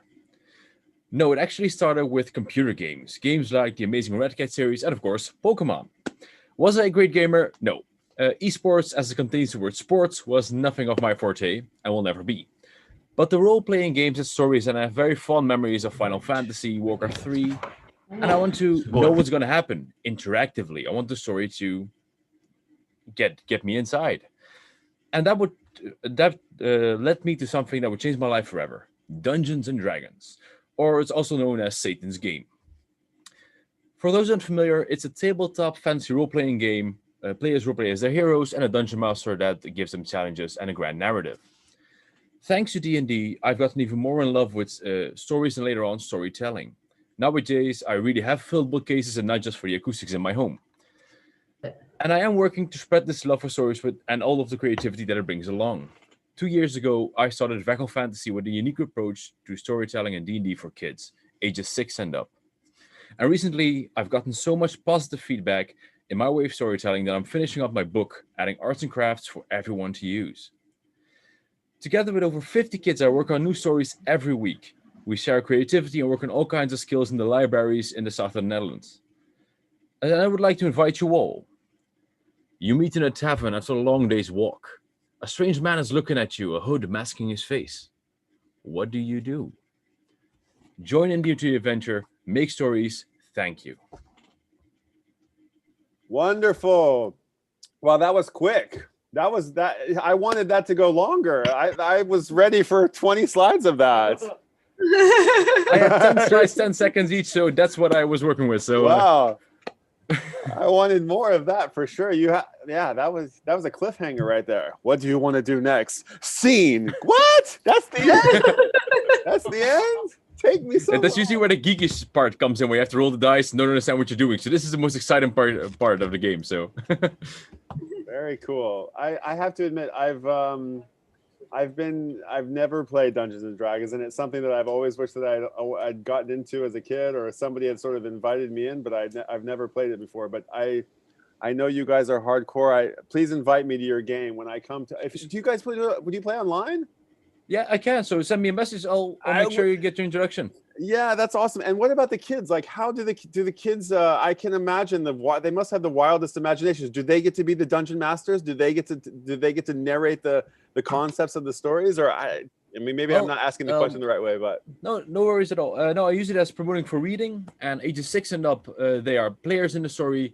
And I have some kids at age 9 that really play their own role as dungeon masters. Okay, it's a little bit of help to make it balanced, so they don't kill off everything with a dragon. So, but they do greatly, and ages 10 and up are fully self-functioning groups, so that helps. Wonderful. Well, I imagine it's a great exercise for their imaginations, and I'm going to encourage I'm going to see if I can get involved with you and maybe get my kids playing as well. I always want those dice, those 100-sided dice. That's always caught my curiosity. That's what got me into it as well. Oh, really? 8 dice? What are these forms? What are these shapes? Yeah, it's amazing. Cool. Okay, well, thanks for that. Sueli, who are we bringing up next? I think we're going to bring up, thanks so much for that, Rick. That was a great presentation. Let's go ahead and bring up Alex. Hello, hi. Hi there, Alex. So, Sueli, is Alex a friend of yours, or is he also, he's part of the PechaKucha Maastricht extended community? Oh, maybe Sueli's muted herself. Oh, mute. Sueli, you're on mute. That's okay. That's okay. Yeah, it's part of Yeah, here I am. Oh, there you are. So I think Alex is the kind of person who just grabs any opportunity to do something, you know, different and and daring. And I have not had the chance to meet him. He's one of the master students in the program that in the institute where I work, which is a United Nations University, and he's a master student. But because of the lockdown, we have you know, all the classes are taking place online, and we have not. We're having a very strange year where we are working in a higher education institute, but we don't get to meet our students. So Alex is one of our students, and he is from Malaysia, if I understand well. And he is going to tell us something about social reading. And I'm very curious to find out more. I think it sounds great, the combination of social and reading. And so let's hear you, Alex. He's going to do a 2020, so a full PechaKucha. Okay, here we go. Alex, are you ready? Yeah, ready to go. Over to you. Right. Hi, I'm Alex. I'm like Sally mentioned, I'm a student at Maastricht University. And what you see in this photo is two persons reading together. Well, allow me to also tell you that they do not know each other before that. They come from different social classes, different ethnicity, and different world. And all this thing came into being because a clergyman and a Muslim community leader came together to confront this issue of illiteracy in the community. I happen to be an educator and a friend of that pastor, and therefore inevitably got looped in. Now, this problem of illiteracy is very much a science. It is not, so literacy is not so much as, oh, I have a parent to read me bedtime story. There's a process to it where you master your phonics, blending, fluency, and finally comprehension. So what we also realized is that Malaysia doesn't have a very good reading culture. And a lot of books come from Western, and it's very hard for kids in Malaysia to relate to all these Western and foreign stories. So what we did was we came and write stories, Malaysian stories for Malaysian kids. And with research on our back and friends by our side, we started rolling out this systematic and structured reading program where a volunteer can read with kids every Saturday morning. And like the rest of the world, we're not too immune from racial tensions and class division. What you see here are people from polar opposites, which will not meet each other if it wasn't for this program that we hold every Saturday morning without fail. And a lot of stories, beautiful stories come out from it. What you see right now is Aisha. Aisha was a very consistent volunteer, and one day she came out to us and said, like, can I join your core team? And we were so elated because what's going to make our team much more stronger is diversity. And who would have known that a renowned law professor with acclaimed publications spending her time every Saturday without fail reading with a kid? Well, if it's not for the love of people and seeing people educated, I don't know what else, right? And from a basic literacy class, we scale up with more people coming to know what we do. We scale it up to advanced literacy for our more advanced kids. Parents of kids who attend our classes, we hold classes for them as well so that they can assist their kids learning back in their respective homes after school. And you saw that from the pictures that we've upgraded from a community hall below a low-cost flat into a shopping mall. This is in a shopping mall.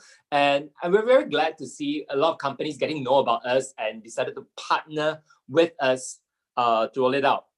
And of course, with COVID hitting us, and the problem of illiteracy is still so pressing, can we afford to stop our work? No. So what we did was we forced ourselves to pivot and to go digital so that kids can continue to learn how to read without us being present physically.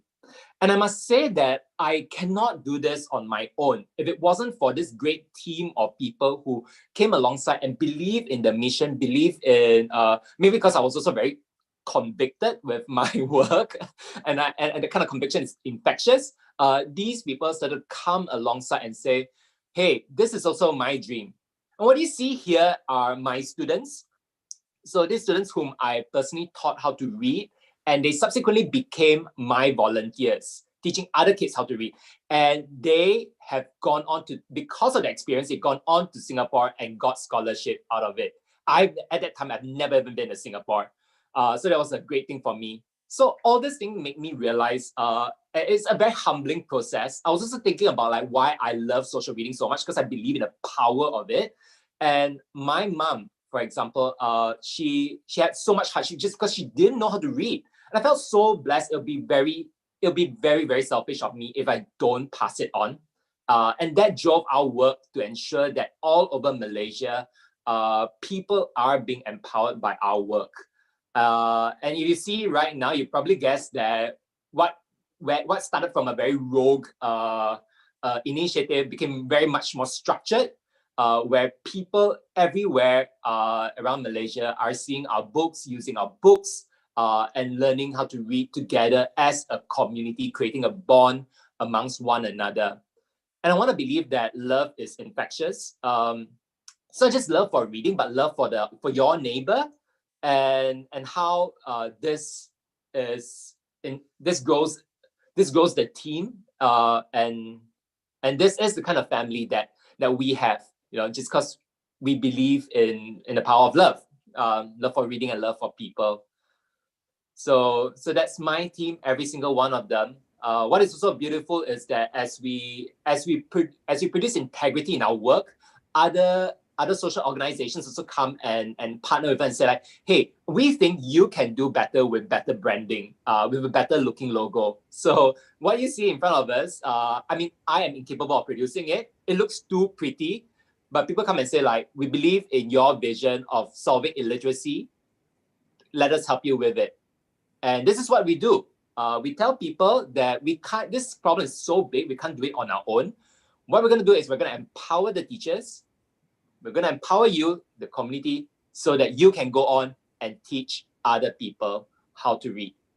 And this is who we are today, my readers. You can go check us out on Facebook, Instagram, and LinkedIn. That's all for my presentation today. Nice, Alex. Wow, thank you, Alex. That's so sweet. Yeah, we had incidentally also a presentation earlier from Penang. Quite a few people, about 3 presentations about Penang and Penang Hill. But anyway, yeah. I'm from Penang. Yeah, Penang Hill. Yeah, it was really nice. And yeah, but also another presenter much earlier on said that giving is receiving, and that's obviously what you just do. And with the students that you taught who are also giving back. So it's totally beautiful what you do. Keep on giving, keep on giving. Lots of love. Great. Okay, let's keep going. Sueli, thank you for these amazing presenters. We still have one more. Rodrigo, let's go. Hi, everybody. Is my sound working well? Yeah, you sound great. Perfect. Let's go ahead and get you, whoops, let's go ahead and get you up there. And yeah, are you ready to go? Let's go, let's start it. Sueli, you want to say a word or two? Rodrigo is a big fan of public speaking and of course of PechaKucha. The two go together, and he was in the team for a while, but he left the team, but he's still very much involved, and he's been a speaker many times at PechaKucha Maastricht. So we are always happy to see him back, and of course he's going to talk about his love of public speaking. What else? Let's go, Rodrigo. All right, here we go, Rodrigo. The 20 slides are yours. So team, there's a slide missing, but I'll jump in here. So the problem is that the situation, I really love public speaking. Sure. And even nowadays, I still get nervous for it. I've done several times. I've done it multiple ways. And I still get a little bit nervous. So I say, it's normal, people. Don't worry about it. It's not a barrier. What happens, we need to recognize is that this kind of nervousness that we get, it's the same kind of nervousness that an athlete is getting ready for when he has a great event. So it's your body being ready, getting ready to make the most of the situation to be able to excel. So it's not a problem to be nervous. That's what you expect. Because once the track starts, the race starts, all the athletes that will do, they will focus and they will just go through the event and everything will run smoothly and will be automatic. And the same thing happens when we are in a public speaking. Sometimes when we start speaking, time just flows immediately. And when we realize the presentation is over. So this is the thing. People are very worried about the stress and the nervousness, but it's a tool. It's your body getting ready. So what I want to do is share a little bit of how to manage this time, how to manage this approach. And the first thing I always tell everybody is that you have a certain set of tools. And you need to understand which ones work best for you and which ones don't. But what I'll try here is to talk a little bit of what I've learned from my experience from using the different presentations or being in the audience of different PechaKucha and other types of presentations. So the first thing I would say would be choose a subject that you're very comfortable and you're passionate about, because that is really a key message on how to pass. If you have a passion on a subject, everything's easy. And if you can pass that emotion to other people, it's the best feeling that you can get. The second thing I would say is that when you have a presentation, try always to keep it relatively high level, relatively abstract. If you need to go down a little bit on details, you can share them all the time, but the more broad it is, the more applicable it is, the more generalizable, with more generalization it seems to have, the easier it is to get people enrolled. And also plan the presentation, because it's very important so you can go through it without getting lost, and also to help the audience not to get lost. Sometimes it's important to touch base a little bit on the beginning of what you're going to do so nobody gets lost. I've seen places where sometimes the audience gets lost. And what I want to do also is, when we have the opportunity, to always make reference to something that we already communicated during the presentation and come back to some previous topics, because the human brain likes that a lot. The human brain likes, oh yes, you talked about that 2 minutes ago. And that's an important aspect to build. This is not my slide deck. This is the 5x5 slide deck. So I'll end up my presentation now, indicating that on the new case where we have the Zoom calls and we have all the challenges, all the things that I said, they also can happen. And this kind of communication that we can have, can be it by live or being by person, can also be used on Zoom calls. Thank you. Rodrigo. I got so flustered because I had the 2020 presentation and ended up being the draft 5 and 5 that I win. So I tried to roll with it. So I hope nobody got disappointed. No, Rodrigo, you did awesome. So cute. You're so cool, you know. I was like, well, that's because I was like, yeah. And then suddenly that's his last slide. And I was like, okay, this is the 5 one. Well, on that note, Rodrigo, the issue here is if you knew the sort of crazy pipe system that the presentations are coming through and going through and all the twists and turns, you would understand why I know. May have happened. But this is a perfect one. This one I will save it and I'll say, see guys, always adapt. If something, again, if you're talking something that you're passionate about, you always adapt. You always like at a last moment, I was like, okay, let's change it.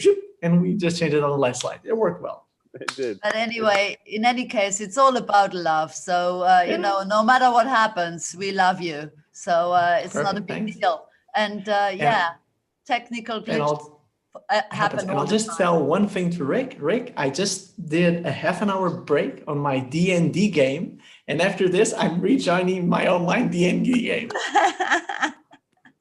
Small world. Small world.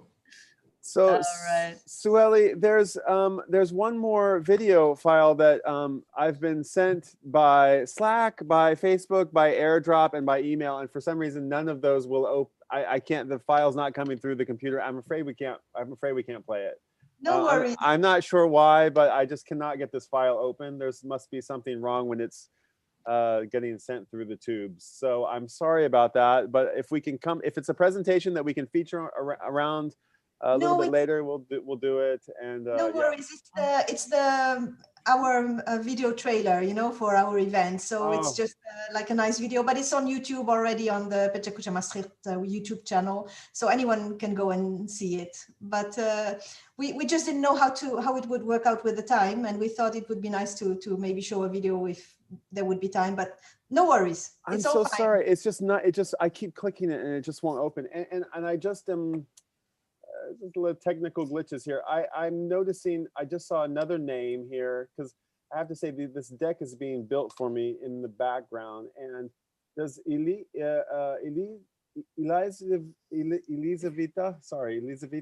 is she going to do a presentation? No, this was also backup.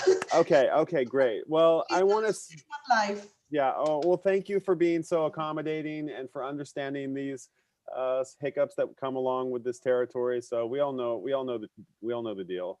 Well, that concludes hour 16, and I want to say a big thank you to Maastricht and a very big thank you to Geneva. That was a wonderful hour of creativity and love and PechaKucha passion. And God, I'm like, what are we? We're like 2/3 of the way through, right? Okay.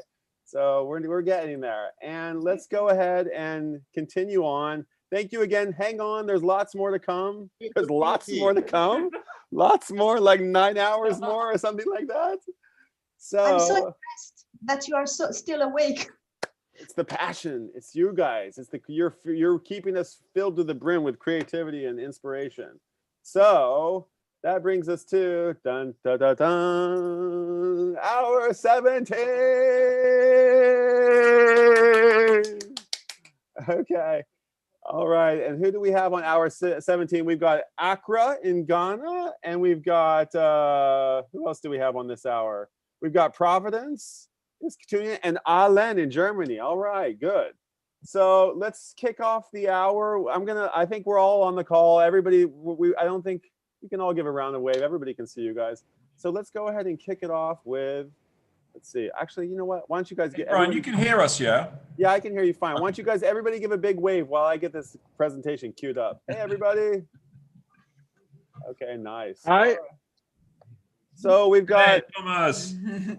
Hi. Mautar. Hi, Mark.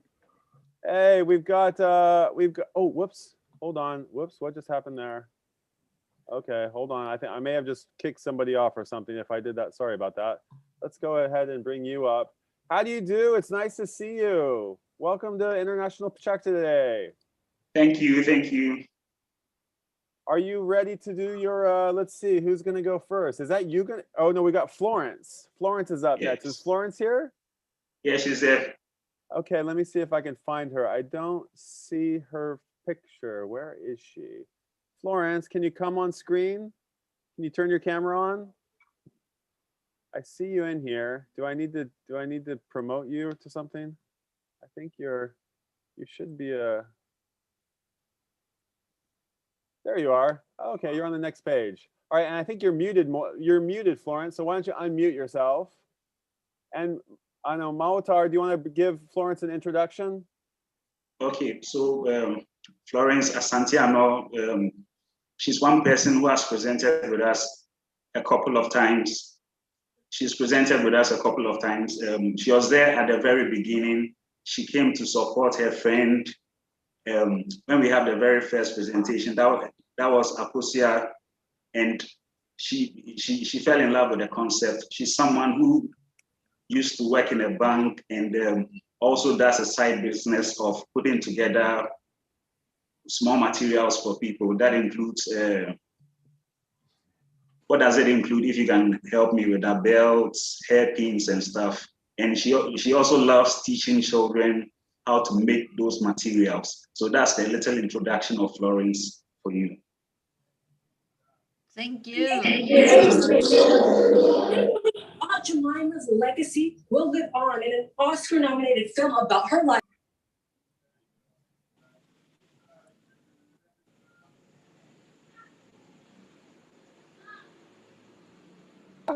I'm sitting here saying to the panelists, please mute yourself while I'm myself unmuted. So there you go.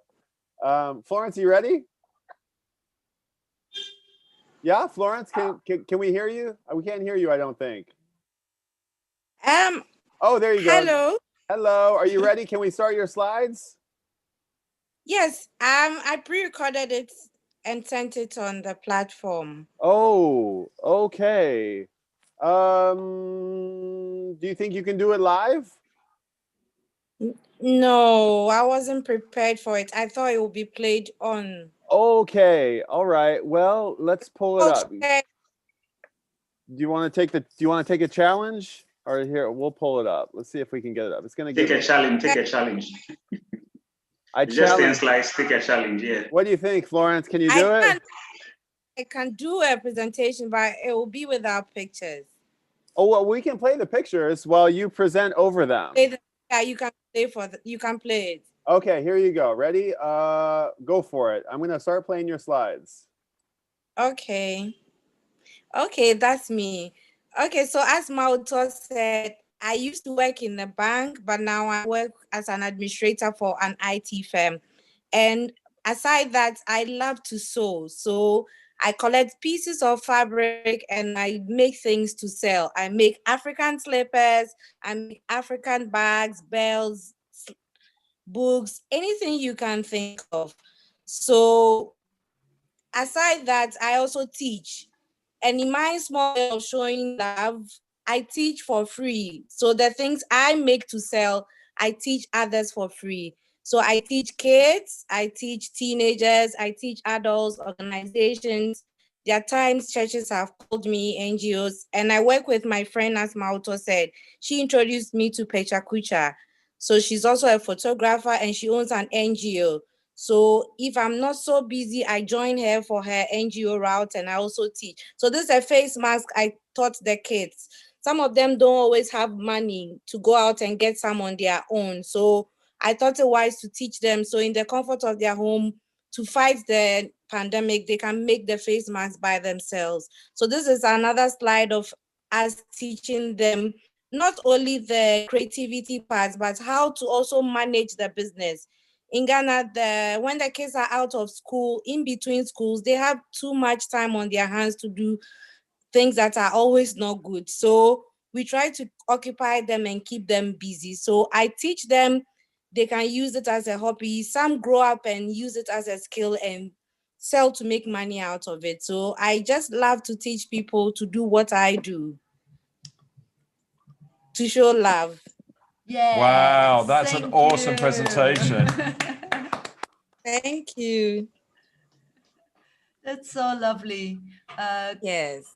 Giving to the kids. I mean, teaching them how to fend for themselves. And yeah. I'm always so impressed by the colorful fabrics and the beautiful patterns you have. Yeah. They just make one happy, I think, just by looking at them. Yes. So they are very happy when you are teaching them. Mostly when they come and they find out they are not going to pay for it, they are so excited. The materials are provided. The materials are provided, and even more happier, they get to take the stuff home. That excites them the most. Yeah, that's lovely. Yeah. That's lovely. Yeah. That's how we check up them to see if they have taken up the skill, and most of them are doing well. Some do it as a hobby, but some have gone into business like myself and selling to make money out of it. So not just the teaching, we check up on them to see how they are doing too. So they are doing. Sorry, Lauren. What's the next project you're going to teach the kids? What's the next? Because of the coronavirus, and because our sort of teaching is practical, it's difficult to do it online, digital. So for this year, we are on a little break to see how things go. then we'll take it up from there. But our plan for 2020 was to train teenage girls. That we were able to do. We were able to find time to do it. But in 2021, our plan was to do a follow-up on that and do another training for teenage girls in another area. But that has been paused a little because of the COVID-19. But we are sure to take it up if things go down a little. How are things with you? Is it still quite strong, the virus, or is it on the way down? It's gone well. For Ghana, it went down between June, July, August. And then between November and December, it came up again. I think because of the Christmas festivities, people traveled, people went out partying and all that. So before we could realize, our cases have shot up again. So in latter part of January, they gave us some of the restrictions again. They released them June, July, August there, but they are back again because the numbers have started shooting up again.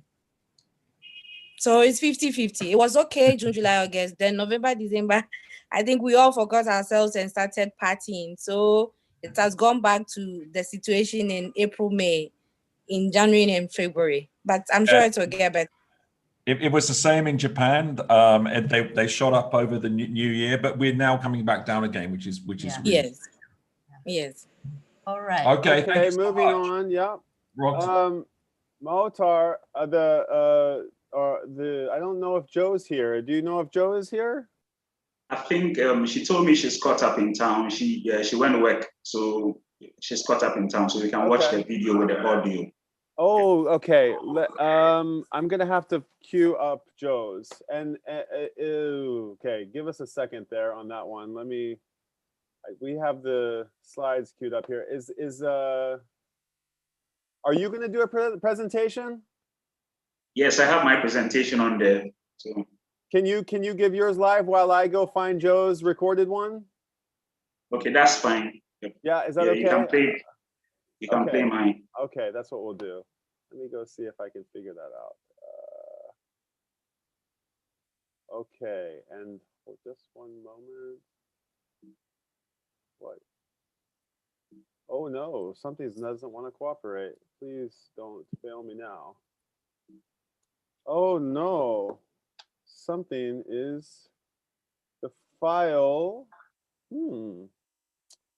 Okay, it doesn't seem to want to play. Okay, here's what we're gonna have to do. We're gonna have to stop Keynote and restart it. So we need somebody to tell a joke or do a dance, or Thomas, you got a trick. This is the first time in 15. It lasted for 12, 13, 14, 15, 16 hours with no issues. So it's to be expected. Let's see if we're restarting Keynote helps us out here. Okay, that's fine. We hope it gets better at the moment. So actually, this is the first time in Ghana we are doing the International PechaKucha. The last year we couldn't join in, we missed it. But so far it's been nice. I joined in the introductory webinar, and it was fun. I'll talk about one of the most interesting PechaKucha presentations I've done. Please. Okay. Please tell us. Okay. So I did it in my politics of development class at Webster University. So the PechaKucha was interesting. It was about politics of development. We had a course with one of our professors, Professor Sorensky, and everyone had to talk about what they were doing. And I had to talk about the Niger Delta issue in Nigeria. When someone just speaks about it, it doesn't look too good. So I did it with pictures. Okay, then you're okay. I have to cut it because my presentation is up. You're okay. We just need to mute. Okay. Panelists, please mute yourselves if you haven't muted yourselves already, kindly. Okay, and I'm going to go ahead and pass the slides over to you. and go find Joe's presentation. All right, over to you, Joe. Over to you. Okay, so my presentation is entitled Where Love Began. This is Webster University campus here in Accra. That was our first campus. We moved to a different campus. PechaKucha began here with one of our professors, Professor Dr. Raini. He asked us to do a presentation for our cross-cultural management class. Some of my colleagues, Chachu here, he ended up doing a PowerPoint presentation. Afterwards, we laughed at him a little, but then we mooted the idea of starting PechaKucha together after that class because it was an interesting presentation we had in the cross-cultural management class. So Chachu and I started PechaKucha together. Then we brought in Kwesi Pratt. Kwesi Pratt is an MC. He MCs weddings in Accra. That's me standing by him in my Webster Works t-shirt. That was where actually PechaKucha started in Accra. So Kwesi Pratt took up the MCing for the first couple of events. And the first day, we had a very great presentation. This is John Owu. John Owu, he works with the Goethe Institute. They were our sponsors. So when we wanted to start, we started speaking to some organizations. It was the Goethe Institute that gave us audience. John Owu introduced us to Anna. Anna will come up in the next slide. Yes, she was the head then of the Goethe Institute in Ghana or Accra. So when we spoke to her, she was like, okay, I've heard about PechaKucha. I want to do Pechacha, but then I don't want to take all the stress. If you are willing to take the stress, then I'm willing to have it here at the Goethe Institute. So that's how come we came together with PechaKucha. Here in the very colorful African print is Raman with Chachu. So Raman took up most of our design duties. He took up photography. He also took up video for us so that we'll be able to start. We really started PechaKucha on a string size budget. So big ups to Raman. He's done so well for us. This was our first ever flyer with all the 4 events that we had to do in the year 2017 on it. We started with the theme Freestyle Fridays. Yes, that's how we started PechaKucha in Accra. But the design has some African logos in there. That's nice. So our very first event started with a band. We had the Heritage Band with us. They came for a graduation ceremony at Webster University, and we are like, oh, okay, we are having an event. We would like to put you on it. And they were also willing to do it because they were a band that is coming up, and they did good. This is Poetra Asantua. Poetra Asantua is very popular in the Ghanaian poetry space. She's a computer expert by day and a poet by night. She's so good. She does cards also with some interesting, Ghanaian comments. Wow, this is one of the entertainers in Accra. He's called Biggie Happiness. Biggie Happiness looks big, but then he can dance. He spreads happiness. His brand is happiness, and that is what he gives everywhere he goes. He's just a happy person. He likes dancing a lot, and he's also in the art space. Okay, so this is Gifty Achira. Gifty Achira was my mate at Webster University. She was part of the very first PechaKucha we had. Here she went to Maldives, and she came to present on her stay at Maldives. Everyone loved her presentation. We actually had a mistake with her presentation. It was longer, but people really fell in love with her. And this is Charles Kumo Parker. Charles Parker is my friend. He presented at PechaKucha. He does duvets with African prints. He's currently studying in Lund University in Sweden. So he has some of these very nice duvets out there. They look very colorful and they are wonderful. And he did well. This is Akosie Friye, the friend of Florence. Akosie Friye is a photographer. She was the poster girl for our very first event. She did so well. She spoke about her stay in Chile for school and her photography business, herself behind the camera, and how she loves to do christenings for children.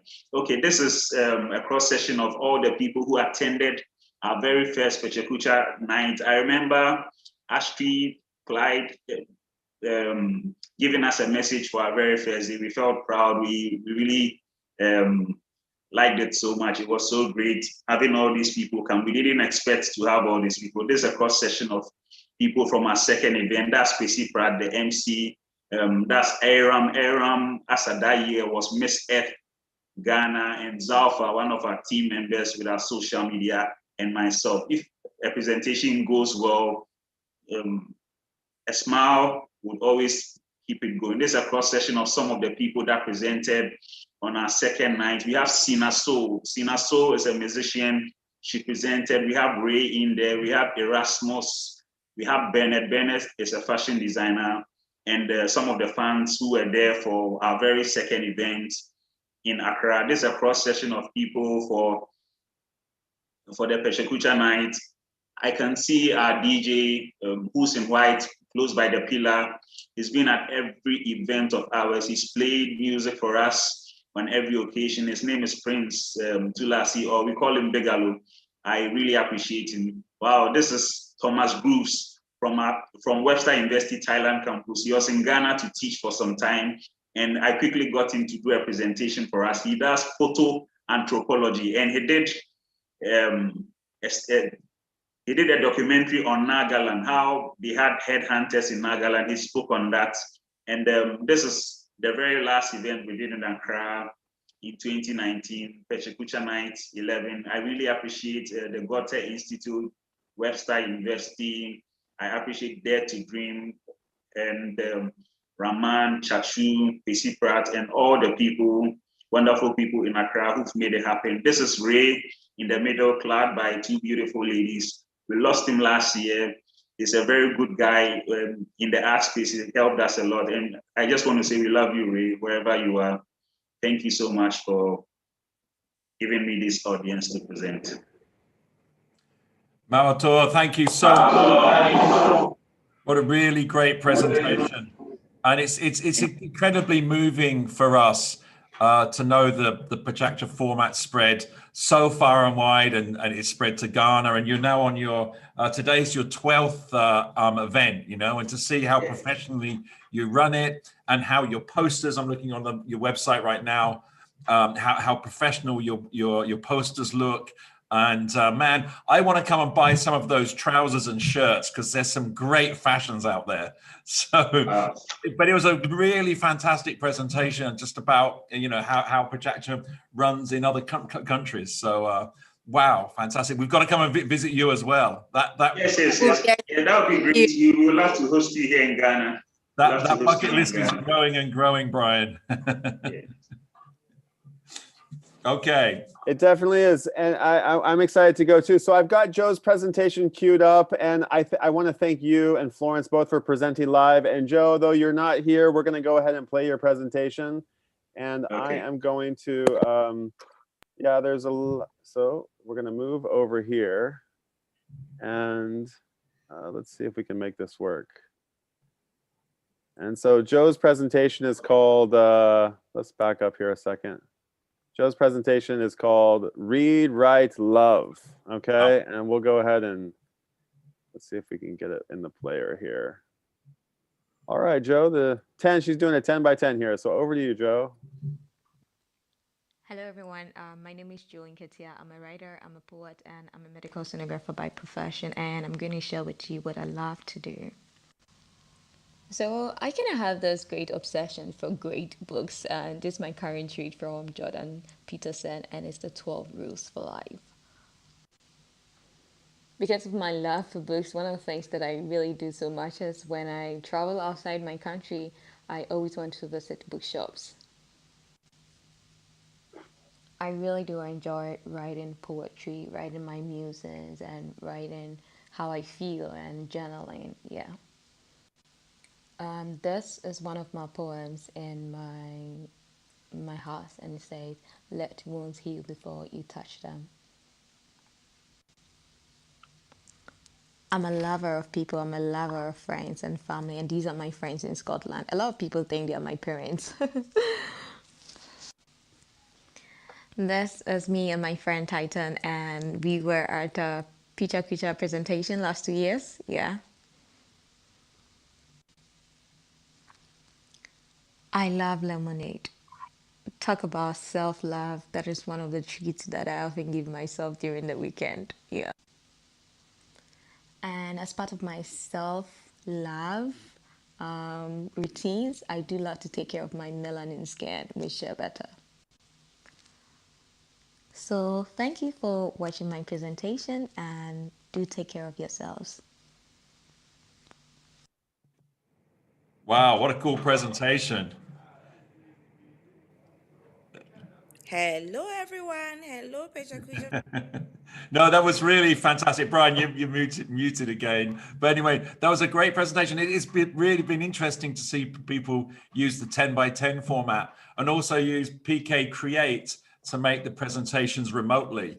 And so this is something that we've just been developing over the last year, but it's really great to see it. And we hope you'll use it more. It's really allowing people to make presentations and present them and upload them to the website without having a physical event, you know. So it's been a really great experiment today. So thank you for trying out the new formats.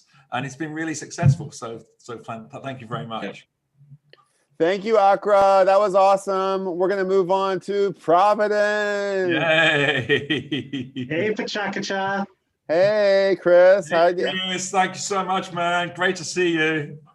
It's good to see you. I've been, I started watching at 10 p.m. our time last night, and I collectively have probably been on like 8 or 9 hours of PechaKucha. And if I didn't have to sleep, I would have been for all of it, which, by the way, like y'all were on so long. It's blown my mind seeing you, Mark and Brian and Astrid still like kicking around, and Sean, like you've all been going at it. Still here, you know.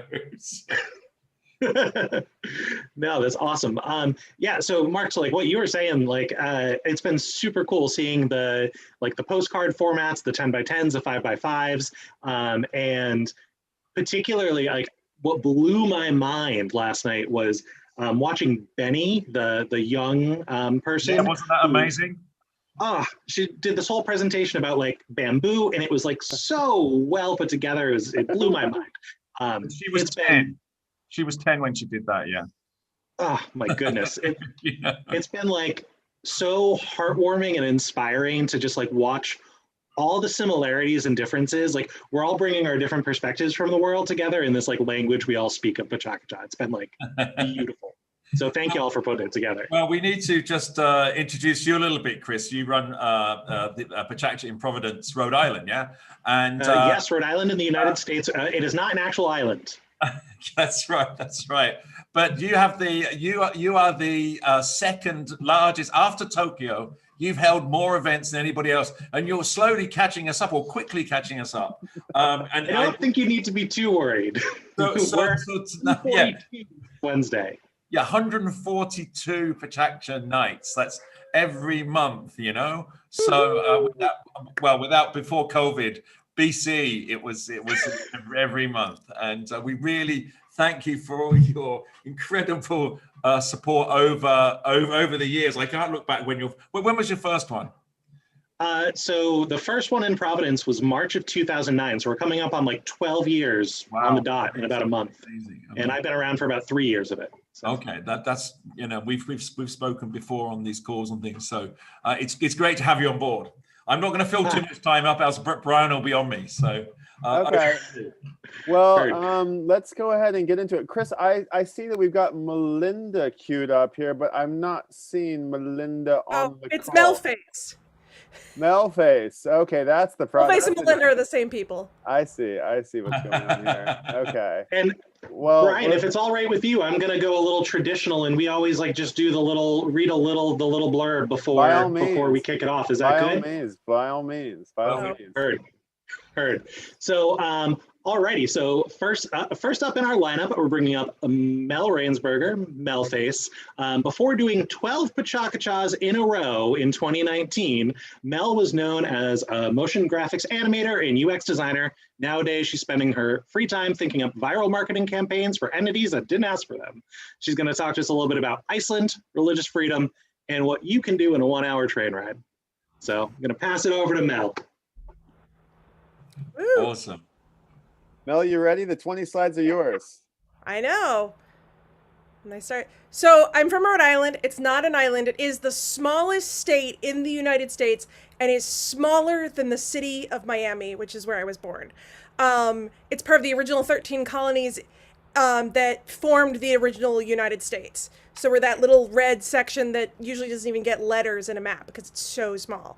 It was founded by Roger Williams He's a dude that's sort of really important, that at least around here, everything's named after him, just in case you're wondering who he is. He was the guy that came up with the separation of church and state, saying like, hey, I don't want religion in my government. I don't want government in my religion. These two things should not be connected. Even though the original Massachusetts Bay Colony, when they showed up here, the Pilgrims, all that, were kind of like, we're founding a new country based on our religious practices. He was like, hey now, maybe not.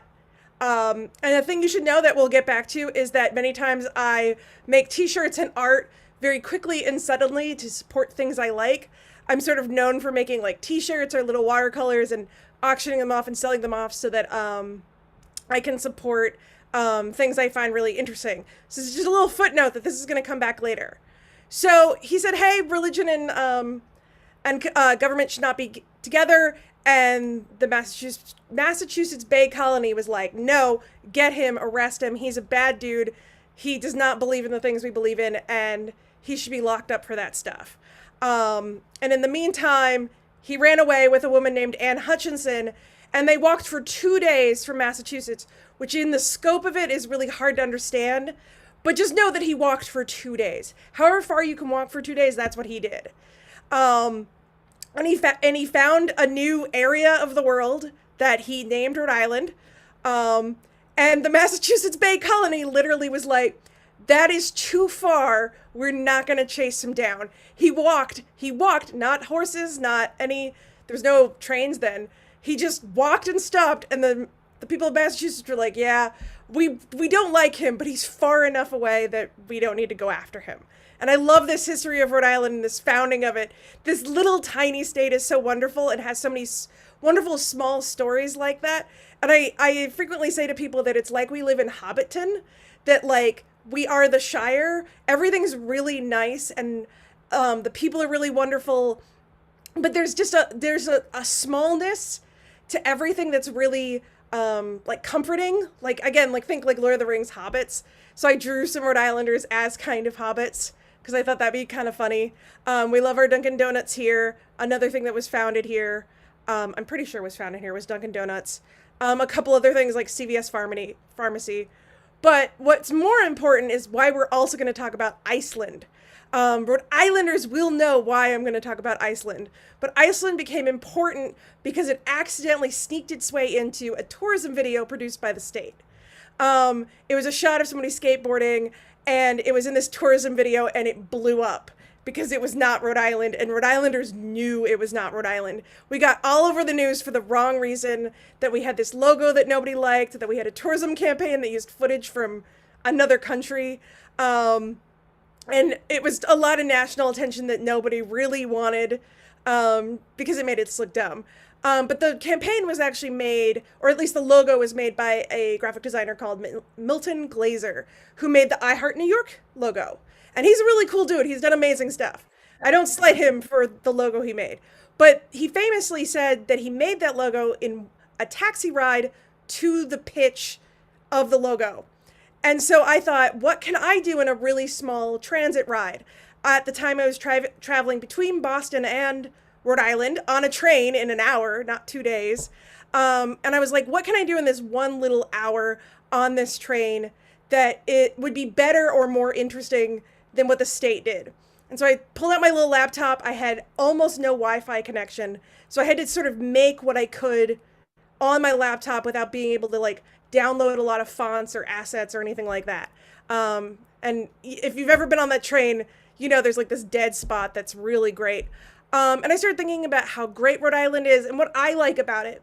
The food, the culture, the level of activities you can do in the state. You can like swim and ski in the same state. That's a pretty amazing thing. We're the home of H.P. Lovecraft that founded cosmic horror. And it's just a like great state with so much going for it, all within our borders. And then I thought about all the people I know in this state and how so many of them sort of came here almost by accident like I did. I came here for college and stayed for 20 years. It wasn't like, oh, I intentionally came to this place. I came here and I stopped because I found that it was the right place for me. Kind of like Roger Williams did. He walked 2 days and that became Wanderers Welcome, which kind of blew up at the time. 70,000 people interacted with my post on Facebook.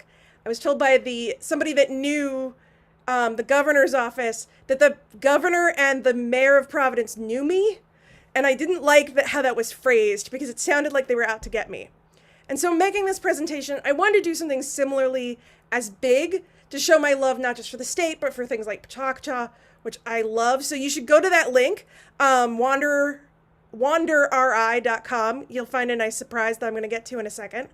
And this is the first color presentations that I've done. So I'm actually selling each of these slides for $22, and it's going to benefit Providence PechaKucha. So you can actually buy any of these illustrations, like if you like the Iceland with the little animal, with the little sea dragon in it. The only one that's not for sale is the last one. But each one is going to benefit Rhode Island PechaKucha, and they can, use that money to hopefully do even more awesome stuff like this, because I found it really beneficial. They've been such a good thing for Rhode Island, which is already a place I love. So I was like, I want to combine all the things I like into one little neat package. And yeah, thank you so much. Wow. Thank that you. was perfect. Yay. I pressed the wrong button there. That wasn't me burping, by the way. That was my sound box. I thought I got it upside down, and the upside down one is a burp. Anyway, that was a great presentation. Thank you. Oh, you have so much passion and energy. You should be the CEO of the tourism board. It's really, really great. I love to hear those inside stories on Rhode Island. So did I miss the bit about why it's called an island? There originally was an island. It was originally Aquidneck Island and Rhode Island Providence plantations. Okay. And then, wow. And then they kind of combined Aquidneck Island and Road. It was like Road. I forget where the road part comes from, but it was Providence plantations. Yeah, it was a really lovely presentation, and thank you for making that beautiful gift. And we're going to buy one from Tokyo to support PechaKucha, Rhode Island. Nice. And Mel, I got to show you. I will send yours to Mel was Tokyo. doing this, so love to Mel from us too. Thank you. That's I did say only in the U.S., but I'll send one to Tokyo. Is more that I know that international shipping can be a hassle in general. Yeah, especially right now. But what beautiful, beautiful drawings. We had a presentation earlier from in the first hour from Peter Exley, who's the president of the American Institute of Architects, and his were all hand-drawn Valentine's cards to his wife. And he's drawn one every year for the 30 years they've been married. They're absolutely beautiful and very similar. They're all watercolor, but I thought yours were really outstanding drawings. Fantastic. Great. Thank you again. Yeah. And I need to shout out again, Mel in 2019 did one PechaKucha night for each of the months that we did. So 12 in a row. It was mind-blowing to see all the different interpretations that she had throughout the year. Cool. So Brian, I think are we good to keep going? Yeah, let's do it. Awesome. So, with our, when we were thinking who are we bringing here? We were trying to think back to presenters who embodies love. And so Mel, obviously for her love of PechaKucha, Providence, and then our next presenter, Roberto, you'll get it in his presentation. You'll see the love that he embodies here. So bringing him up, Roberto Gonzalez is the executive director of Steambox, an organization that bridges the gap between academics and employable, viable job skills in technology.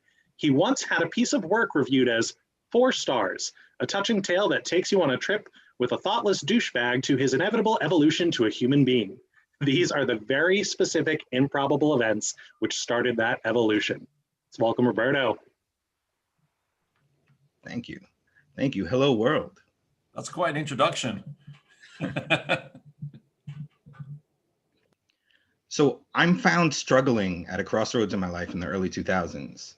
I was already producing and promoting. I studied in Boston to be a sound engineer, but I was returning to Providence every weekend to mentor and work with youth, 2 completely different directions, and they had their own rewards and outcomes. Promoting a concert one night, and I'm exhausted. I decided I was going to avoid the traditional after party perks for the talent. I just wanted to see a movie. But it turned out that the talent just wanted to see a movie too. And the next thing you know, I'm out with an R&B singer, a rapper, and a homie. But the R&B singer and I, we just hit it off. And it made all the sense in the world. She was making music. I was a producer. She lacked a good producer. So I just needed that breakthrough. And our sound together was so good. She invited me into her life and into adventure. And I said no. What the hell was wrong with me? She was cute, gaining success, and I'm a chubby nerd who had nothing to lose. I was afraid of building an us. Or was I afraid of succeeding? Or was I afraid of failing in life and in love? I missed the chance. That pathway closed. But on the same train that Melface took to Boston, I was reading the Celestine Prophecy. Even as a work of fiction, it still felt true to me. It was about these insights along your spiritual journey and following the signs in life that might be pointing us ahead. So I started looking at everything and questioning whether it was a coincidence or maybe this means something, right? The next day, I'm headed to my job in Boston. Saw a long line early in the morning at a record store. This was unusual, but Prophecy Roberto says yes to adventure. So I get in line. What's the line for? I don't even know. It turns out, though, that my favorite performer decided to throw a pop-up concert in a nearby town. So that same night, Prophecy Roberto and his best friend went to a virtually impromptu Prince concert. Prophecy Roberto had the best night ever. And all I had to do was say yes to adventure, even standing in a weird-ass line with no expectations. Saying yes got me to see this legend live in a tiny, intimate club, just like in Purple Rain. So hear me out. Here's this hood nerd Spider-Man fan guided by the Stan Lee principle: with great power comes great responsibility. Is it a coincidence that my favorite clothing line, Echo, now made gear with Spider-Man? Probably, but I was gonna buy it up, even if I was only wearing Spider-Man gear in the comforts of my own home. But the white whale, right, was this Spider-Man velour tracksuit. It had a super limited run and I had to have it. And you might be thinking, all right, Roberto, if you only wear nerd stuff like this at home, how could you make it worth it? But spoiler alert, after 11 months of being home in a pandemic, who's laughing now, dude? And yes, I finally found it. I found it on eBay in my dream destination of Japan. But how had this rare ass Spider-Man outfit in my supersize turned up in Japan? That was weird.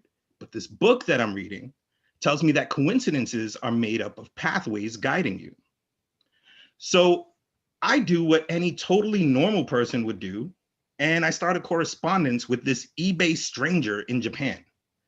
And this monkey fighter speaks English, and he's from the US, and he's at a crossroads too. And he's a sound engineer working in education. I don't know what the odds could be, but I started to pursue them. This dude's name was White Afro. He's from Kansas. He's in a group making anime music in Tokyo while teaching English in the Nova program.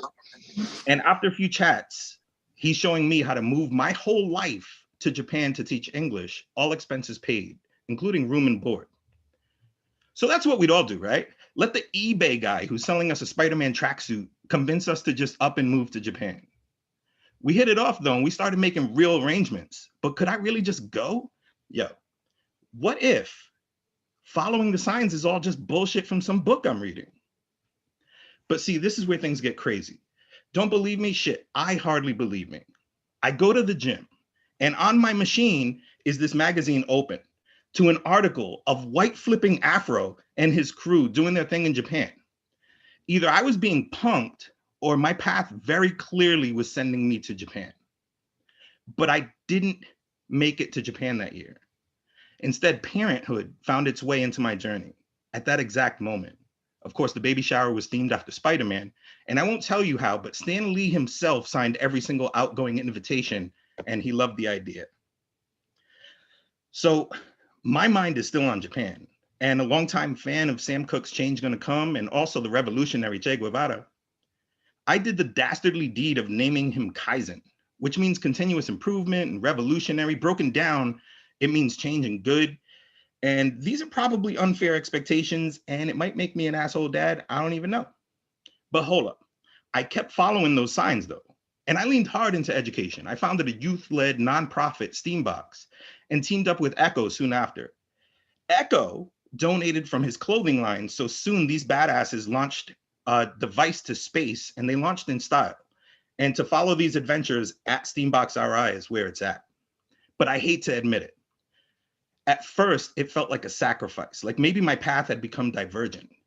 But how could I know that fatherhood was gonna be so dope? We finally made it to Japan together. And while we were at it, we took 16 Steambox youth with us. It felt like destiny fulfilled. So no longer on a crossroads, I'm on a very specific path. In these 15 years, we've been on a wild ride around the world and back 3 times. We've seen the Northern Lights, Middle Earth, watched pink dolphins swimming near Antarctica. Every lesson learned, every moment, it's been filled with love. I said yes to adventure, and I followed my prophecy to a journey of love and spiritual, emotional, and even career fulfillment. Now Kaizen is beginning to. Yes, I'm gonna try to get back in, My but if I wish is for you to have peace and love on yours. And the way to do it is to say yes to prophecy. Thank you. Wow, amazing. That was really a spectacular presentation. Holy moly. I read that book too, Prophecy, the Celestine Prophecy. I won't forget that book. I want to go, but now I want to go back and reread it. Wow, what a great presentation. Yeah, extremely moving presentation. So much serendipity. Thank you for sharing that with us, and it's kind of amazing what you can get into 20 slides, 20 seconds. It seemed like 40 because there was so much information in there. Yeah, that wasn't easy. I'm so glad you made it to Japan. You know, that's wow, what an interesting story. How did Stan Lee sign all your birthday invitations? What's that story? Is that the next PechaKucha? Maybe so. Okay, I maybe save it. I'm waiting for that one. The next one is further adventures with Prince, but that's a whole thing. Oh man, that's when you Purple Rain.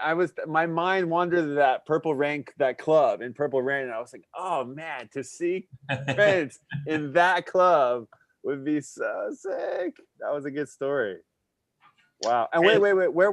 So wait, he's from Minneapolis. So it was that happened in Rhode Island. Where did that happen?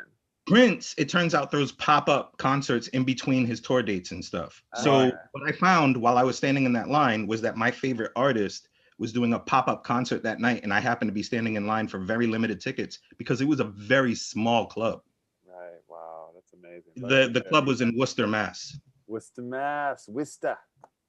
Nice. Okay. And I have to give a shout out because Roberto didn't push it hard enough for himself, but the Steambox Rhode Island, the work he does with those students, they've got a great podcast called Steambox Versus.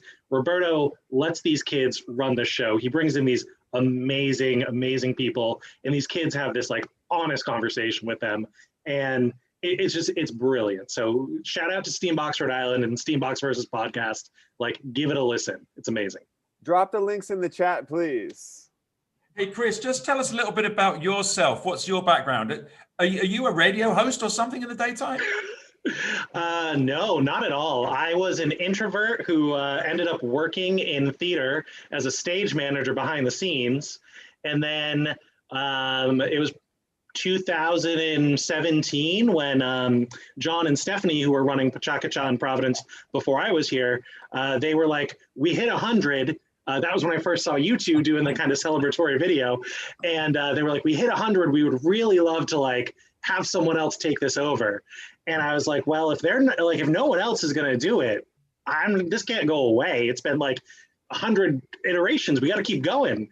And by necessity, I mean, I've just absorbed all of the love and all of the stories and just the energy from all of these people we've met over the time that we do these events every month. And like, that's where all this energy comes from, is like, I'm just feeding off of all of these great people that I meet.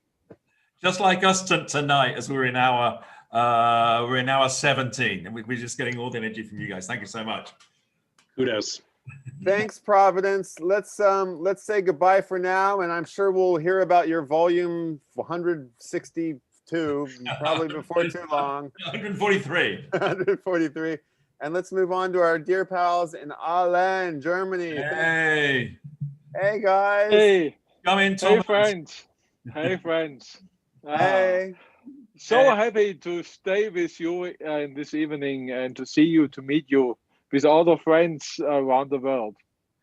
So just a quick introduction to Thomas, who's been running PechaKucha Night in Iceland. And the famous story is he sent an application to us, and he sent 2 photographs, one of him in his normal clothes and one of him dressed up in his police uniform, because he is the policeman in Iceland. And yeah, we wondered what we should be doing, and we thought that this is more so interesting, and he's been such a fantastic supporter.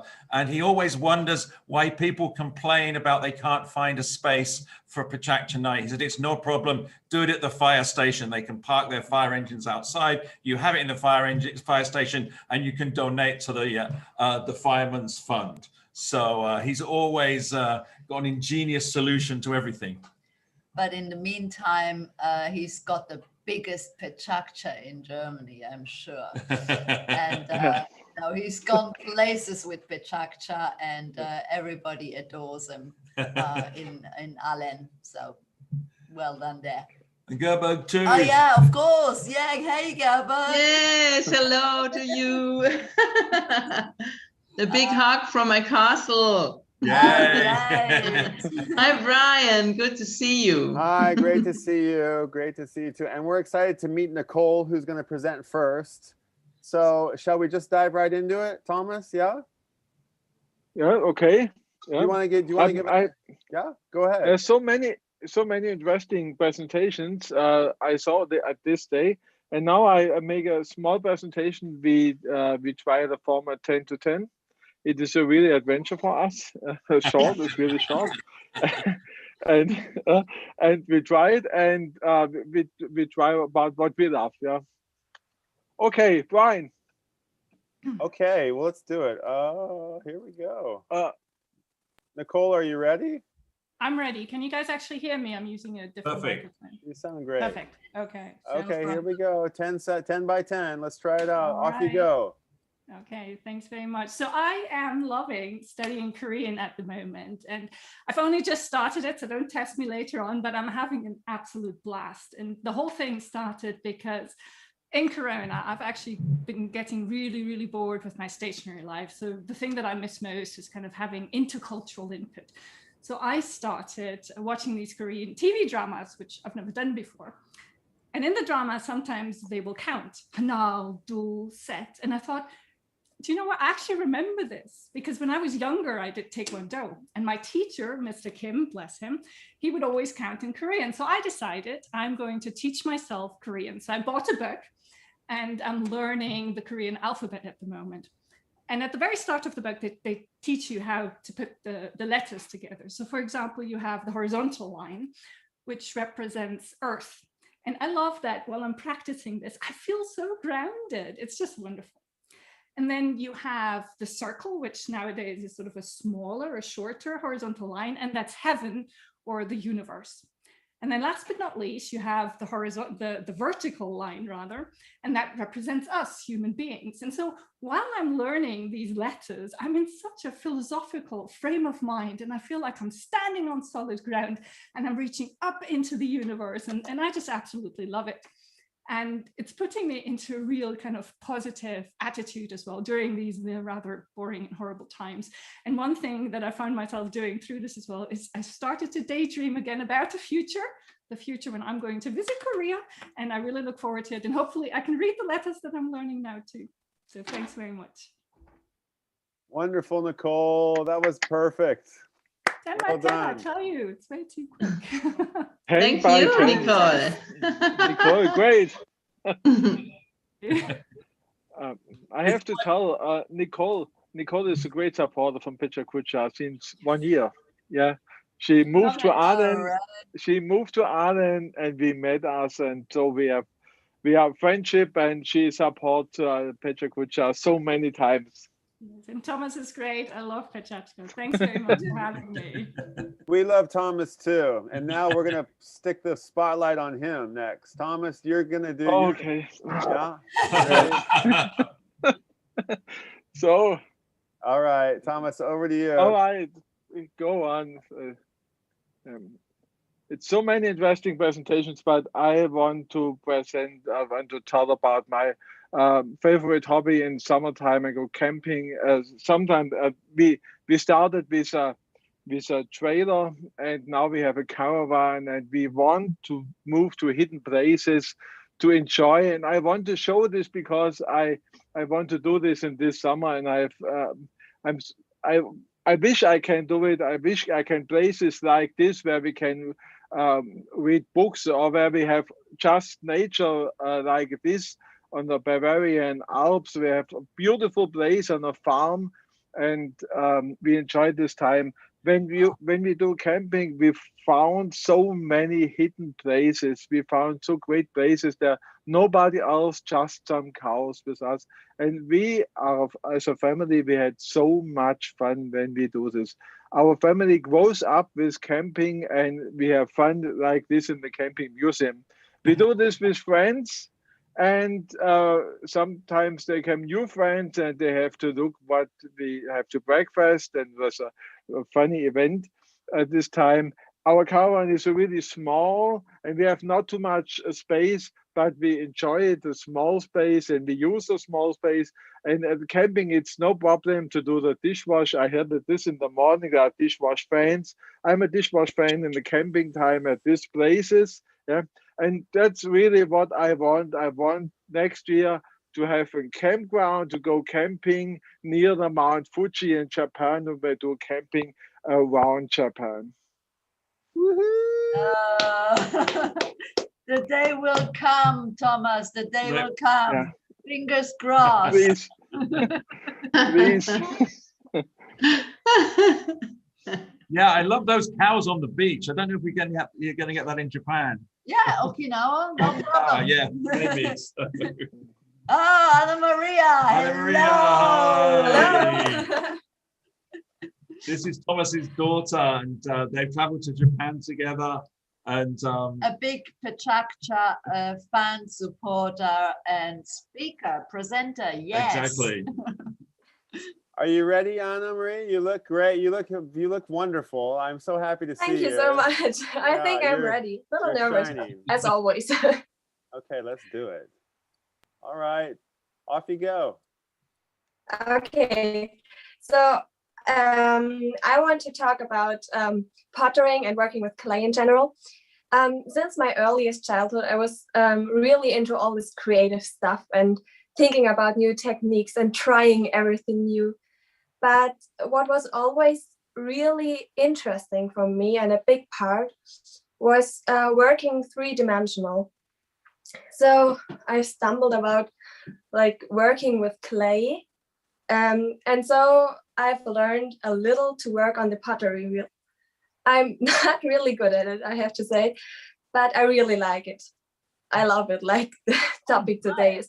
Wow. And I've learned to work with clay in school. I've learned all the techniques that I had to know to work with this material, like doing portraits or statues, like here the Buddha of Kamakura, or even to do my own molds, or working what I want to create and what I want to express. I've also had an exam in it. I think I'm too fast. I've had an exam in it, and I think after these 5 years in school, I really learned what I have to know about working with clay, and now I can express and create what I want to, and also do it at home because I all have my materials here. And what I really enjoy is that I now can teach my students in my social year to work what they want and to create things like these light bubbles on their own. Oh, how sweet, how well done. Oh, I'm so pleased about this. Well done, Anna. Thank you. Yeah, they're pretty complex ceramic works, those little sculptures, especially the cast ones.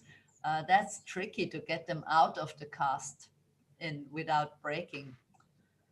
Yes, that's true. But I think sometimes you learn useful things in school. Often, but sometimes. Oh, I'm happy to hear Wow. that. Okay. Okay, It's me Gerda. now? Yeah, you're Okay, up. hi. We're moving right along. Yeah, I think Oh, Alan's it's going to really help us quick, get back isn't on it? schedule. Yes, it really is. It really is. It's too Okay, hi to everybody from Germany. I'm so happy to be here with you. So I would like to speak about my nice castle I'm living in. So, and Astrid and Mark. Oh, okay. You remember this is the entrance of my castle. It's really old. It's from 1599, this castle. We had a lot of snow in the last time, and it's really my home. So this is a German word for homeland. It's Heimat. It's my home. I'm living here with my wonderful husband, Uli. He's a musician. You see, the castle is really old and it's really nice. It's a very special place to be in.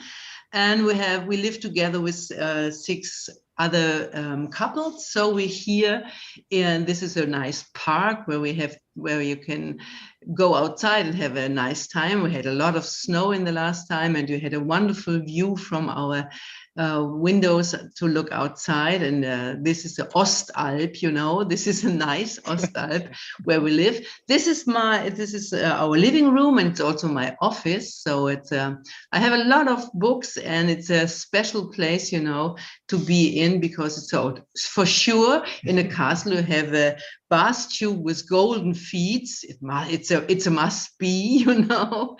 And yes, we have a lot of wood stoves. So we have wood, and we have to chop wood because we have to make fire, and we cook also with this fire. So we had a lot of things to do outside, Uli and me, to prepare everything, to have our stoves going.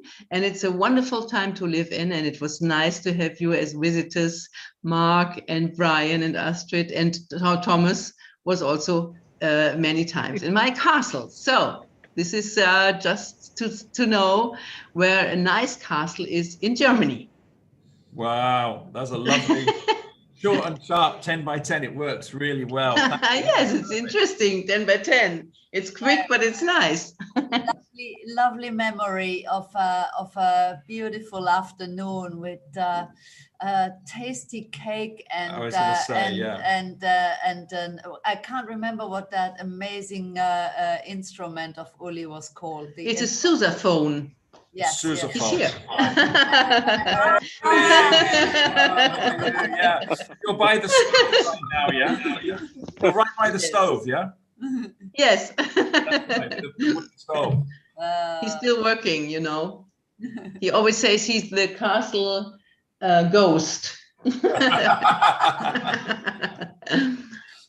No, it's a really beautiful part of Germany. It's along by the river there too, you know.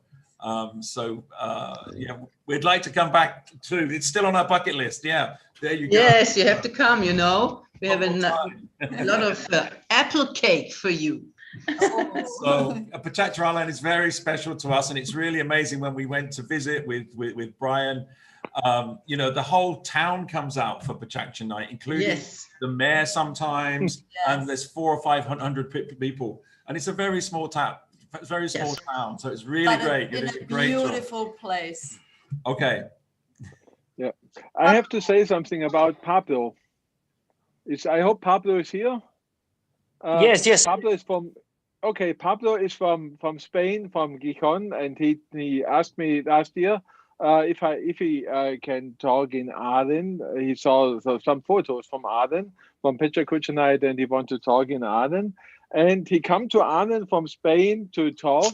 And now when we do this event, I ask him if he want to come in our Aden team from Spain. Pablo is now sitting in Spain and talks for Aden. Oh, right. I see.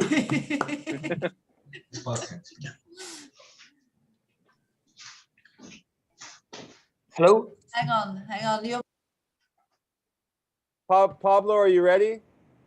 Yes. Okay, Could you hear me? Yes, we can hear you fine. Here we go. Okay, sorry, because I have to tell you that I had a lot of problems connected with Zoom with my notebook and my phone, and I can't see my face, and I don't know if I'm with you. Everything is okay? Yeah, everything's okay. It's okay. Yeah. Okay. Okay. Right, hold on. What I really like, I think it's clear. Challenges. In fact, all my life, I think it's a challenge. Just accepting this presentation, 3 days left, I think it's a great example. But I think all of us face great challenge day by day. Just keep hope and maintain a positive attitude in these coronavirus times. It's something like this, definitely. I think me in my life, I feel that I have need challenges in every aspect of my life, sport, professional, personal. Of course, I reached some of them, and I have so other many left. But my dream is to finish a full Ironman, hopefully in 2022. But the most difficult thing is the way to it. Train every day and keep the right balance between work and family. You know, wake up at 6 in the morning to train and keep the strength physically and mentally to finish an 11-hour race. And I remember when I finished my first half Ironman, I swear I never was going to do anything like this in my life. It was just half. But I need to know, to feel what is to prepare and to race and to cross the line of an Ironman. So I think let our dreams come true. And you, what is your next big challenge? Thank you very much. Arigato gozaimasu. Arigato gozaimasu. Dankeschön. Well, but thank you for taking the 100-second challenge, the 10 by 10. That was perfect. Wow. You'll be pleased to know that in Guangzhou, Tom Kwan is a big Ironman.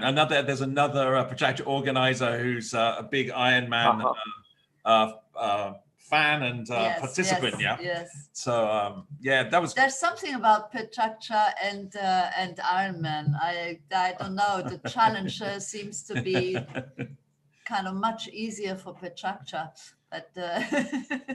So you've done half an Ironman, have you already? Yeah. Yes. I did two half Ironman. And whereabouts did you do them?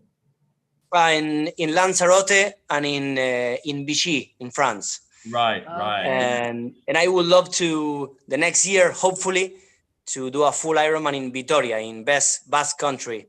Hopefully. Fingers crossed. I'll try. At least I'll try. Okay. Good on. Thank you very much.